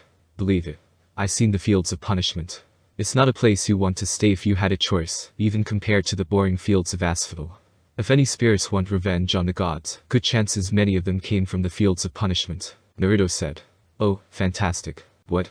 Piper asked. I just remember Tantalus the child eater is among the spirits in the fields of punishment, Naruto chuckled. I might get to have some more fun with him if has among those revived after all. That caused more questions running through Piper's head than answers, but Piper decided not to ask them. Traffic moved an inch before stopping again. I hate traffic.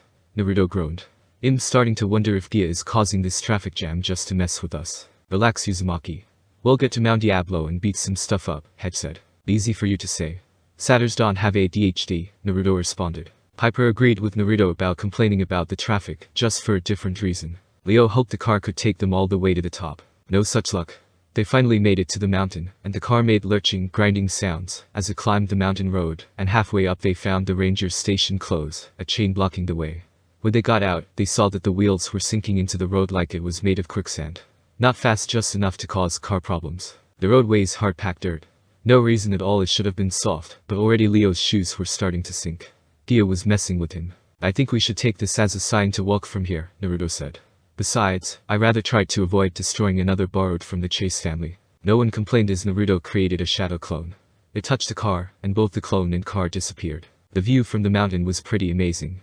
The whole island valley around Mount Diablo was a patchwork of towns, grids of tree-lined streets and nice middle-class suburbs, shops and schools. All these normal lives, the kind Leo had never known. That's Concord, Jason said, pointing to the north. Walnut Creek below us. To the south, Danville, past those hills.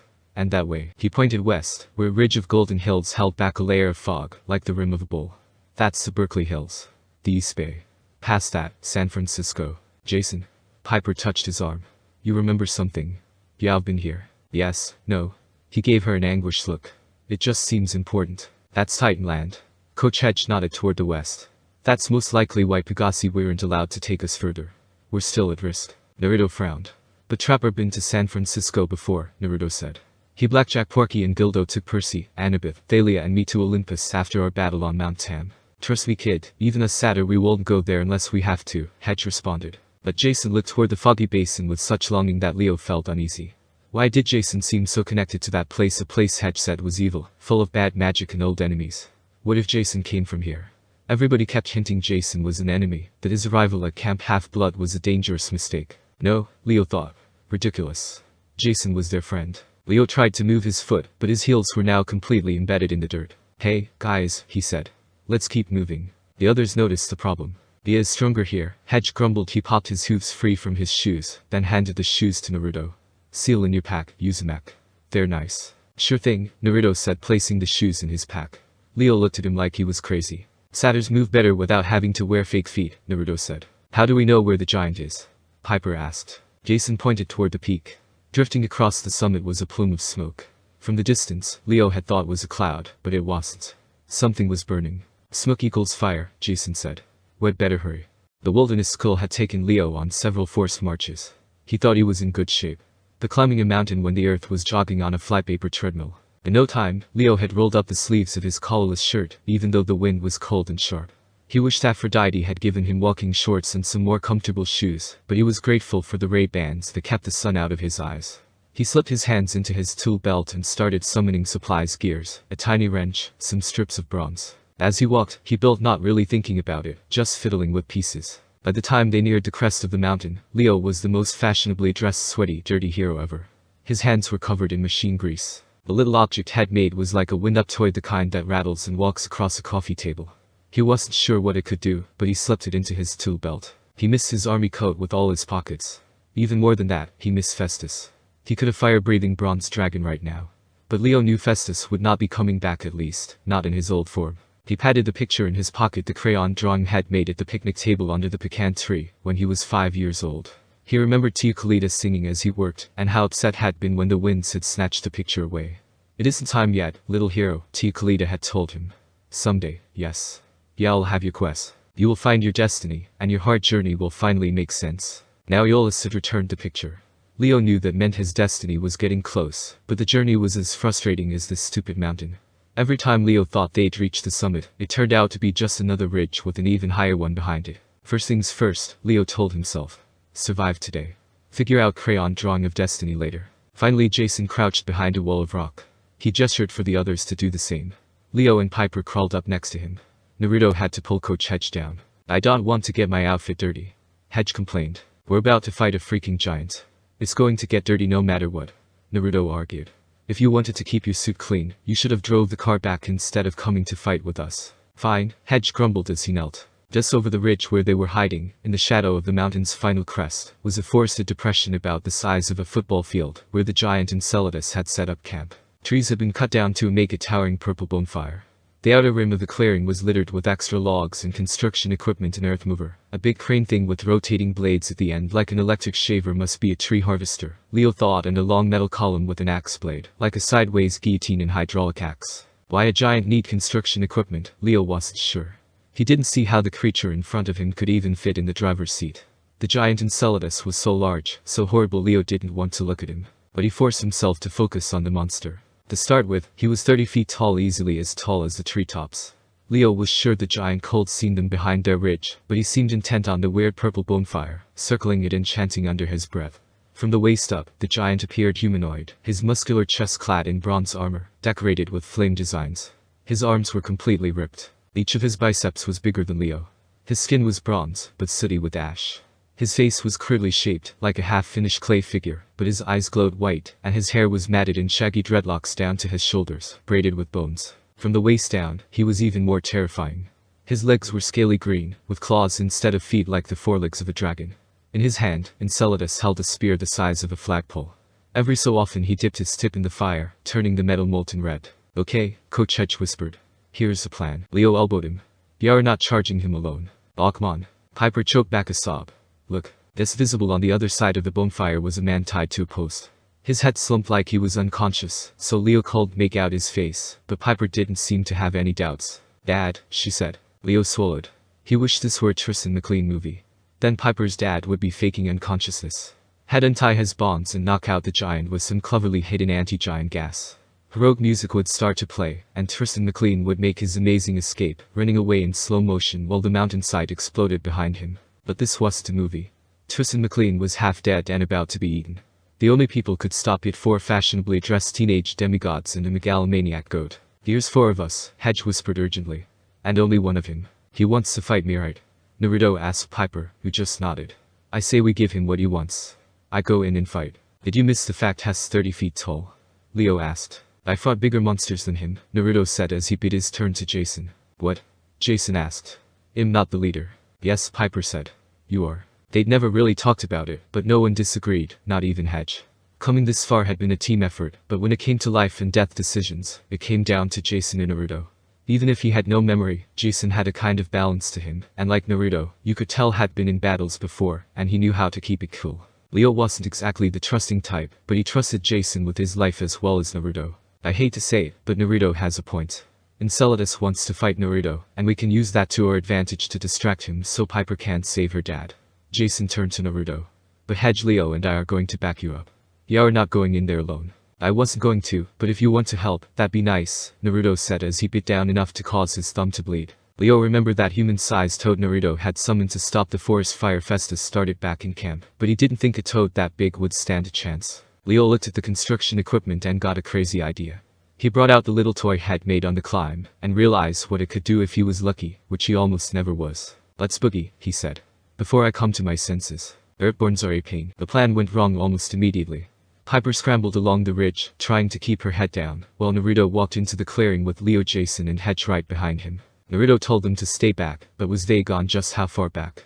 Naruto just stepped up to Giant like the guy was just another monster as he did. Leo felt strong energy coming off Naruto, that caused him to flash back to Media's department store, with the red chakra that surrounded Naruto, only this time it didn't feel malice. This time it felt like Naruto was calling on the power from nature itself as he took each step. At first Leo thought Naruto was crazy, even thinking of going up against a 30-foot giant, but now Leo started believing that Naruto knew what he was doing. "Hey! I heard there's a giant that wanted to fight me here," Naruto shouted. "All I see is an overgrown Laestrygonian one-up." This caused Leo to almost tripped over his feet. He was expecting Naruto to come out and start attacking, not insulting the giant. Judging from Jason's and Hedge's response, they didn't plan it either. Enceladus stopped chanting at the flames. He turned toward them and grinned, revealing fangs like a saber-toothed tiger's. "Well," the giant rumbled. "What a nice surprise." Leo didn't like the sound of that. His hand closed on his wind-up gadget. He stepped sideways, edging his way toward the bulldozer. Coach Hedge shouted, "Let the movie star go, you big ugly cupcake. Or I'm gonna plant my hoof right up your." "Coach," Jason said, "shut up." Enceladus roared with laughter. "I've forgotten how funny satyrs are. When we rule the world, I think it'll keep you kind around. You can entertain me while I eat all the other mortals." "Is that compliment?" Hedge frowned at Leo. "I don't think that was a compliment." "So are we going to fight or not?" Naruto shouted. "I hate to come all this way only to find the bane of Grandma Athena is a wimp." Enceladus opened his mouth wide and his teeth glow. "Scatter!" Leo yelled. Jason and Hedge dove to the left as the giant blue fire furnace blast, so hot even Festus would have been jealous. Leo dodged behind the bulldozer, wound up his homemade device, and dropped it into the driver's seat. Then he ran to the right for the tree harvester. The flames cleared and Naruto appeared unharmed. In fact, he swatted the flames off him like it was nothing. "I guess you didn't get the message about me being Heshia's champion," Naruto said. "Fire tricks don't work on me. Keep taunting, Naruto Uzumaki." "I know what you are planning," Enceladus said as he slammed his spear against the ground. The entire mountain shook. The shockwave sent Leo sprawling. He blinked, momentarily stunned. Through the haze of grass fire and bitter smoke, he saw Jason stagger to his feet on the other side of the clearing. Coach Hedge was knocked out cold. Had fallen forward and hit his head on a log. His furry hindquarters were sticking straight up, with Nis canary yellow pants around his knees, a view none of them wanted to see. And yet Naruto was still standing, although he shifted his body to keep himself balanced. Leo thought the smoke was making him see things because Naruto's eyes look yellow now with pigmented color around them. The giant bellowed, "I see you, Piper McLean." He turned and blew fire at a line of bushes to Leo's right. Piper ran into the clearing like a flushed quail, the underbush burning behind her. Enceladus laughed. "I'm happy I've arrived and you brought me my prizes." Leo's gut twisted. This was the moment Piper had warned them about. They played right into Enceladus' hands. The giant must have read Leo's expression, because he laughed even louder. "That's right, son of Hephaestus. I didn't expect you all to stay alive this long, but it doesn't matter. By bringing you here, Piper McLean has sealed the deal. If she betrays you, I'm as good as my word. She can take her father and go. What do I care about a movie star?" Leo could see Piper's dad more clearly now. He wore a ragged dress shirt and torn slacks. His bare feet were caked with mud. He wasn't completely unconscious, because he lifted his head and groaned, "Yep, Tristan McLean all right. Leo had seen that face in enough movies. But he had a nasty cut down the side of his face. He looked thin and sickly, not heroic. "Dad!" Piper yelled. Mr. McLean blinked, trying to focus. "Pipes, where?" Naruto draw out Yuzushio no Arashi. "You wanted me, Enceladus. You got me. Now let Piper's dad go. Only if she swears her loyalty to me, I will let her free," Enceladus said. Piper looked between her friends and her dad. "I'll kill you," Leo warned. "Don't follow him." "Oh, come now," Enceladus bellowed. "You know I was born to fight Athena herself. Mother Gaia made each of us giants with a specific purpose, designed to fight and destroy a particular god. I was Athena's nemesis, the anti-Athena, you might say. Compared to some of my brethren I am small. But I am clever. And I keep my bargain with you, Piper McLean. It's part of my plan." Enceladus roared on the last word, the call so loud it echoed down the valley, and was probably heard all the way to San Francisco. At the edge of the woods, half a dozen ogre-like creatures rose up. Leo realized with nauseating certainty that they hadn't simply been hiding there. They'd risen straight out of the earth. The ogres shuffled forward. They were small compared to Enceladus, about 7 feet tall. Each one of them had 6 arms, 1 pair in the regular spot, then an extra pair sprouting out the top of their shoulders, and another set shooting from the sides of their rib cages. They wore only ragged leather loincloths, and even across the clearing, Leo could smell them. 6 guys never bathed, with 6 armpits each. Leo decided if he survived this day, he'd have to take a 3-hour shower just to forget the stench. "Earthborns," Naruto said. "That's right, grandson of Athena," Enceladus sounded delight. "They used to live in a miserable place in Greece called Bear Mountain. Mount Diablo is much nicer. They're lesser children of Mother Earth, but they serve their purpose. They're good with construction equipment." Vroom, vroom. One of the Earthborns bellowed and the others took up the chant, each moving his 6 hands as though driving a car, as if it were some kind of weird religious ritual. Vroom, vroom. "Yes, thank you, boys," Enceladus said. "They also have score to settle with heroes. Especially anyone named Jason." "Yay, son!" the Earthborn screamed. They all picked up clumps of earth, which solidified into their hands, turning into nasty pointed stones. "We're yay, son. Yay, son." "Not so smart though," Naruto noted. Enceladus smiled. "You see, Piper, you have a choice. Save your father, or try to save your friends and face certain death." Piper stepped forward. Her eyes blazed with such rage, even the Earthborn backed away. She radiated power and beauty, but it had nothing to do with her clothes or makeup. "You will not take the people I love," she said. "None of them." Her words rippled across the clearing with such force, the Earthborn muttered, "Okay. Okay, sorry," and began to retreat. "Stand your ground, fools," Enceladus bellowed. "And there's my K," Naruto said as he disappeared in a puff of smoke. A small shadow then appeared above Enceladus that suddenly grew into a giant's size, as a gigantic orange toad with blue markings crashed on top of him and several Earthborns. Leo, Jason and Piper were blown back, but unharmed. The purple flames were put out. Piper and Jason armed themselves, not knowing if the toad was an enemy monster or not. That is until they heard Naruto shouting. "That was awesome. Thanks a lot, Gamakichi." Sure Naruto," Gamakichi responded unaware. "What did we do?" "Oh right. Sorry Gamakichi, I had to summon you sudden notice. I could risk planning anything with the giant we're fighting," Naruto said. "Oh, why didn't you say so?" Gamakichi said. The ground and dust under Gamakichi started gathering around. "Oh boy. You better go home Gamakichi unless you want to become roasted toad for this giant. He can breath seriously hot flames, I'll explain it to you when the quest is over." "Fair enough." Gamakichi disappeared in a puff of smoke. Naruto landed on the ground with ease. "Naruto, what was that?" Jason asked. "Uzumaki." Enceladus roared as his head reformed quickly. "Yeah, I'll pay for that." 6 more Earthborns formed from the ground up around them, each arming themselves with spiky rocks. "Earthborns. I will show you, Jason," Enceladus shouted as his arms formed. He pointed to Tristan McLean, who still hung helpless and half-conscious, but not harmed by Naruto's stunt. "There's Jason," Enceladus said with pleasure. "Tear them apart." Fortunately, Naruto spared the construction equipment with his stunt too because Leo still had his own surprise. Leo dashed for the tree harvester, which stood between Mr. McLean and the Earthborn. The Earthborn were fast, but Leo ran like a storm spirit. He leaped toward the harvester from 5 feet away and slammed into the driver's seat. His hands flew across the controls, and the machine responded with unnatural speed, coming to life, as if it knew how important this was. "Ha!"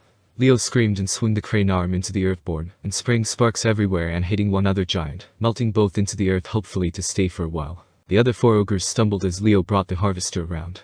He smashed a button, and the end of the crane arm, the wicked rotating blades, began to whir. Out of the corner of his eye, he could see Piper at the stake, cutting her father free. On the other side, Jason had joined Naruto in trying to slow down Enceladus reforming, using wind to scatter the remains, but Enceladus used his reform head to blow flames at them. Coach Hedge was still heroically passed out with his goat tail sticking up in the air. One of the Earthborns, apparently not the most intelligent one, charged the tree harvester, and Leo swung the crane arm in his direction. As soon as the blades touched the ogre, he dissolved into wet claw and splattered all over the clearing. Most of him flew into Leo's face. He spit clay out of his mouth and turned the harvester toward the 3 remaining Earthborn, who backed up quickly. Bad vroom vroom. One yelled. Yeah, that's right, Leo yelled at them. You want some bad vroom vroom? Come on. Unfortunately, they did. 3 ogres with 6 arms, each throwing large hard rocks at super speed, and Leo knew it was over. Somehow, he launched himself in a backward somersault off the harvester half a second before the boulder demolished the driver's seat. Rocks slammed into metal. By time Leo stumbled to his feet, the harvester looked like a crushed soda can, sinking in the mud. Dozer. Leo yelled. The ogres were picking up more clumps of earth, but this time they were glaring in Piper's direction. 30 feet away, the bulldozer roared to life. Leo's makeshift gadget had done its job, burrowing into the earth mover's controls, and giving it a temporary life of its own. It roared toward the enemy. Just as Piper cut her father free and caught him in her arms, the giants launched their second volley of stones. The dozer swiveled in the mud, skidding to intercept, and most of the rocks slammed into its shovel. The force was so great it pushed the dozer back. 2 rocks ricocheted and struck their throwers. 2 more Earthborn melted into clay. Unfortunately, one rock hit the dozer's engine, sending up a cloud of oily smoke, and the dozer groaned to a stop. Another great toy broken. Piper dragged her father below the ridge. The last Earthborn charged after her. Leo was out of tricks, but he called let that monster get to Piper. He ran forward, and grabbed anything from his tool belt. Hey, stupid. He yelled, and threw a screwdriver at the Earthborn. It didn't kill the ogre, but it sure got his attention. The screwdriver sank hell deep into the Earthborn's forehead like he was made of Play-Doh. The Earthborn yelped in pain and skittered to a halt. He pulled out the screwdriver, turned and glared at Leo. Sadly, this last ogre looked like the biggest and nastiest of the bunch. Dia had really gone all out, creating him with extra muscle upgrades, deluxe ugly face, the whole package. Oh, great, Leo thought. I've made a friend. You die. The Earthborn roared. Friend of Ye's son dies. The ogre scooped up handfuls of dirt, which immediately hardened into rock cannonballs. Leo's mind went black. He reached into his tool belt, but he couldn't think of anything that would help. He was supposed to be clever, but he couldn't craft or build or tinker his way out of this one. Fine, he thought. It'll go out blaze of glory style. He burst into flames, yelled, Hephaestus, and charged at the ogre barehanded. He never got there. A blur of turquoise and black flashed behind the ogre.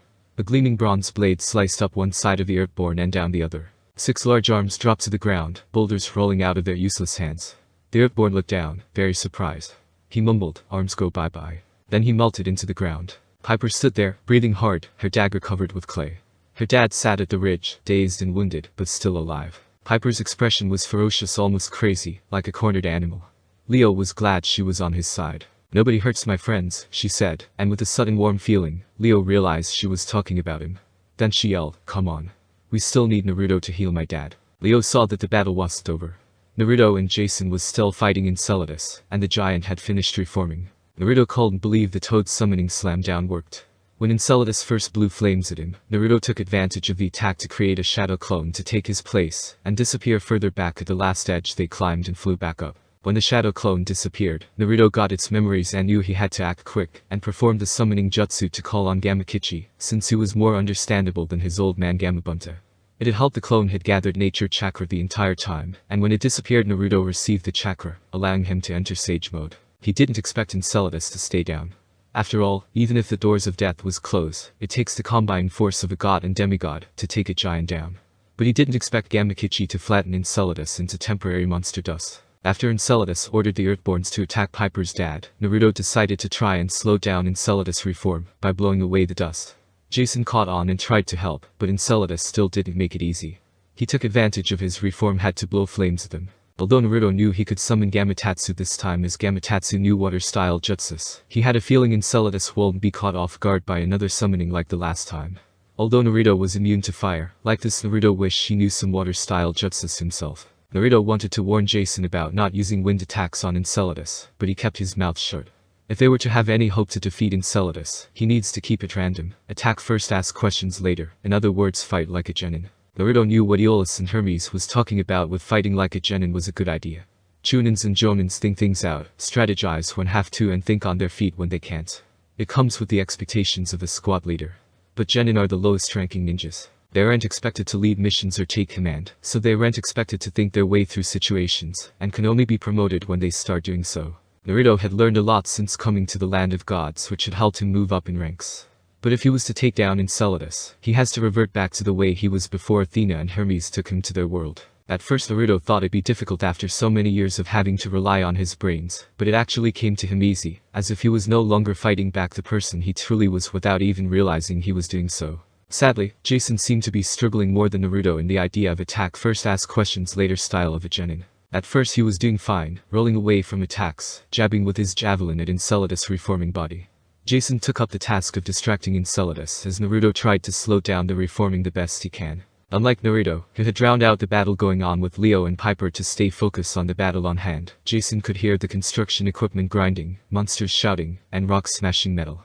He heard Leo and Piper yelling meant they were alive, but Jason tried his best to drown it out too. Sadly Gia was getting stronger and because of it, Enceladus was reforming faster. His upper body was now reformed and he was sweating at the duo.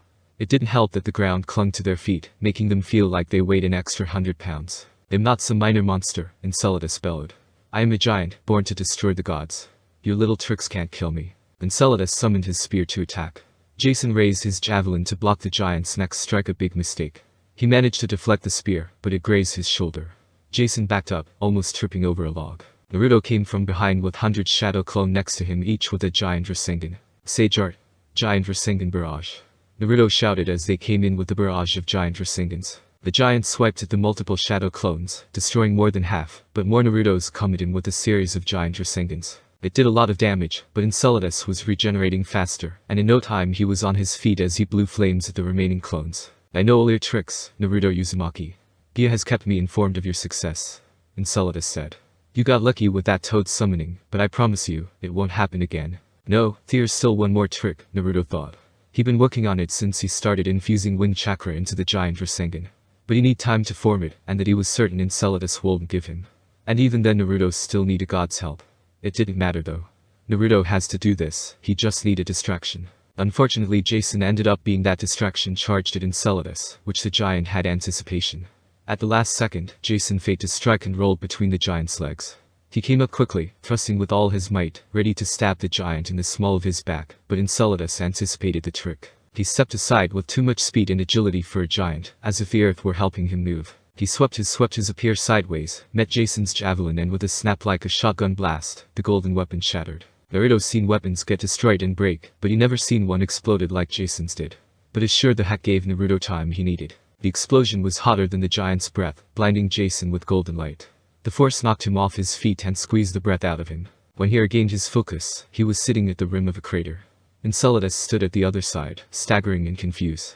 The javelin's destruction had released so much energy, it had blasted a perfect cone-shaped pit 30 feet deep, fusing the dirt and rock into a slick glassy substance. Jason wasn't sure how had survived, but his clothes were steaming. Naruto could tell Jason was out of energy. It was now or never. Jason tried to get up, but his legs were like lead. Enceladus blinked at the destruction, then laughed. "Impressive. Unfortunately that was your last trick, demigod." Enceladus leaped the crater in a single bound, planting his feet on either side of Jason. The giant raised his spear tip hovering 6 feet over Jason's chest. "And now," Enceladus said, "my first sacrifice to Gia." This then a loud blast of sound raced through the arena, causing Enceladus to drop the spear, missing Jason just barely. A Naruto clone appeared next to Jason, grabbed him and disappeared in a flash. Naruto came from behind with a giant Rasengan similar to before, but Jason could sense the wind fused in it, as it gave the Rasengan the shape of a shuriken. Wind style. Giant Rasen Shuriken. Naruto threw the giant Rasengan with all his might. The Rasen Shuriken slammed into Enceladus, grinding into him, and to Jason's amazement growing in size. "It's not enough," the clone muttered. "We still need a god's power." Jason thought the clone was joking, but in his gut he knew it was right. "Father," Jason thought. "If I've ever done anything good, anything you approved of, help me now. Please, give Naruto the power to finish this." Suddenly he could smell the metallic scent of a swallow the sun. If the giant could react he would froze. Jason yelled, hit the deck, and every hair on his head stood straight up. Crack. Lightning fired down and hit the giant Rasen Shuriken, and created a blast bigger than Jason's own javelin, sending Jason and Naruto tumbling backwards. When they regained bearings, they were clear from the crater, which had doubled if not tripled in size. "That was awesome," Naruto shouted. "Believe it. That was better than what Sasuke and I did to the Williamsburg Bridge.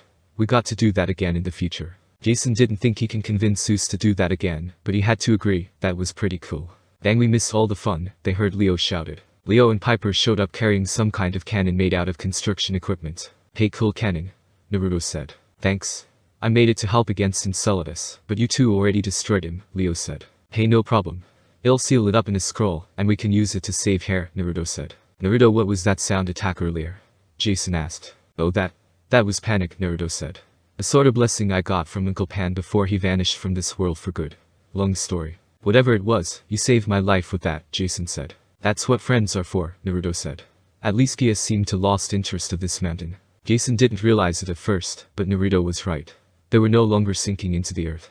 Gia was gone, for now. All around them was carnage.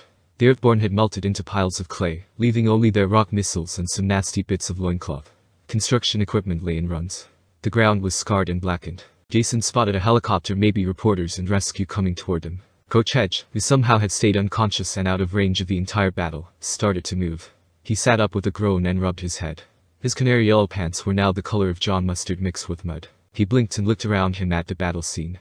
Did I do this? Before Jason could reply, Hedge picked up his club and got shakily to his feet. Yeah, you wanted some hoof. I gave you some hoof cupcakes. Woe's the goat, huh? He did a little dance, kicking rocks and making what were probably rude satyr gestures at the piles of clay. Let's let him have his moment, Naruto offered. No one argued against Naruto since Hedge seemed happy.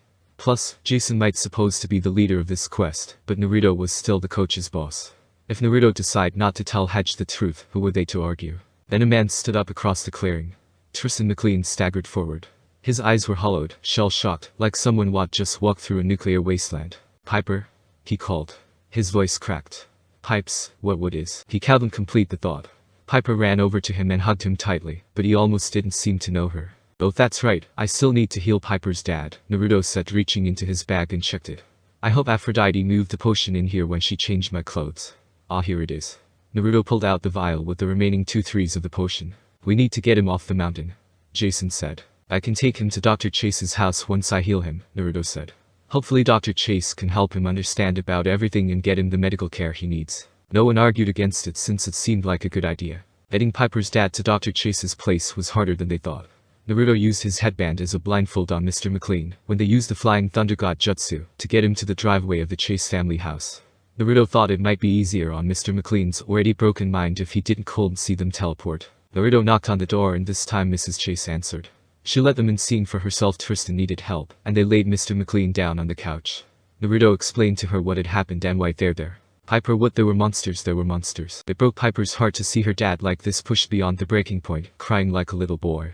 She didn't know what the giant had done to him exactly, how the monsters had shattered his spirit, but she didn't think she could stand to find out. It'll be okay, Dad, she said, making her voice as soothing as possible. She didn't want to charm speak her own father, but it seemed the only way. These people are my friends. You're safe now. We're going to help you. Piper's dad blinked and looked up at the ceiling fan. Blades. The hand machine with so many blades. They had 6 arms. Can someone turn off the ceiling fan? Naruto asked. I don't want him to freak out on me. They'll get it, Mrs. Chase said. Piper. Her dad grasped her hand and held on like he was afraid hatful. It's you. They told me you would die. They said horrible things would happen. They were monsters. Real monsters. Earth spirits, right out of Grandpa Tom's stories, and the Earth Mother was angry with me. And the giant Sokalu, breathing fire. He focused on Piper again. His eyes were like broken glass, reflecting crazy kind of light. They said you were a demigod. Your mother was Aphrodite. Goddess of love, Piper said. I didn't find out until you were taken. When we found out where you were, we came to right away. My friends helped me. No one will hurt you again. Their dad called and stopped shivering. You're heroes, you and your friends, I can't believe it. You're a real hero, not like me. Not playing a part. I'm so proud of you, Pipes. But the words muttered listlessly, in a semi-trance. He gazed far off and his grip on Piper's hand went slack. Your mother never told me. Piper, I need your help in getting your dad to drink the potion, Naruto said. Timing wasn't right, Piper remembered Aphrodite told her. But Naruto changed things with his part in the prophecy. Caduceus will earn his place, as he chose to heal thrice. The oracle's voice echoed. Dad, my friend Naruto is going to give you something that will help you feel better, Piper said. I trust you, Piper. Naruto took a glass Mrs. Chase left out on his request earlier, and poured another third of the bottle into it. Piper thought Naruto was going to give her father the glass, but Naruto sat the glass down, and took the beaker to Mr. McLean. I just wanted to make sure we have enough left, since I still have to heal one more time, Naruto explained. Okay, Mr. McLean, open up and take your medicine. Piper's dad didn't argue or complain as he drank the potion as Naruto gave it to him. When he was done, the potion must have made him drowsy or the exhaustion kicked in, as he said in a quiet voice. I live in a world of monsters. Before falling asleep, Piper, I know I said we should leave it to Dr. Chase to get him help, but I think we should take him to the Leaf Village for Grandma Tsunade to monitor your dad's health, Naruto said. He'd be safer in the elemental nations than he would be in this world until we get back, and since no one there knows about him, he can recuperate without paparazzi finding him. The five of them were using Dr. Chase's office as a meeting place to talk about what to do now. I hate to admit it, but your dad might be safer in the elemental nations than here, Jason agreed. Piper took a shaky breath. She knew they had a point. But she'd rather know her dad is home. Can Tsunade help him? I bet my headband on it, Naruto said. In fact, Tsunade probably can get your dad on his feet faster than any hospital in this world can. Okay, Piper said. That's great, but who should take him? Leo asked. We still need to save Hera. They'll take him, said Coach Hedge. Piper stared at him. The satyr was the last person she'd expected to offer. You? She asked. I'm a protector, Gleason said. That's my job. I can do this. You four need to carry on this quest. No offense, Hedge, but do you know your way around the leaf? Leo asked. I have you know I was there before the Second Titan War started looking for half-bloods, Hedge argued. Still, I write you a letter to give to the ninjas and Tsunade explaining the situation, Naruto said. How is he going to get there? Jason asked. With this. Naruto reached in his bag and took out a golden apple of Hesperides. Naruto, is that? Piper asked. Yep. Apple of Hesperides. Blessed by Gramps to transport me between worlds. I keep it on me in case we somehow ended up going to the elemental nations, Naruto said, tossing it to Hedge. Eat it. That's my only apple. Fine, Hedge agreed. They left the room except for Naruto, who used Dr. Chase's office supplies, but he kept to write papers to write a note for Tsunade. Piper came down and saw her dad had regained conscious. Dad. Piper cheered, running to her dad. How do you feel? Still a little confused and messed up, but better than I was before, her dad replied. Where are we? Piper remembered what Aphrodite told her about the potion only heal his mind slowly. This is the residence of Frederick Chase, a family friend of one of my friends, Naruto, Piper explained. The boy that gave me that medicine. Yes. Him. Dad, listen, Coach Hedge is going to take you to another world, Piper said. It's called the Elemental Nations. There's someone there called Tsunade Senju. She's going to help you recover you while we finish our quest. It might be a strange world, but Naruto been there, and he assured me they can keep you safe until you are ready to go home. After what those monsters show me, I don't know if I can handle the idea of seeing a different world, but Mr. McLean sighed. I trust you, Pipes. If you said this Tsunade Senju can help me, I'll go there to meet her. Piper wanted to tell her dad that Tsunade was actually the great-granddaughter of Aphrodite, and that even Aphrodite spoke highly of her when she talked to her, but Piper knew that meant revealing that she talked to her mother. Piper decided to tell him later. I love you, Piper. I always have. I sent you away because I didn't want you exposed to my life. Not the way I grew up, the poverty, the hopelessness. Not the Hollywood insanity either. I thought I was protecting you. Mr. McLean said, then gave a shakily laugh. As if your life without me was better, or safer. Piper took his hand. Shed heard him talk about protecting her before, but Shed never believed it. Shed always thought he was rationalizing. Her dad seemed so confident and easygoing, like his life was a joyride. How could he claim she needed protecting from that? Finally, Piper understood had been acting for her benefit, trying not to show how scared and insecure he was. He really had been trying to protect her. And it took his ability to cope.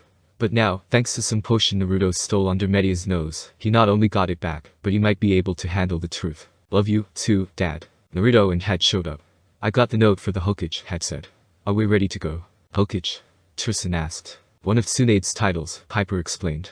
I'm sure they will clear things up about the elemental nations when you get there. Mr. McLean, I don't know what Piper told you about Tsunade, but I reassure you, she's the best there is when it comes to medical stuff in the elemental nations, Naruto said. She even impressed Lord Dionysus himself. And when they let you out, if you are hungry, there's a ramen stall called the Chiricus. They make the best ramen in both worlds. Just tell the owner Naruto Uzumaki recommended them to you. Thank you, young man. I might try this Chiricus ramen while in there, Tristan agreed. Okay, so according to Naruto, it's best you hold me while I use this apple to get us to the elemental nations, Hedge said. Tristan did what he was told, and Hedge took a knife he borrowed and stabbed the apple. There was a golden flash and they were gone. Piper started to cry.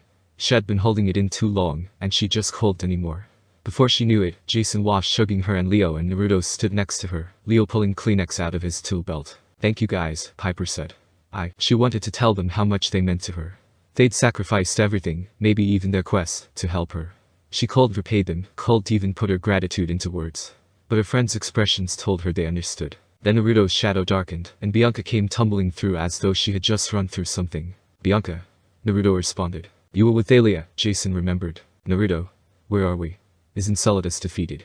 Bianca asked. We're in the Chase family home. We stopped here to help Piper's dad after we saved him, Naruto said. What happened? We found her, Bianca said. I had to pray to Dad to take me to your location. The other hunters, they're holding off the giant minions, but they can't hold them forever. I need to get you guys to the wolf house before sunset, or else it's all over. It's worse than Thalia realized. Porphyrion is rising. But how are we supposed to get there?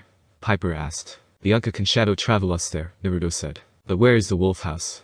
Jason asked. Jack London's place, Bianca said. When she said that, Jason looked like had been shot. He tottered, his face paled. Bro, you alright? Leo asked. Yeah, Jason said.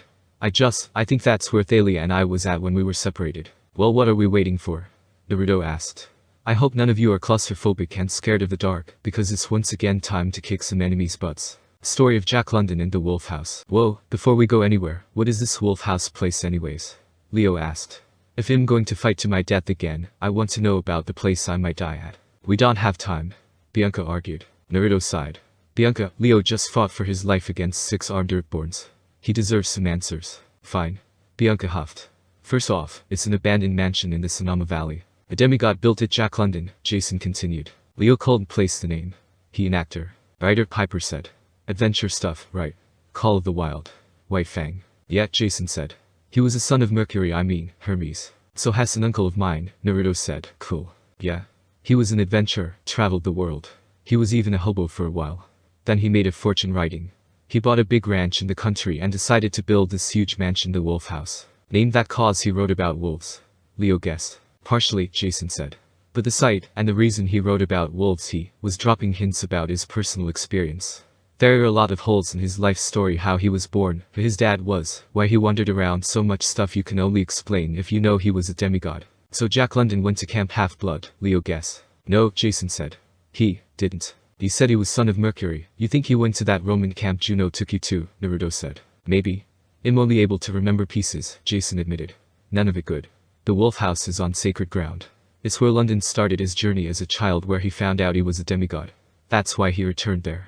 He thought he could live there, claim that land, but it wasn't meant for him. The Wolf House was cursed. It burned in a fire a week before he and his wife were supposed to move in. A few years later, London died, and his ashes were buried on the site. It's a powerful place. If Gia can claim it, use his power to entomb Hera on the solstice, and raise Porphyrion, that might be enough to awaken the Earth Goddess fully. So the Wolf House is connected to the other camp, Naruto said. Yeah.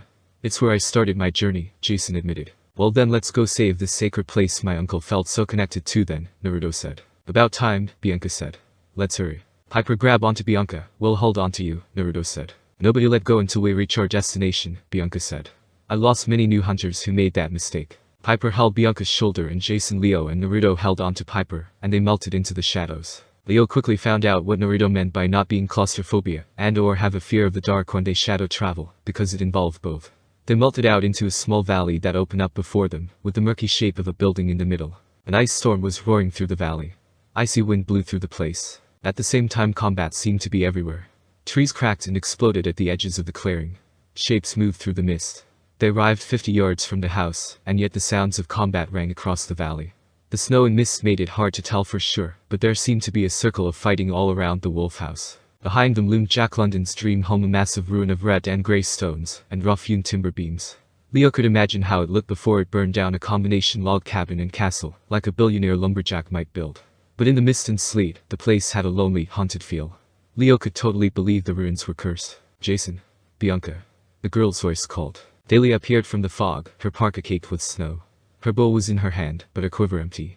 She ran toward them, but made it only a few steps before a 6-armed ogre, one of the Earthborn, burst out of the storm behind her, a raised club in each hand. Look out!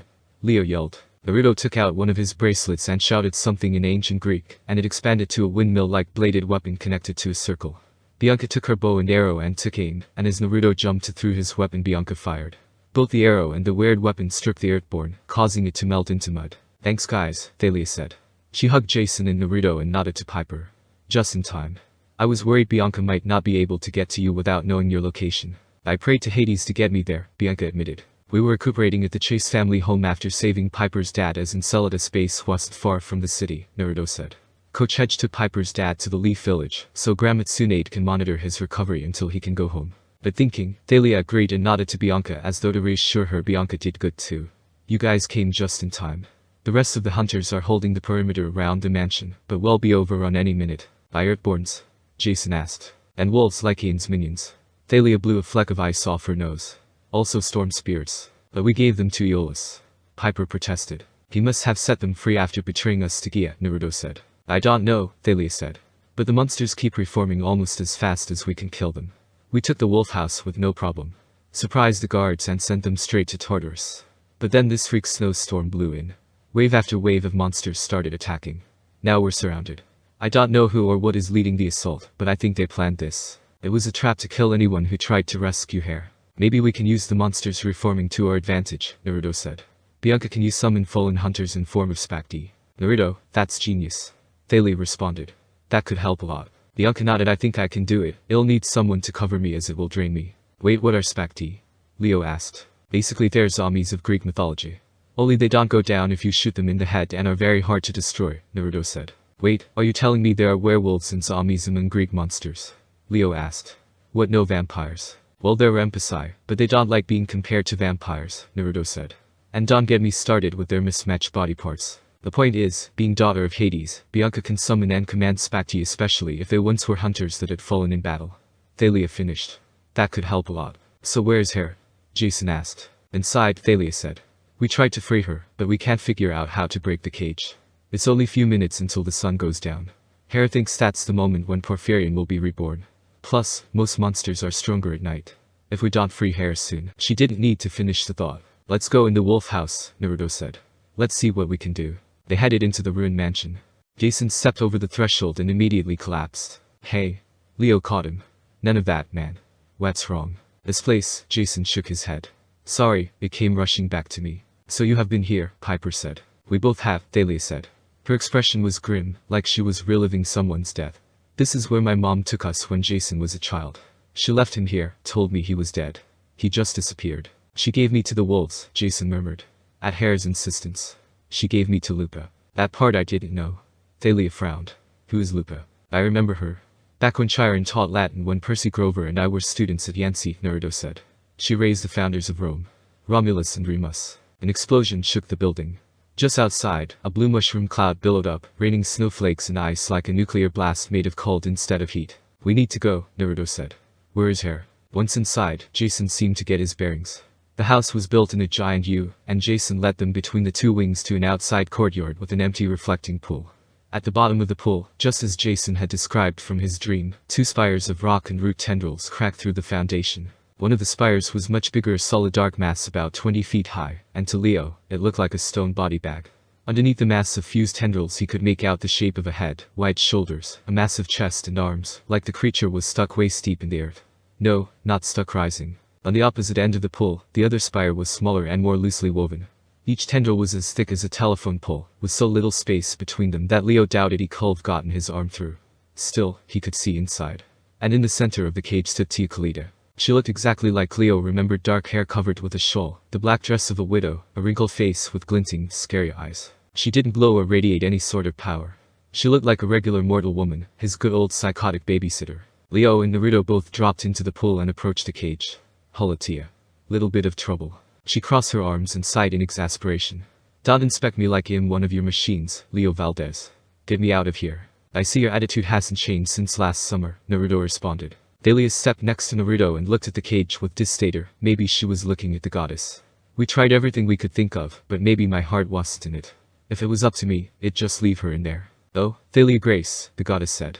When I get out of here, y'all be sorry you were ever born. Hey Hera. Have it ever occurred to you that if you were nicer to your stepkids, they would treat you better? Naruto asked. Come on Thalia, Bianca said. I still need to summon our fallen hunters. Thalia clenched her jaw. Fine. But if you ask me, she isn't worth it. No, but it's her or Porphyrion, and I doubt Porphyrion be any nicer to you or Jason than his brother was to me, Naruto commented. Thalia and Bianca turned, leaped out of the pool, and stormed from the building. So what's going on with that? Jason asked Hera as he nodded to the other spire that looked like the king-size granite body bag. Was Leo imagining it, or had it grown taller since they'd gotten here? That Jason, Hera said, is the king of the giants being reborn. Rose Piper said. Indeed, Hera said. Porphyrion, the strongest of his kind. Dia needed a great deal of power to raise him again, my power. For weeks I've grown weaker as my essence was used to grow him in new form. So you're like a heat lamp, Leo guessed. Or fertilizer. The goddess glared at him, but Leo didn't care. This old lady had been making his life miserable since he was a baby. He totally had rights to rag on her. "Do all you wish," Hera said in a clubbed tone. "But at sundown, it will be too late. The giant will awake. He will offer me a choice. Marry him or be consumed by the earth. And being a goddess of marriage and already married to Zeus, you cannot marry Porphyrion, the same reason you won't have children with anyone else but Zeus," Naruto added. "That's correct, Naruto Uzumaki. We will all be destroyed. And as we die, Gia will awaken." Leo frowned at the giant spire. "Can't we blow it up or something?" "Without me, you do not have the power," Hera said. "Well, the Nine Tails could destroy it, but it would require power beyond Naruto's control. I'm guessing the spire is like the seal that keeps the fox locked up in me. Prevents you from using too much of your power to break out." "That is correct," Hera said. "This is why I need Leo Valdez, because I knew he could aid me at this moment. If anyone can find a way to destroy this abomination, it's him." "But it's not a machine," Leo said. "No, but we got the prophecy in our favor, and we have Piper," Naruto said. "Me?" Piper asked. "Yeah. Remember? The forge and dove shall break the cage," Naruto said. Symbols of Hephaestus and Aphrodite. Leo realized what Naruto was getting at, and a plan started formulating in his head. "I got an idea. Naruto is right, Piper, I'm going to need your help. And we're going to need time." The air turned brittle with cold. The temperature dropped so fast, Leo's lips cracked and his breath changed to mist. Frost coated the walls of the wolf house. Venti rushed in, but instead of winged men, these were shaped like horses, with dark storm cloud bodies and manes that cracked with lightning. Some had silver arrows sticking out of their flanks. Behind them came red-eyed wolves and the 6-armed Earthborn. Piper drew her dagger. Jason grabbed an ice-covered plank off the pool floor. Naruto called out his katana. Leo reached into his tool belt, but he was shaken up. All he produced was a tin of breath mints. He shoved them back in, hoping nobody had noticed, and drew a hammer instead. 2 wolves padded forward. They were dragging 2 human-sized statues by the leg. At the edge of the pool, the wolf opened its maw and dropped the statues for them to see. In ice sculptures of 2 girls, both archers, one with short spiky hair, and the other had silky black hair, and both had surprised look on their faces. "Thalia." Jason rushed forward, but Piper and Leo pulled him back. The ground around Thalia's and Bianca's statues were already webbed with ice. Leo feared if Jason touched her, he might do this. "Oh man, good thing Neko isn't here to see Bianca like this," Naruto responded, looking at Bianca's statue. "I just hope it's reversible before he finds out." "You did this?" Jason yelled. His body crackled with electricity. "I'll kill you myself." From somewhere behind the monsters, Leo heard a girl's laughter, clear and cold. She stepped out of the mist in her snowy white dress, a silver crown atop her long black hair. She regarded them with those deep brown eyes Leo had thought were so beautiful in Quebec. "Bonsoir, mes amis," said Keen, the goddess of snow. She gave Leo a frosty smile. "Alas, son of Hephaestus, you say you need time. I'm afraid time is one tool you do not have." Melted into the shadows. After the fight on Mount Diablo, Jason didn't think he could ever feel more afraid or devastated. Now his sister was frozen at his feet. He was surrounded by monsters. Had broken his golden sword and replaced it with a piece of wood.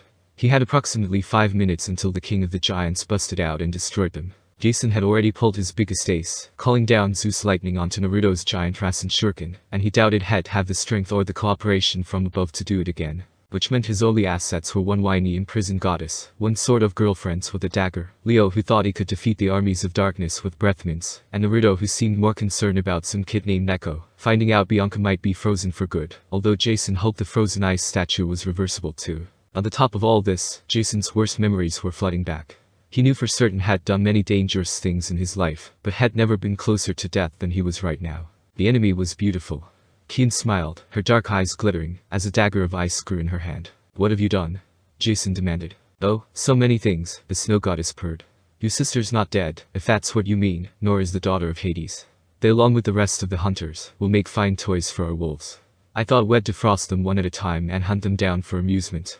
Let them be prey for once." "Yes, my dears." Keen kept her eyes on Jason. "Your sister almost killed their king, you know. Lycaon's off in a cave somewhere, no doubt licking his wounds, but his minions have joined us to take revenge for their master. And soon Porphyrion will arise, and we shall rule the world. You meddlesome, D-list goddess. You are unworthy to pour my wine, much less rule the world." Naruto groaned. "I see the treatment of minor gods on Olympus still haven't changed." "Shut it, Uzumaki. This got nothing to do with our oath," Hera responded. Keen sighed. "Tiresome as ever, Queen Hera. I've been wanting to shut you up for millennia." Keen waved her hand, and ice encompassed the prison, sealing in the spaces between the earth and tendrils. "That's better," the snow goddess said. "Now, demigods, about your death." "They are the one who tricked Hera into coming here," Jason said. "You gave Zeus the idea of closing Olympus. The wolves snarled, and the storm spirits whinnied, ready to attack, but Kian held up her hand. Patience, my loves. If you wants to talk, what matter? The sun is setting, and time is on our side. Of course, Jason Grace. Like snow, my voice is quite gentle, and very cold. It's easy for me to whisper to the other gods, especially when I am only confirming their own deepest fears. I also whispered in Aeolus' ear that he should issue an order to kill demigods. It is a small service for Gia, but I'm sure I will be well rewarded when her sons the giants come to power. You killed us in Quebec, Jason said. Why let us live? Kian wrinkled her nose. Messy business, killing you in my father's house, especially when he insists on meeting all visitors. I did try, you remember. It would have been lovely if had agreed to turn you to ice, but once had given you guarantee of safe passage, I can't openly disobey him. My father is an old fool. He lives in fear of Zeus and Aeolus, but has still powerful. Soon enough, when my new masters have awakened, I will depose Boreas and take the throne of the North Wind, but not just yet. Besides, my father did have a point. Your quest was suicidal. You should read up on your brother's history as demigods keen. If you have all quests are suicidal, Naruto said. True, but this one was especially dangerous with you and Jason on the same team, Kian stated. Grandson of Athena and child of Rome working together. You should have failed long ago. Not like you didn't try, Leo said. You knocked our dragon out of the sky over Detroit. Those frozen wires in his head, that was your fault. You are gonna pay for that. You are also the one who kept Enceladus informed about us, Piper added. We have been plagued by snowstorms the whole trip. Yes, I feel so close to all of you now, Kian said. Once you made it past Omaha, I decided to ask Glycian to track you down, so Enceladus can still have the grandson of Athena, and Jason could die here, at the Wolf House. But it's even better now with both Naruto and Jason here, Kian smiled at them. You see, no child or legacy of Athena is supposed to step foot in this house. I'm guessing if it wasn't for Hera giving Naruto permission, he would have been blasted to the afterlife of the elemental nations the moment he arrived here. But it don't matter, thanks to Jason here, as once his blood spilled on this sacred ground, it will be tainted for generations. His demigod brethren will be outraged, and when they find out a grandson of Athena was here, they'll believe Naruto had killed Jason and declare war on the Greeks. It will be delicious. Piper, Leo and Naruto didn't completely understand, but Jason did. His memories were returning enough for him to realize why he had a strange feeling that he shouldn't trust Naruto during the quest. Most importantly, he realized how dangerously effective Kian's plan could be. They all set demigods against demigods, he said. It's so easy, said Kian. As I told only encourage what you would do anyways. But not me, Naruto said. You haven't been able to influence me. If anything, you are afraid of me. Kian glared at Naruto. I don't fear a mere demigod, Naruto Uzumaki, especially not you. But you're right. For whatever reason, my powers called to influence you. But it didn't matter, as I just had to influence your friends to get you where I need you. But why? Piper spread her hands. Kian, y'all tear the world apart.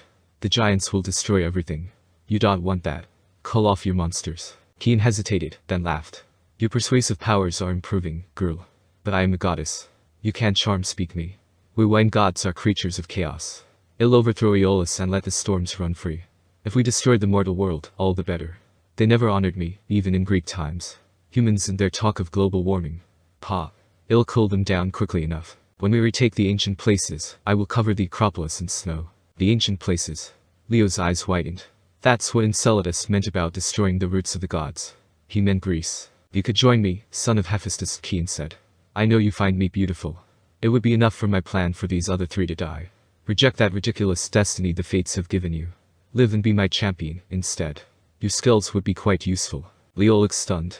He glanced behind him, like he might be talking to somebody else. For a second Jason was worried. He figured Leo didn't have beautiful goddess make him offers like this every day. Then Leo laughed so hard, he doubled over. Yeah, join you. Right. Until you get bored of me and turn me into a Leosicle. Lady, nobody messes with my dragon and gets away with it. I can't believe I thought you were hot. You said it, Leo. Naruto said. Never mess with the stuff of a child of Hephaestus. Like their dad, they take it personal if you do. Naruto and Leo fist bump as they understand each other. Kian's face turned red. Hot. You dare insult me. I am cold, Leo Valdez. Very cold. She shot a blast of wintry sleet at the demigods. Naruto placed his hand on Leo. Naruto, what? Leo said. Trust me. Use your flames. Naruto said. Leo held up his hand and felt a surge of energy run through him. When he summoned a wall of fire, it was stronger than normal and engulfed most of the swimming pool, forcing Kian to fall back. Ha, it worked. Naruto said. Naruto, what? Piper said. I gave Leo a boost of wind chakra, Naruto said. Normally I do it with my toad summonings that can use water-style jutsu, but I wanted to see if I can do it with Leo to boost his flames. Looks like it worked. Kian hissed. Enough of this. Hera is failing. Porphyrion is rising. Kill the demigods. Let them be our king's first meals. Naruto took out a small vial. Close your eyes. Naruto told Jason and the others as he threw the jar onto the ground. The jar broke and a blast of light and smoke erupted, covering the whole area. Naruto, what? Piper coughed. Flashing smoke bombs. My own invention, Naruto admitted. Here, Jason. Naruto handed Jason a pair of kunai knives. What? Jason coughed. They're not as good as a sword, but they'll do a whole lot better than a piece of lumber. It'll deal with the wolves, you deal with the rest, Naruto said. Flashing smoke bomb dosed effect sense of smell. Jason didn't need to be told twice as he dropped the lumber and took the kunai knives. They didn't feel quite right in his hands, but Naruto was right about them being better than lumber. Now armed, Jason charged at the monsters. Naruto wasn't kidding about his flashing smoke bomb, not affecting sense of smell as a wolf launched itself at Jason. Naruto appeared above it and slammed the Rasengan into the wolf. Jason had to agree that Naruto seemed to be able to do damage to the wolves even without silver. Jason turned toward the sound of hooves and saw a storm spirit horse bearing down on him. Jason concentrated and summoned the wind. Just before the spirit could trample him, Jason launched himself into the air, grabbed the horse's smoky neck, and pirouetted onto his back. The storm spirit reared. It tried to shake Jason, then tried to dissolve into mist to lose him, but somehow Jason stayed on. He willed the horse to remain solid form, and the horse seemed unable to refuse. Jason could feel it fighting against him. He could sense its raging thoughts, complete chaos, straining to break free. It took all Jason's willpower to impose his own wishes and bring the horse under control. He thought about Aeolus, overseeing thousands and thousands of spirits like this, some much worse. No wonder the master of the winds had gone a little mad after centuries of that pressure. But Jason had only one spirit to master, and he had to win. "You're mine now," Jason said. The horse bucked, but Jason held fast. Its mane flickered as it circled around the empty pool, its hooves causing miniature thunderstorms tempest whenever they touched. "Tempest," Jason said. "Is it your name?" The horse spirit shook its mane, evidently pleased to be recognized. "Fine," Jason said. "Now, let's fight." He charged into battle, slashing with his live straight through Venti. Tempest was a strong spirit, and every time he plowed through one of his brethren, he discharged so much electricity, the other spirit vaporized into a harmless cloud of mist. Naruto slammed another Rasengan into a wolf and looked up to Jason. "Nice work, Jason. Looks like you got yourself a friend." "Thanks, Naruto," Jason responded. Through the chaos, Jason saw Piper and Leo also fighting. Piper was surrounded by Earthborns, but she seemed to be holding her own. She was so impressive looking as she fought, almost glowing with beauty, that the Earthborns stared at her in awe, forgetting that they were supposed to kill her. They'd lowered their clubs and watched dumbfounded as she smiled and charged them. They'd smile back until she sliced them apart with her dagger, and they melted into mounds of mud. Leo had taken on Kiin herself, and even without Naruto, Leo was doing a pretty good job. She kept summoning ice daggers to throw at him, blasts of winter air, tornadoes of snow. Leo burned through all of it. His whole body flickered with red tongues of flame like had been doused with gasoline. He advanced on the goddess, using 2 silver-tipped ball-peen hammers to smash any monsters that got in his way. Jason realized that Leo was the only reason they were still alive, except maybe Naruto, thanks to his blessing from Hephaestus. His fiery aura was heating up the whole courtyard, countering Kiin's winter magic. Without him, Jason and Piper would have been frozen like the hunters long ago. Wherever Leo went, ice melted off the stones. Even Thalia and Bianca started to defrost a little when Leo stepped near her. Kiin probably had hope without Naruto she can still destroy Leo, but now those hopes were dashed. Kiin slowly backed away. Her expression went from enraged to shocked to slightly panicked as Leo got closer. Jason and Naruto were running out of enemies.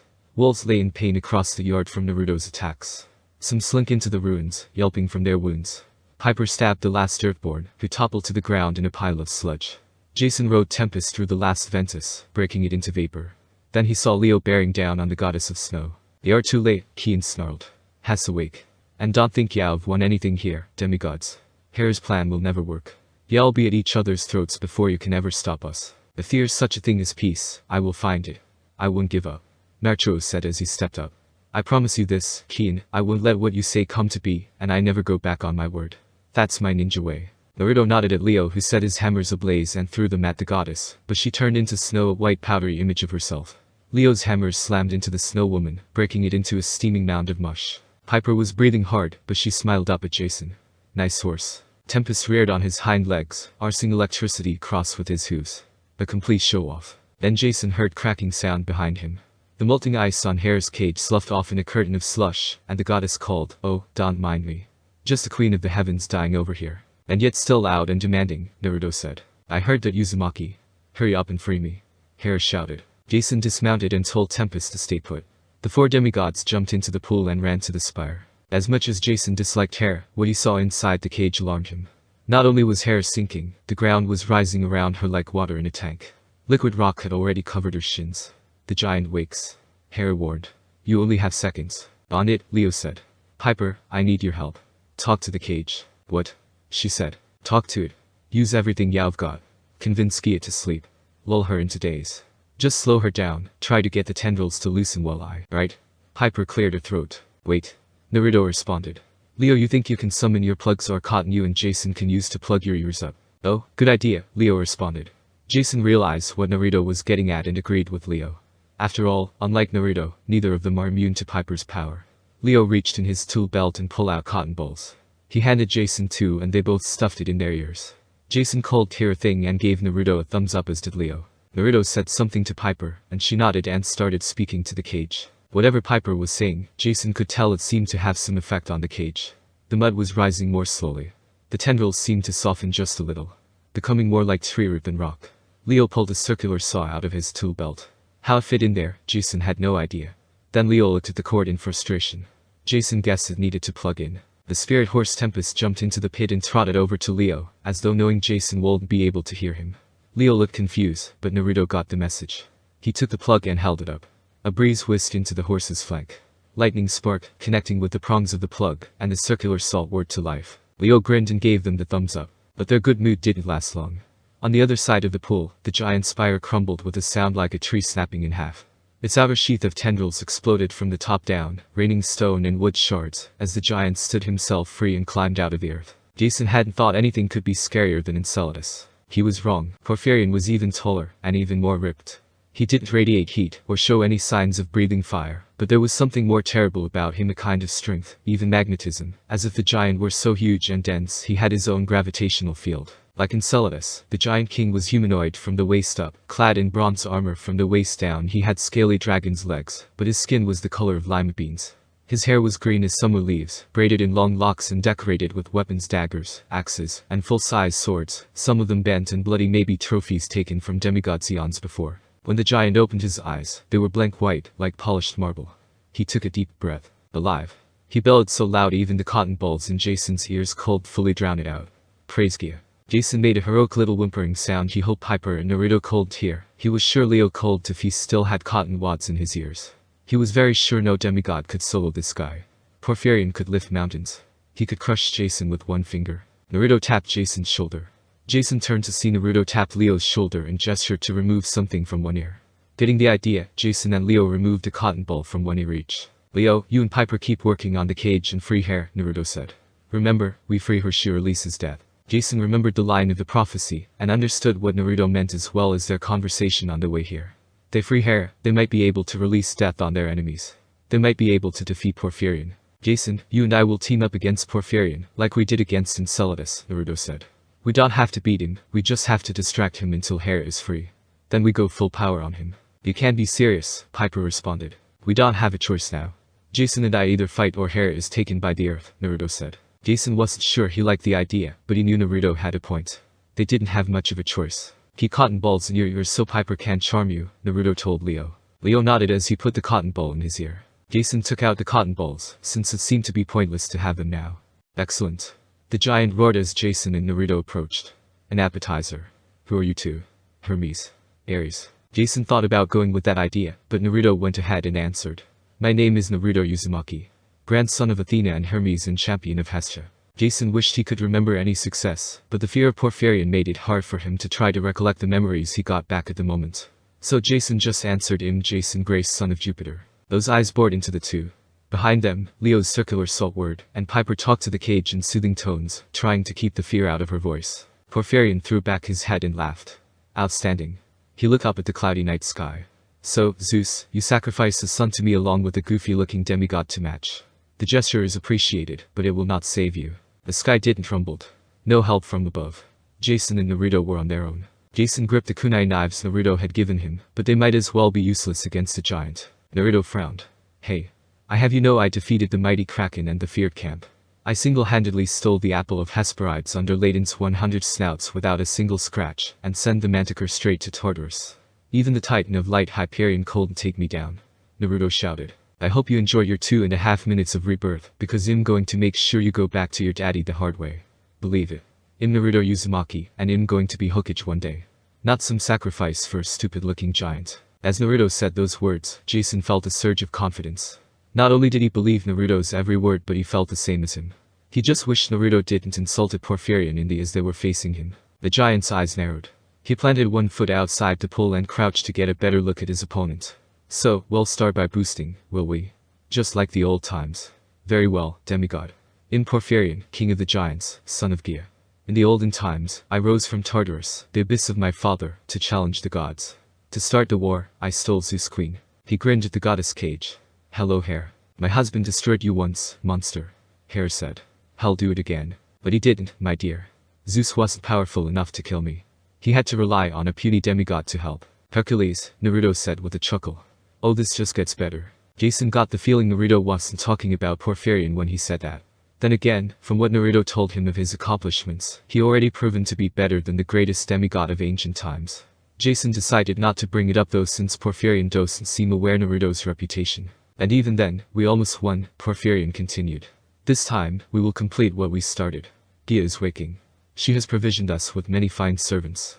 Our armies will shake the earth and we will destroy you at the roots. You won't agree, Hera said, but she was weakening.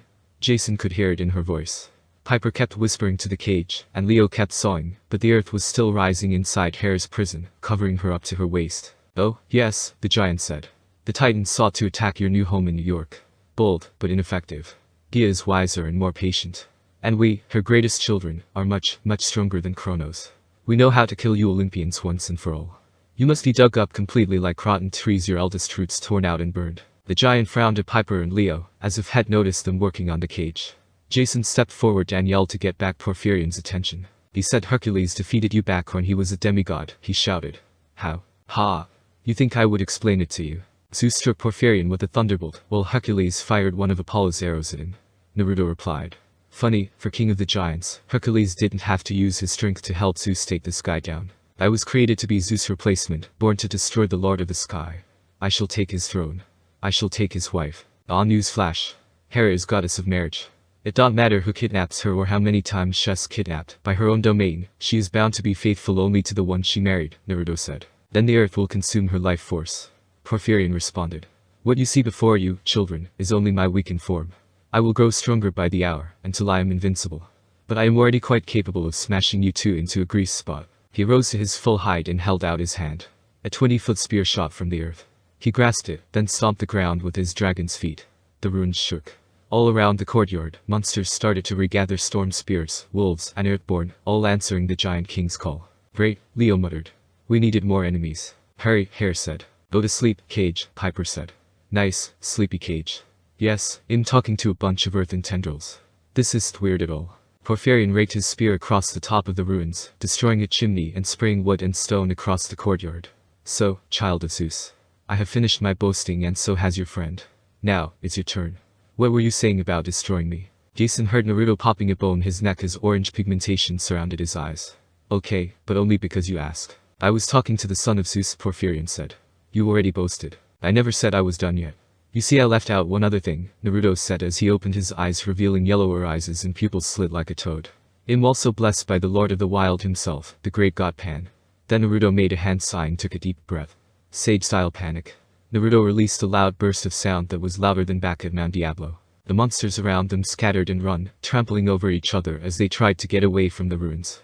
When Naruto was done, the entire ruins were cleared of monsters. They turned Jason. Naruto spoke as though he had not just scared away the entire army of monsters. Not to be outshined so easily, Jason summoned the winds, rising a few feet off the ground. I'm the son of Jupiter. Jason shouted. I'm a child of Rome, consul to demigods, praetor of the 12th legion.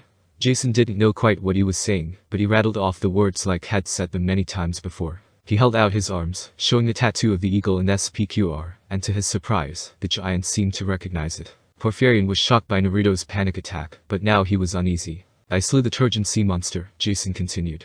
I toppled the black throne of Kronos, and destroyed the titan Krios with my own hands.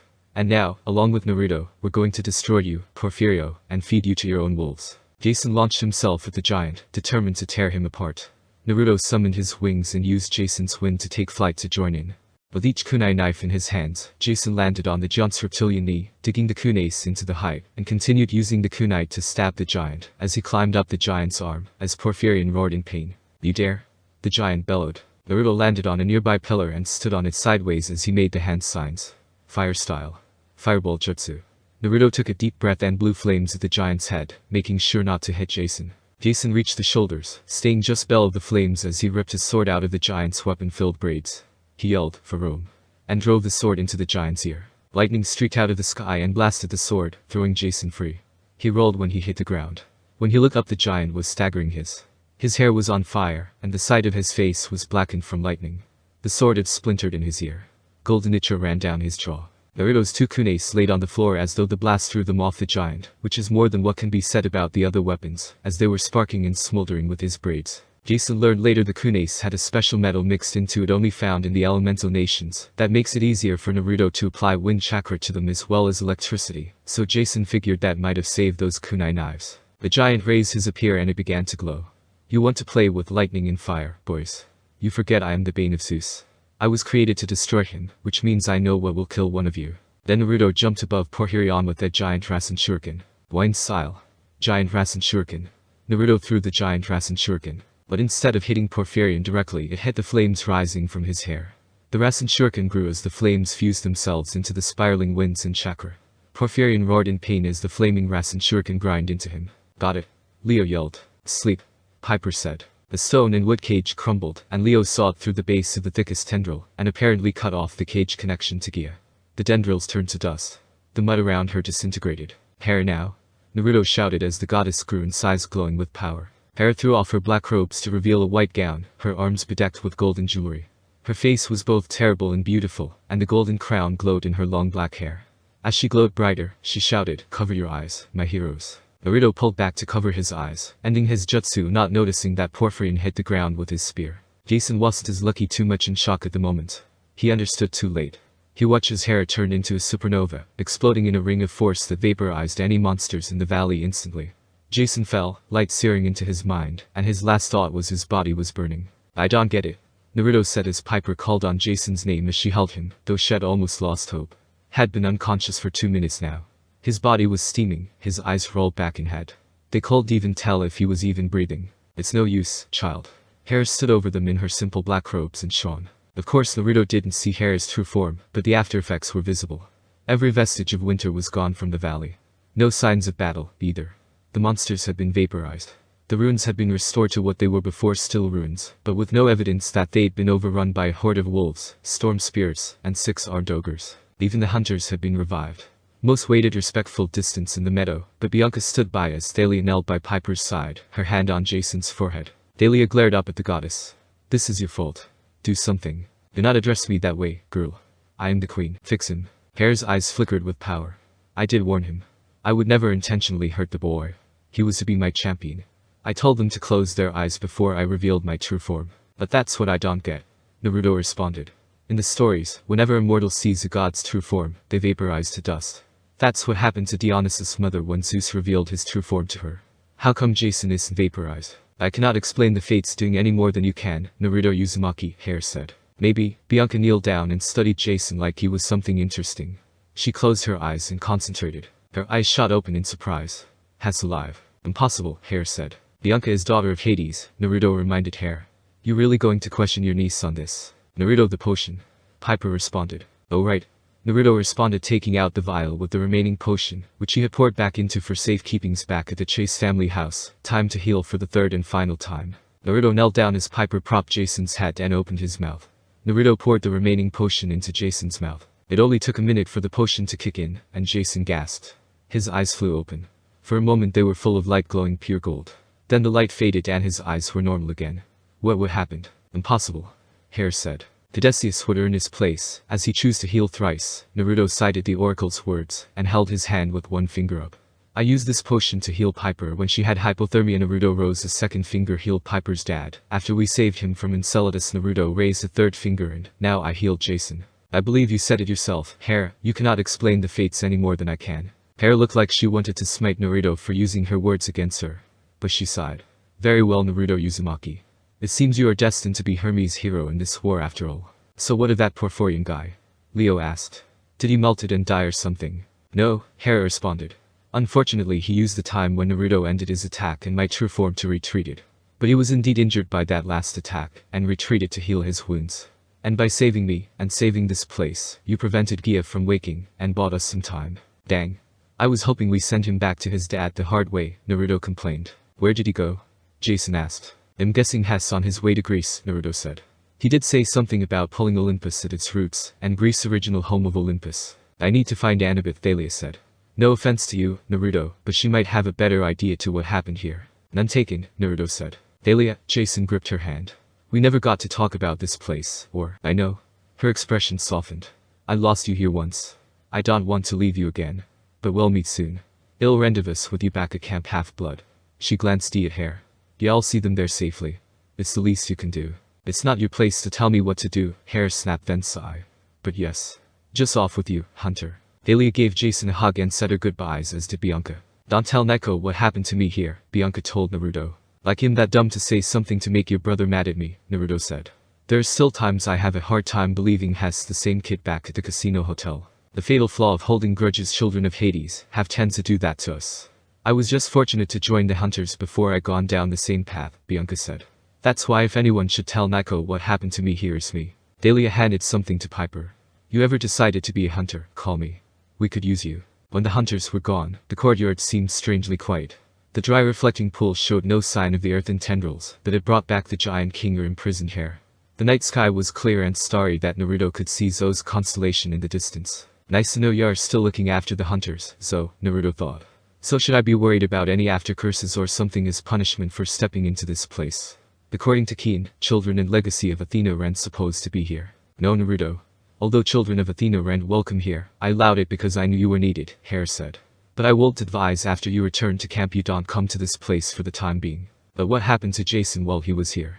Piper asked. I mean I know your mom abandoned you here. But you said it was sacred grounds for demigods. Why? What happened after you were on your own? Jason shook his head uneasily. It's still murky. The wolves. You were given a destiny, Hera said. You were given into my service. Jason scowled. Because you forced my mom to do that. You couldn't stand knowing Zeus had 2 children with my mom.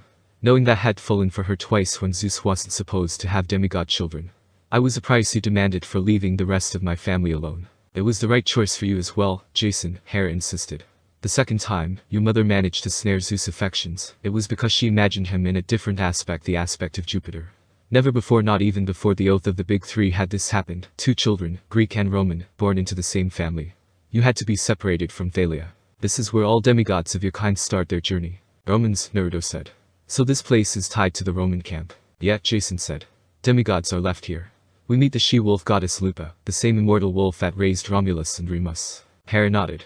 And if you are strong enough, you live. Well dang, now I want to meet Lupa, Naruto complained. I'm guessing that's forbidden because of Grandma Athena too. Yes, Naruto. When the time comes, y'all understand why. Unfortunately, that time might be soon.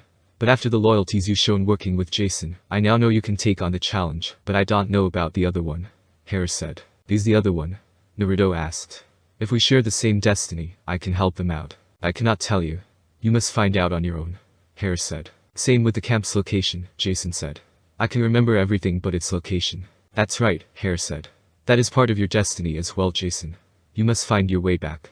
But when you do, you will unite 2 great powers. You will give us hope against the giants, and more importantly against Gia. You want us to help you, Jason said, but you are holding back information. The gods tend to do that, Jason. It doesn't matter if it's Hera, Zeus or any of the Olympians. They leave us guessing because we are supposed to find our own path, Naruto said. Yes, but you 4 had already surprised me. I would not thought it was possible, the goddess shook her head. Suffice to say, you have performed well, demigods. But this is only the beginning. You must return to Camp Half-Blood, where you will begin planning the next phase. Which you won't tell us about, Jason grumped. And I suppose you destroy my nice storm spirit horse, so we'll have to walk home, or are you going to summon us in Pegasi? I won't mind riding Trapper again, Naruto admitted. Hera waved aside the question. Storm spirits are creatures of chaos. I did not destroy that one, though I have no idea where he went, or whether y'all see him again. But there is an easier way home for you besides Pegasi. As you have done me great service, so I can help you at least this once. Farewell, demigods, for now. The world turned upside down, and when Naruto could see straight again, they were back at camp, in the dining pavilion, in the middle of dinner. They were standing on the Aphrodite's cabin's table. 60 campers rose at once, gawking at them in astonishment. Naruto was used to this kind of stuff, but not his friends. Piper looked like she was sick to her stomach but held it in. Leo, on the other hand, wasn't so lucky. He jumped off the table, ran to the nearest bronze brazier, and threw up in it. Jason. Naruto. Chiron trotted forward. Naruto was shocked to see Chiron looking so flabbergasted at seeing them. What, how? The Aphrodite campers stared up at Piper with their mouths open. Hey Chiron. Naruto greeted as though he didn't just travel thousands of miles in a second. Mission complete with success. Piper didn't remember much about the rest of the night. They told their story and answered a million questions from the other campers, but finally Chiron saw how tired they were and ordered them to bed. Naruto seemed uneasy about going with cabin 6 where he slept, but he followed his paternal grandparents into the cabin, and Piper was too tired to think of it. It felt good to sleep on a real mattress, and Piper was so exhausted, she crashed immediately, which spared her any worry about what it would be like returning to Aphrodite cabin. The next morning she woke in her bunk feeling reinvigorated. The sun came through the windows along with a pleasant breeze. It might been spring instead of winter. Birds sang. Monsters howled in the woods. Breakfast smells wafted from the dining pavilion: bacon, pancakes, and all sorts of wonderful things. Drew and her gang were frowning down at her, their arms crossed. Morning. Piper sat up with a smile. Beautiful day. They are going to make us late for breakfast, Drew said, which means you get to clean the cabin for inspections. Give her a break, Drew. She got back from a quest just yesterday, Kazu argued. Like you know what that's like. You can join her, Kazu, Drew said. Piper had enough of this. After talking to Aphrodite, Piper realized Kazu was right. Drew represents everything the gods made fun of Cabin 10 for. Mito Uzumaki, Tsunade Senju, and Aeneas, they're what children of Aphrodite should be. No, has thought, Piper said. Neither will I. Drew's smug expression crumbled. She backed up, then remembered she was supposed to be angry. What are you? Challenging you, Piper said. How about noon in the arena? You can choose the weapons. She got out of bed, stretched leisurely, and beamed at her cabin mates. Kazu had the look that said, finally. Like he was waiting for Drew to be put in her place since he got here. Piper spotted Mitchell and Lacey, what helped her pack for the quest. They were smiling tentatively, their eyes flighting from Piper to Drew like this might be a very interesting tennis game. Then Piper looked at the blown-up picture of Tsunade. It may have been placed there out of spite on Drew, but now Piper sees it as a symbol of new age for Cabin 10. Kazu, can a senior counselor select any sibling to be their second in command, or do they have to meet the requirements of one? Piper asked. A senior counselor can select their own second in command, we just have to tell Chiron. Kazu said. Then when I'm senior counselor, my first order of business would be making you my second, Piper said and turned to Mitchell and Lacey. I miss you guys. Returned Bug Juice Red. Even her closest lieutenant looked a little nervous. This wasn't in their script. Drew spluttered. You ugly little witch. I've been here the longest. You can't just challenge you, Piper said. Sure I can. Camp rules. I've been claimed by Aphrodite. I've completed a quest, which is one more than you've completed.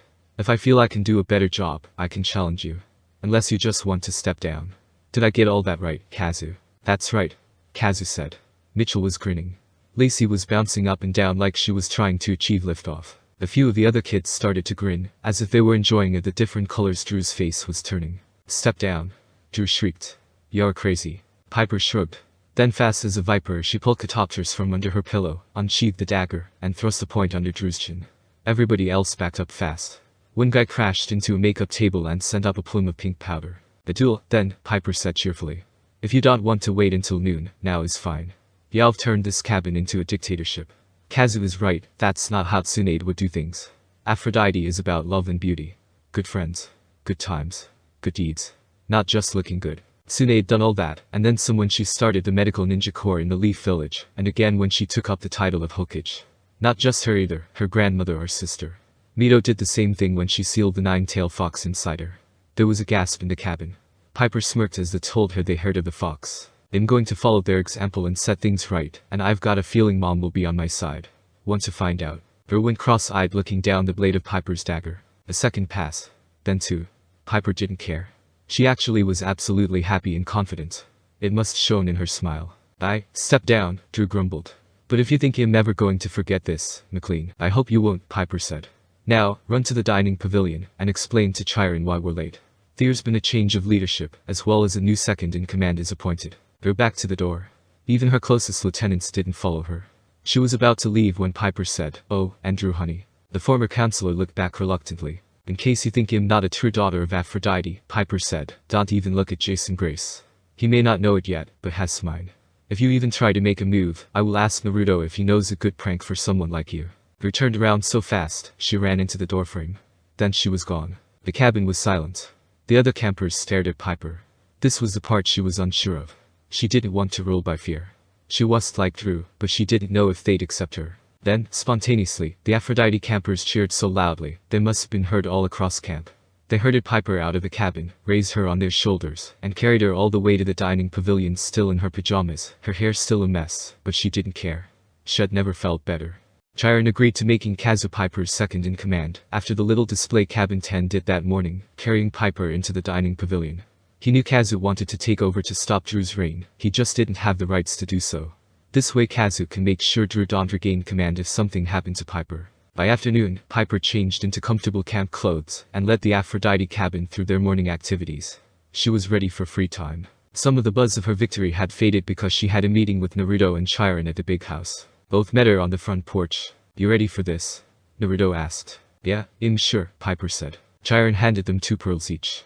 "These pearls will take you to the elemental nations and back. Smash one to get there, and when you're done, smash the other one to return." "Thanks for agreeing to this, Chiron," Naruto said. "Hopefully Tsunade will be expecting us." Naruto placed the pearl on the ground, so Piper did the same, and when Naruto stomped on his she followed. A puff of white smoke surrounded them with a slight scent of grapes. When the smoke cleared, they were in a hallway next to the door. Chiron arranged it to teleport us straight to the office. "The hospital isn't far from here," Naruto said. "We can do a full tour next time when Jason and Leo is with us." Piper nodded as she understood. "Thanks, Naruto." Naruto knocked on the door. "Come in." Naruto opened the door to a large office with windows on the other side of the wall that showed what appeared to be a city, and in the distance was a cliffside with 5 faces carved into it. In front of the window was a large desk and office chair, and in the seat was the woman Piper recognized from the blown-up picture. "Tsunade." "Hey Grandma Tsunade. I'm back from my quest," Naruto greeted. "Oh, Naruto. I was actually wondering when you would get here," Tsunade said. "I take it then you are here about the patient you sent to me." "Yes, Mom. I take it Coach got you that letter in one piece," Naruto said. "Well, there were corners eaten, but he left the message itself intact," Tsunade said. "So who's this one?" "My name is Piper McLean." Piper bowed in respect. "Thank you for monitoring my dad's recovery." Tsunade relaxed and smiled. "Oh, so you're Piper. Your father been talking about you?" "He has?" Piper asked. "Yes. Ever since he got here, he talks about you, and how you and your friends saved him and destroyed the giant that kidnapped him," Tsunade said. Well, I did save him, but Naruto and Jason were the ones who destroyed the giant," Piper admitted. "They had the giant destroyed before Leo and I could help." "Don't count yourselves out," Naruto told her. "You and Leo took down those Earthborns. If you hadn't done that, we would have had to fight the giant and Earthborns, and Enceladus was difficult enough on his own." Naruto is right. Never count yourself out doing little. It's often the littlest help that makes the biggest difference, Tsunade agreed. "So when can my dad go home?" Piper asked. "Tomorrow if nothing else happens," Tsunade said. "But I recommend he take a month off, or if needed try to work at home to decrease any stress." Piper sighed with relief knowing her dad be ready to come home soon. Although she wanted her dad safe, she also wanted him home where she knows she can contact him without crossing dimensions. "So I take it then it's okay for us to visit Mr. McLean," Naruto said. "Yes, Naruto. Sakura should be checking on him as we speak," Tsunade said. "Only reason I'm not is because I fell behind the paperwork, and Shizune was starting to breathe down my neck over it." "Well, go visit him then," Naruto responded. "Come on, Piper. I know where the hospital is, we can get his room number there." "Wait, Naruto." Piper shouted as Naruto raced off and she struggled to keep up with him. Tsunade chuckled. "And here I thought Naruto outgrew that hyperactive rush of his." Naruto slowed down so Piper kept up, and they made it to the hospital and got the room number at the front desk. They reached the door and found Hedge waiting in the hallway. "Coach, what are you doing out here?" Piper asked. "Hello, cupcakes. I left a while back to get something to eat, and when I came back that Sakura girl was giving your dad a checkup, so I decided to wait out here," Coach said. "You couldn't stay away from Ichiraku's veggie ramen, could you?" Naruto asked. "Of course I can. I just want to make sure it's healthy and good enough for Tristan McLean," Hedge said.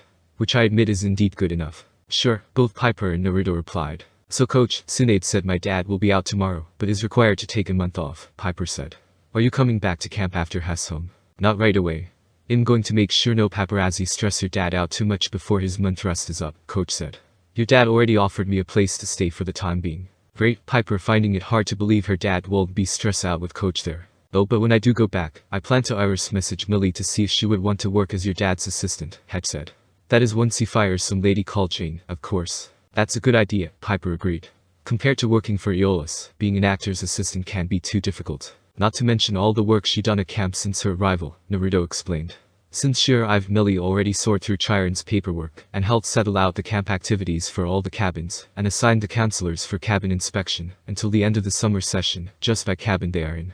Chiron found himself more time to himself than he had for a long time. I didn't know that, Piper said, although she noticed Chiron did seem more relaxed this morning than he had been when they met, but she thought Chiron was just glad they were alive and Hera was freed. Or like the breezes, as gentle as they are, they also like to be busy, Had said. Coach, does Dad know about Tsunade being the granddaughter of Aphrodite?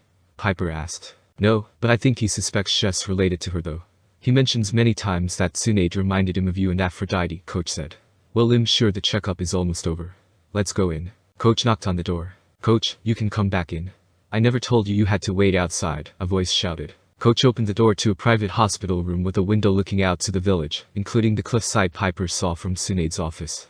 There was a girl Naruto's age with bubblegum pink hair dressed in red clothes with white lines and a red cloth headband similar to Naruto's, but with a different metal, and tied to the top of her head like a bow. Before Piper had found out about demigods, she would have thought someone so young being a doctor, but at this point nothing surprised her.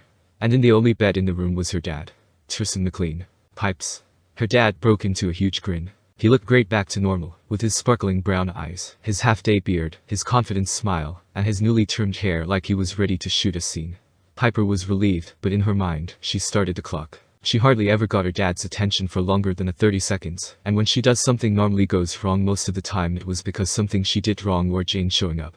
Although Piper knew better this time, it was still a force of habit she came to expect. They'll leave you be, the girl said. If Lady Tsunade have finished her paperwork in time, she might be over later. That's fine. I get it, Shess not just a doctor or medical ninja or whatever you called yourselves. Shess the leader of this village, and have other responsibilities, just like the leaders back home. Her father said. Right? The girl said. Nice to finally meet you, Piper. The girl left the office.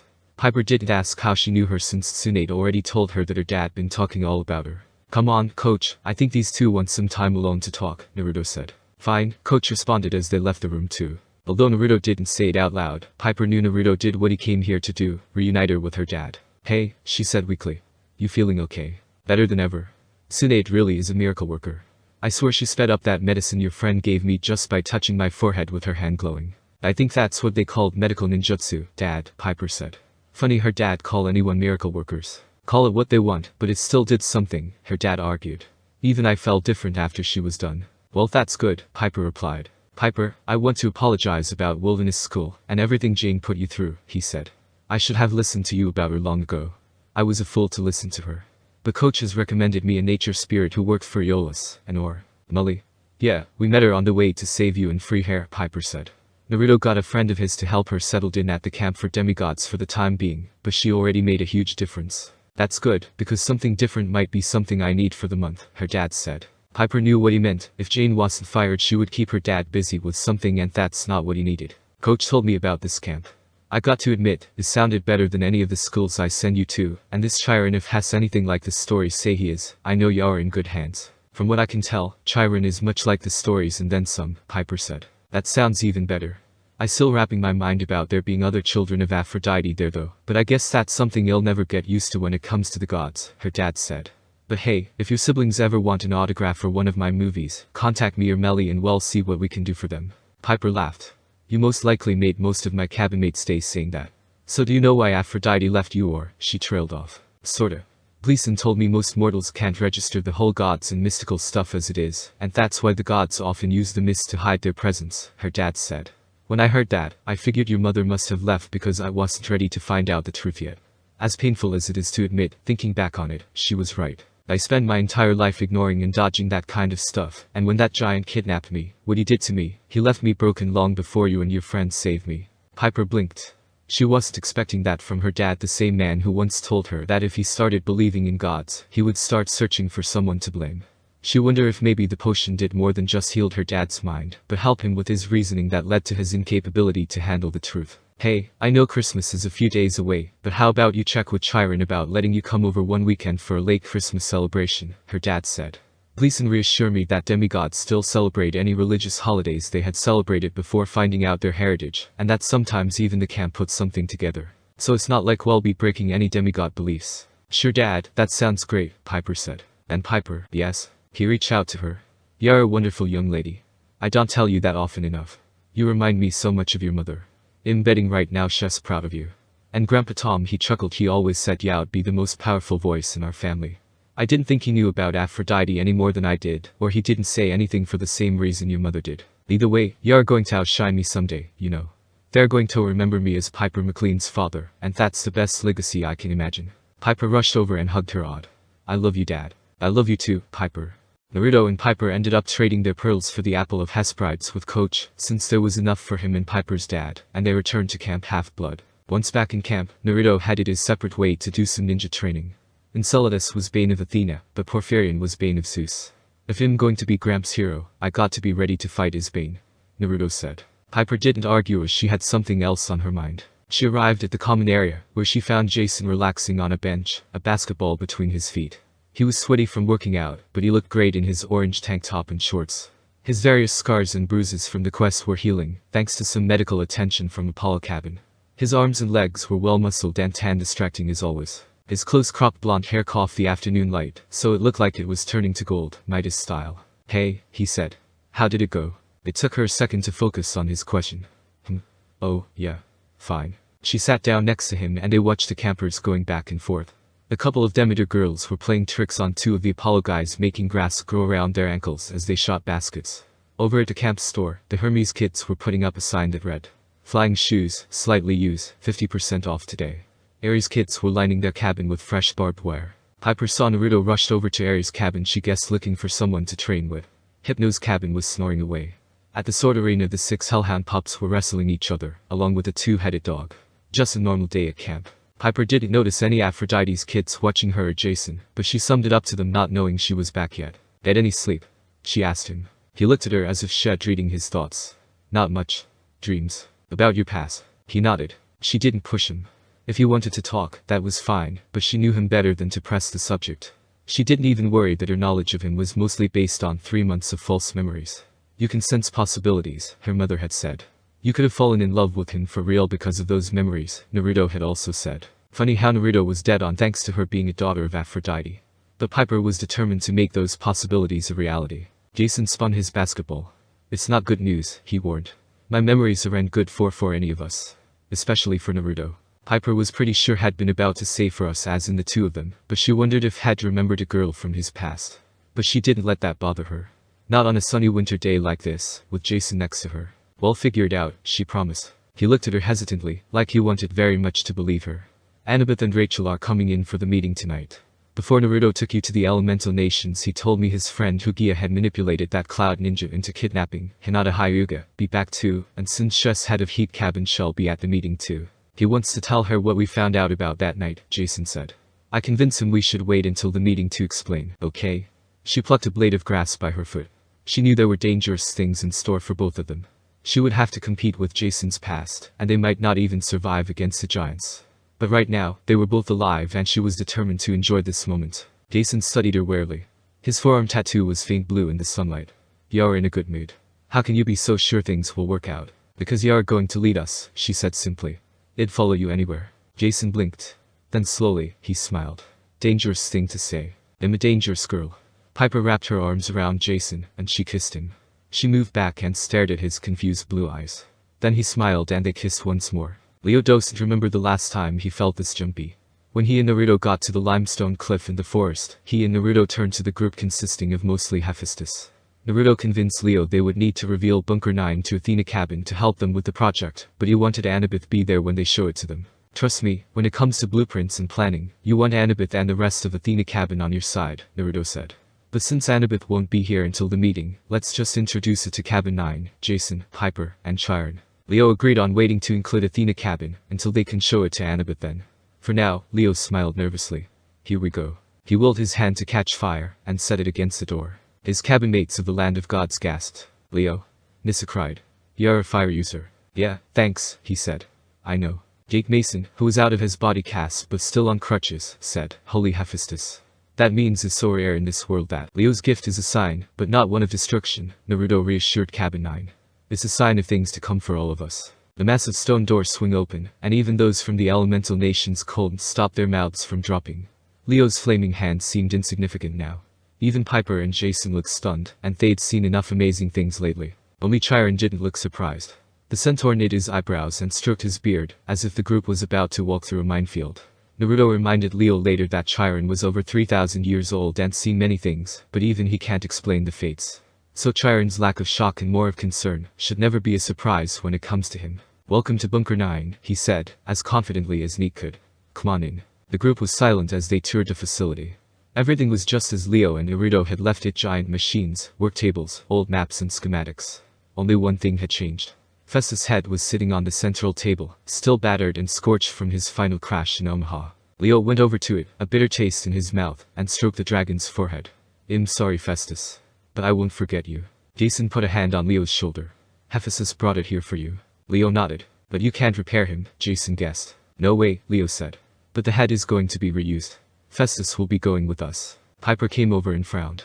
"What do you mean?" Before Leo could answer, Nissa cried out, "Guys, look at this." She was standing at one of the work tables, flipping through a sketchbook diagrams for hundreds of different machines and weapons. Naruto looked it over and whistled. "Dang. I think there are more designs here than in Annabeth's laptop." "Where'd you with Leo when you discovered this place?" Nissa asked. "We got kinda busy trying to get Festus ready for the trip to finish doing a complete look over the place," Naruto said. "Who built this place?" Jake Mason said. "And why?" Chiron stayed silent, but Leo focused on the wall map had seen during his first visit. It showed Camp Half-Blood with line of triremes in the sound, catapults mounted in the hills around the valley, and spots marked for traps, trenches, and ambush sites. Naruto must have realized Leo was studying the map. "I see maps like this in Cabin 6, only theirs is more modern," Naruto said before realizing something. "This must be some kind of secondary command center in case of an attack on the camp." "In the Titan War?" Piper asked. Naruto chuckled. "I wish. We could have used this in the Battle of the Labyrinth. Look at the date here. 1864. I've been in Cabin 6 long enough to know that a date on the map normally refers to reference of when they were made." Everyone turned to Chiron hoping for answers. The centaur's tail swished fretfully. "This camp has been attacked many times, and we had resorted to using far-off places like this as basicum," Chiron admitted. "That map is from the last Civil War." Apparently, Leo wasn't the only one confused. The other Hephaestus campers looked at each other and frowned. "Civil War," Piper said. "You mean the American Civil War? As in the CSS Birmingham American Civil War?" Naruto asked. "That was 150 years ago." "Yes and no," Chiron said. "The two conflicts, mortal and demigod, mirrored each other, as they usually do in Western history. Look at any civil war or revolution from the fall of Rome onward, and it marks a time when demigods also fought one another. But that civil war was particularly horrible. For American mortals, it is still their bloodiest conflict of all time, worse than their casualties in the two world wars. For demigods, it was equally devastating. Even back then, this valley was Camp Half-Blood. There was a horrible battle in these woods lasting for days, with terrible losses on both sides." "Both sides," Leo said. "You mean the camp split apart?" "No," Jason spoke up. "He means two different groups. Camp Half-Blood was one side in the war." Naruto's eyes widened. "The other side, they were from the Roman camp." Chiron glanced up at the tattered Bunker 9 banner, as if remembering the day it was raised. "It is something I swore upon the river Styx never to speak of." After the American Civil War, the gods were so horrified by the toll it took on their children, that they swore it would never happen again. The two groups were separated. The gods bent all their will, wove the mist as tightly as they could, to make sure the enemies never remember each other, never met on their quests, so that bloodshed could be avoided. This map is from the final dark days of 1864, the last time the two groups fought. We've had several close calls since then. The 1960s were particularly dicey, but we've managed to avoid another civil war at least so far. But as Naruto realized, this bunker was a secondary command center for Hephaestus' cabin. In the last century, it had been reopened a few times, usually as a hiding place in times of great unrest. But coming here is dangerous. It stirs old memories, awakens the old feuds. Even when the Titans threatened last year, I did not think it worth the risk to use this place. "Yeah well, those creepy old ladies, the fates made the decision for us," Naruto said grudgingly. "We heard it straight from Hera herself multiple times during the quest. She'd been foretold Leo was to save her, and that Jason would lead the quest. Heck, Media foresaw the Cloud Village's part and told Gia so they can ruin the peace negotiations with." Naruto stopped before realizing something. "Dang it. What?" Jason asked. "It's not just the mortals of this world affected by the Romans and Greeks," Naruto said. "The god carried on their conflict to my world too. That I can't be certain, but if the gods had their other children in your world, it's possible it helped stir up some conflicts," Chiron said. "That's why we haven't got word from Cloud and Stone Village and other nations we haven't got word about demigods from," Naruto said. "I thought it was because they still hold grudges from the Great Shinobi War, but it's more than that. They must be heavily favored by the Roman personas of the gods. Chiron didn't answer, but he didn't have to, as it was clear Naruto could be right about it. Look, Naruto is right. My gift, us finding this place, it's meant for greater things to come, Leo said. He pulled out the old drawing from his pocket and spread it on the table for everyone to see. There, he said proudly. Aeolus returned that to me. I drew it when I was 5. That's my destiny. Nissa frowned. Leo, it's a crayon drawing of a boat. Look. He pointed at the largest schematic on the bulletin board, the blueprint, showing a Greek trireme. Slowly his cabin mate's eyes widened as they compared the two designs. The number of masts and oars, even the decorations on the shields and sails, were exactly the same as on Leo's drawing. That's impossible, Nissa said. That blueprint has to be a century old at least. Hera had been preparing Leo, Naruto reminded them. She knew the day would come when Leo need to build this boat. Read the notes. Prophecy on clear flight, Jake Mason read. It's a diagram for a flying ship. Look, that's the landing gear. And weaponry, holy Hephaestus. Rotating ballista, mounted crossbows, celestial bronze plating. That thing would be one spanking hot war machine. Naruto is right about Hera, Leo said. Look at the masthead. There was no doubt the figure at the front of the ship was the head of a dragon. A very particular dragon. Festus, Piper said. Everyone turned and looked at the dragon's head sitting on the table. That's meant to be our masthead, Leo said. Our good luck charm, our eyes see. Just like the masthead on the original Argo, Naruto added. The one the original Jason sailed on, along with Hercules, along with Mr. D, fought alongside the gods against the giants in the first giant war. I'm gonna call it the Argo 2. And guys, it'll need your help. We'll include Athena cabin to help with blueprints and planning. I just wanted to wait until Annabeth comes back so she can be included, Naruto said. Who knows, we might be able to include some of Daedalus' designs into the ship like her shield. No one from Cabin 9 argue, mostly because Hephaestus and Athena are known for working together for this kind of thing. Jason looked a little uncomfortable, but he nodded. Leo's right. That ship is just what we need for our journey. What journey? Nissa said. You just got back. Piper ran her fingers over the old crayon drawing. We've got to confront Porphyrion, the giant king. He said he would destroy the gods at their roots. Indeed, Chiron said. Much of Rachel's great prophecy is still a mystery to me, but one thing is clear. You four, Jason, Piper, Leo, and Naruto, are among the 9 demigods who must take on that quest. Either way, you four must confront the giants in their homeland, where they are strongest. You must stop them before they can wake Gaia fully, before they destroy Mount Olympus. Nissa shifted. You don't mean Manhattan, do you? No, Leo said.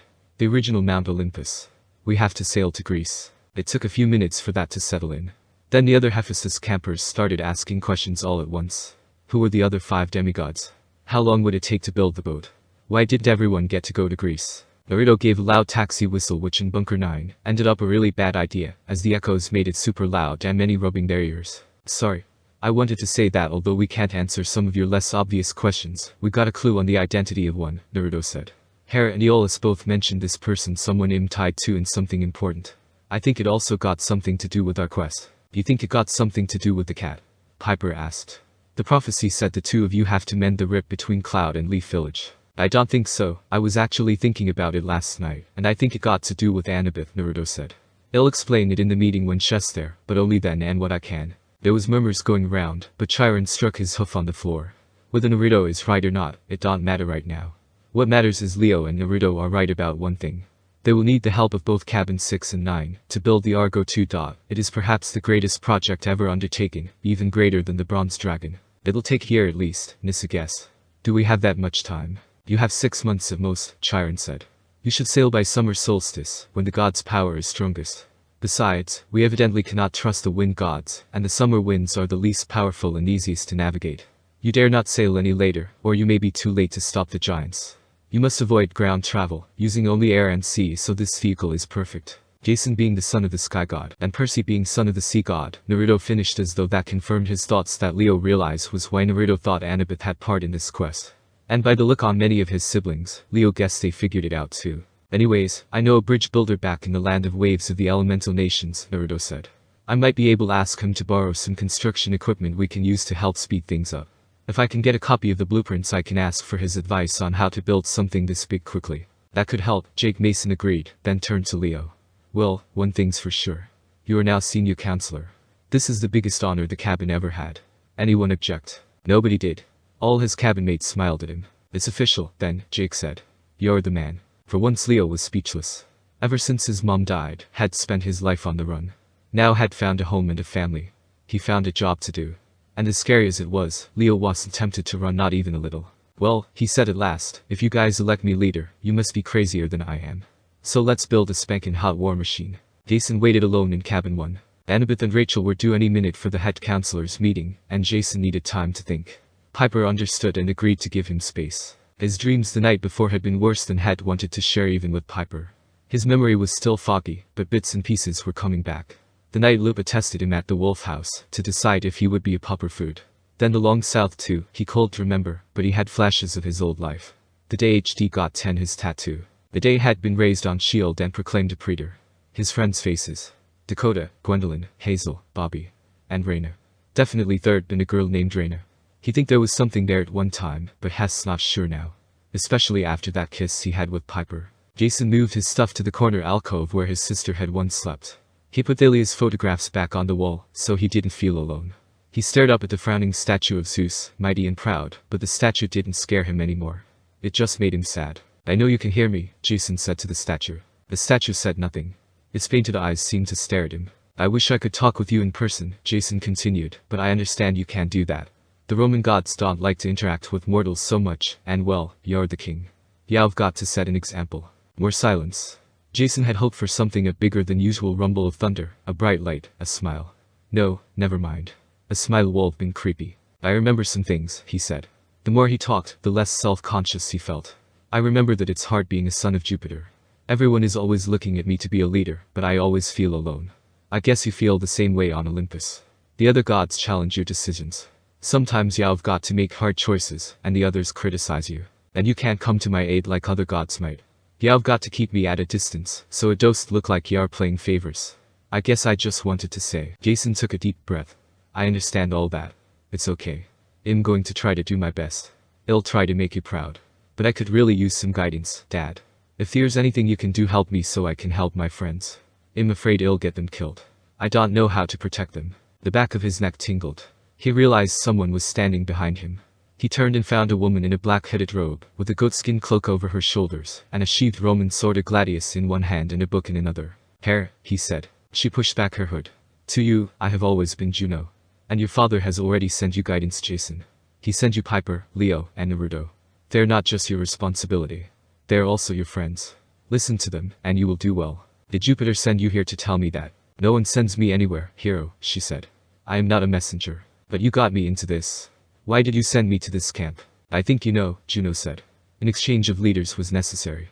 It was the only way to bridge the gap. Although Naruto might have been a better choice than his friend, his legacy as grandson of Athena made him too much of a risk for the exchange. I didn't agree to it. No. But Zeus gave your life to me, and I am helping you fulfill your destiny. Jason tried to control his anger.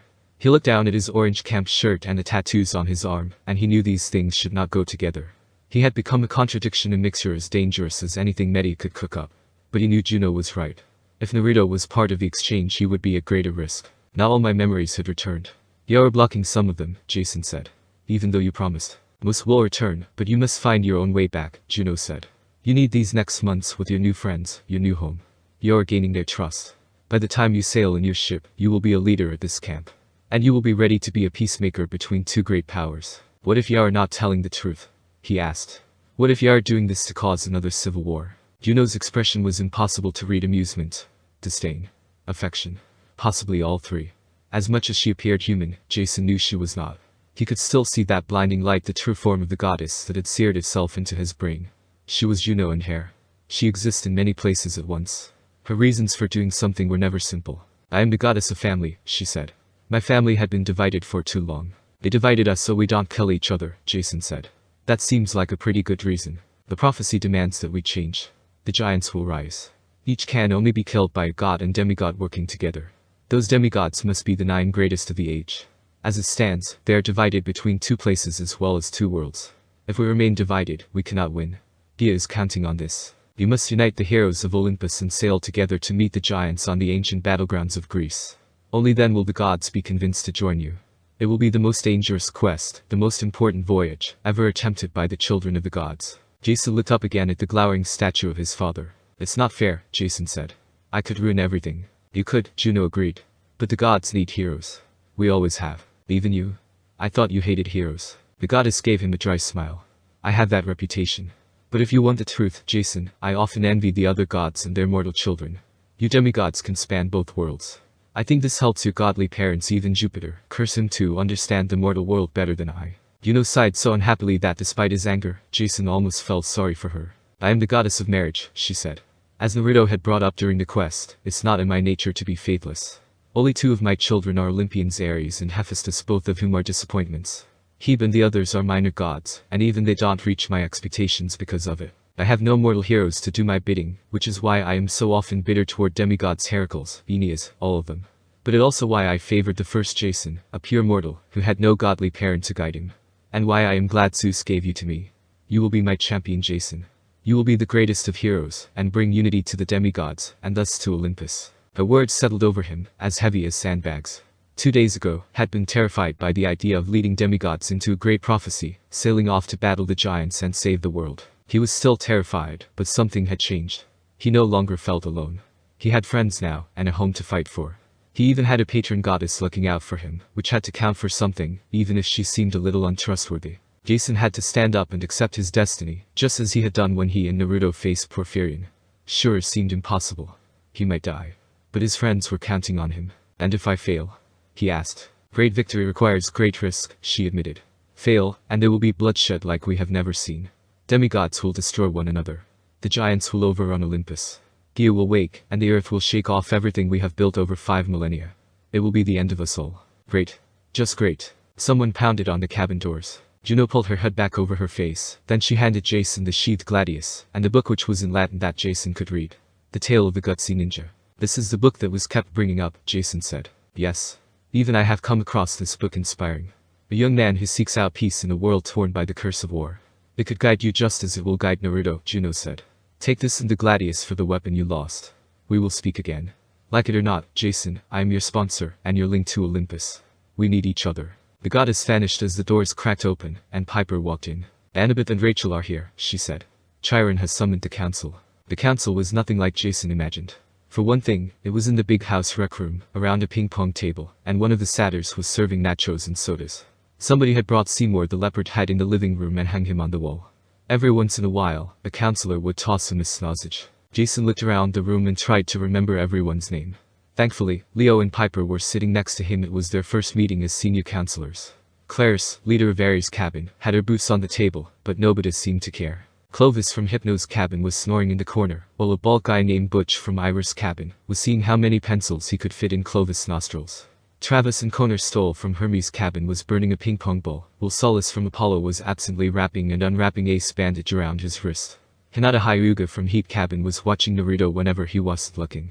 Naruto was there as representative of the elemental nations, of course. The counselor from Hecate cabin, Lou Ellen Blackstone, was playing Got Your Nose with Miranda Gardiner from Demeter, except Lou Ellen really had magically disconnected Miranda's nose, and Miranda was trying to get it back. Chiara Benvenuti from Titch cabin was arguing with Damian White of Nemesis cabin. Pollux and Castor from Dionysus cabin was trying to keep them from tearing each other apart, while at the same time dealing with Holly and Laurel Victor from Nat cabin, who were egging each other on to lose while in a staring contest. Naruto had noted that Neko D'Angelo from Hades' cabin wasn't here, but wasn't surprised as he stated Neko pretty much does his own thing. Jason had hoped that Thalia would show. She promised, after all, but she was nowhere to be seen. Naruto reassured him that Thalia will still come, she just was holed up on a hunt for Artemis or something. Rachel Dare, the Oracle, sat next to Chiron at the head of the table. She was wearing her Clarion Academy school uniform dress, which seemed a bit odd, but she smiled at Jason. Annabeth didn't look so relaxed. She wore armor over her camp clothes, with her knife at her side, and blonde hair pulled back in a ponytail. As soon as Jason walked in, she fixed him with an expectant look, as if she were trying to extract information out of him by sheer willpower, until Naruto soon followed, and she broke her eye contact as though noticing something about him. Naruto, are those my dad's aviator goggles? Annabeth asked. Sort of. We had to stop by your dad's place a couple of times during the quest, and he gave me these. I got to say they work out better than those safety goggles while flying, Naruto said, adjusting his new goggles. By the way, Annabeth, I promised your dad and stepmom to remind you to contact them when you have the chance. Let's come to order, Chiron said. Lou Ellen, please give Miranda her nose back. Travis, Connor, if you two kindly extinguish the flaming ping-pong ball, and Butch, I think 20 pencils is really too many for any human nostril. Thank you.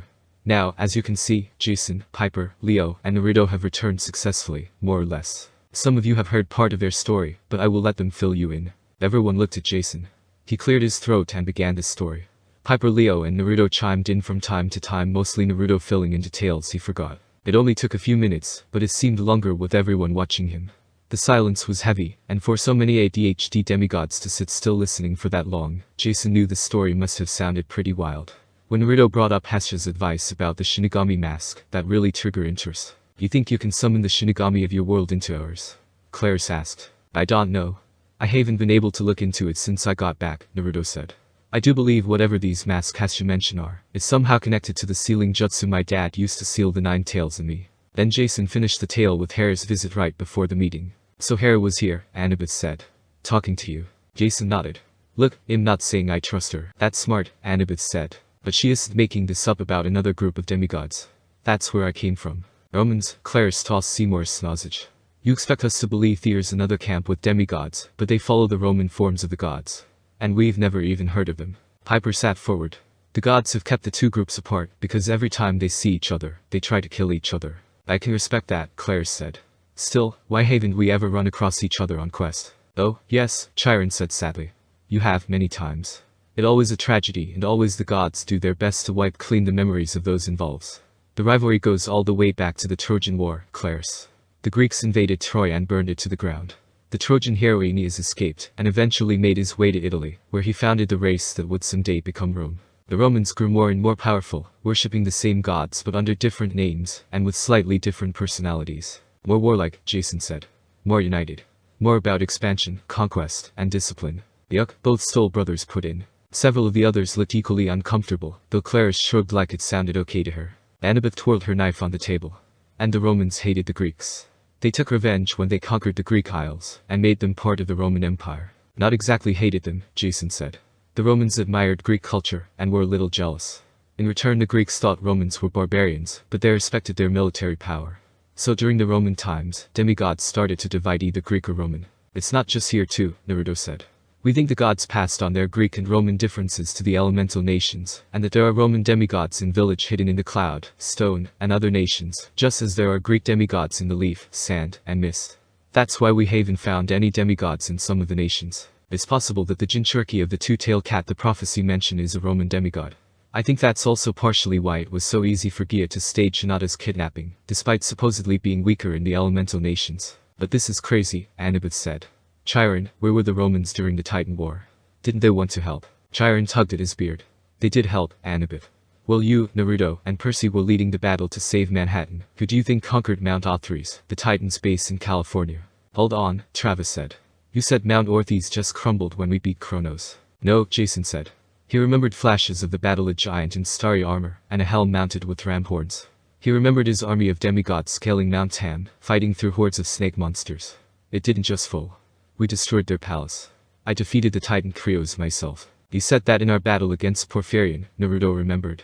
I found it odd we never heard from Krios despite Percy saying he saw him with Helios in a dream vision. I guess we now know why. Annabeth's eyes were as stormy as a ventus. Jason could almost see her thoughts moving, putting pieces together. Naruto reassured Jason later that all children of Athena were like that, and that Annabeth looks most intimidating when she does it while angry. The Bay Area. We demigods were always told to stay away from it because Mount Orthes was there. But that wasn't the only reason, was it? The Roman camp got to be somewhere near San Francisco. Naruto slammed into the ping-pong table. I knew it. I knew there was another reason why Trapper and the others Pugasi didn't stick around too long. Coach said it was because of the Titans' base making them uneasy despite the fact they were there before. They must be like the us demigods, restricted to whatever camp they call home to make sure Romans and Greeks don't meet. Chiron shifted in his wheelchair. I cannot say. Honestly, even I have never been trusted with that information. My counterpart, Lupa, is not exactly the sharing type. Jason's memory, too, has been burned away. The camp's heavily veiled with magic, Jason said. And heavily guarded. We could search for years and never find it. But it is coming back thanks to the healing potion, Naruto said. Hera Juno just keeping the location from him so we can find it ourselves. Jason, you said Romans start their journey from the Wolf House, then travel south to the Roman camp. Obviously Romans find their way there, maybe that's what we need to do. Rely on whatever trick Romans use to find the camp through you. Rachel dare lace her fingers. Of all people in the room, only she didn't seem nervous about the conversation. Naruto might be right. Y'all build Leo's boat, the Argo 2. And before you make for Greece, y'all sail for the Roman camp. Y'all need their help to confront the giants. Especially if the Jinchuriki of the two tails is there. Chess not, at least not while I was still there, Jason said. I'm sure Juno has plans to get the person involved just as Hera had with us, Naruto said. The Great Prophecy pretty much confirms that. Annabeth nodded reluctantly. Naruto and Rachel both are right. We need to do this. Dia has opened the doors of death. She's letting out the worst villains of the underworld to fight us. Medea, Midas there will be more, I'm sure. Maybe the line about foes bear arms refer to Roman and Greek demigods will unite, find the doors of death, and close them. Or it could mean they fight each other at the doors of death. Clarus pointed out. It doesn't say well cooperate. When has a prophecy been clear about anything, Naruto stated. Clarus shrugged. Good point. I'm going, Annabeth said. Jason, when you'll get this ship built, let me go with you. Naruto already figured you will be part of the quest, Jason reassured her. Both Aeolus and Hera made it clear you have part. I'm still confused. How's Annabeth tied to what Hera and Aeolus told Naruto? Leo asked. Annabeth, Jason and Naruto looked at each other, studying each other, knowing each of them realized the truth. Hera said my coming here was an exchange of leaders, Jason said. A way the two camps to learn of each other's existence. Yeah. Leo said. So, an exchange goes two ways, Jason said. When I got here, my memory was wiped. I didn't know who I was or where I belonged. Fortunately, you guys took me in and I found a new home. I know you are not my enemy. The Roman camp equals they're not so friendly. You prove your worth quickly, or you don't survive. They may not be so nice to him, and if they learn where he comes from, Hess going to be in serious trouble. Leo said. Who are you talking about? My boyfriend, Annabeth said grimly. He disappeared around the same time Jason appeared. If Jason came to Camp Half-Blood, then Percy is at the other camp, Naruto finished. And he probably doesn't even remember who he is. Thanks for watching.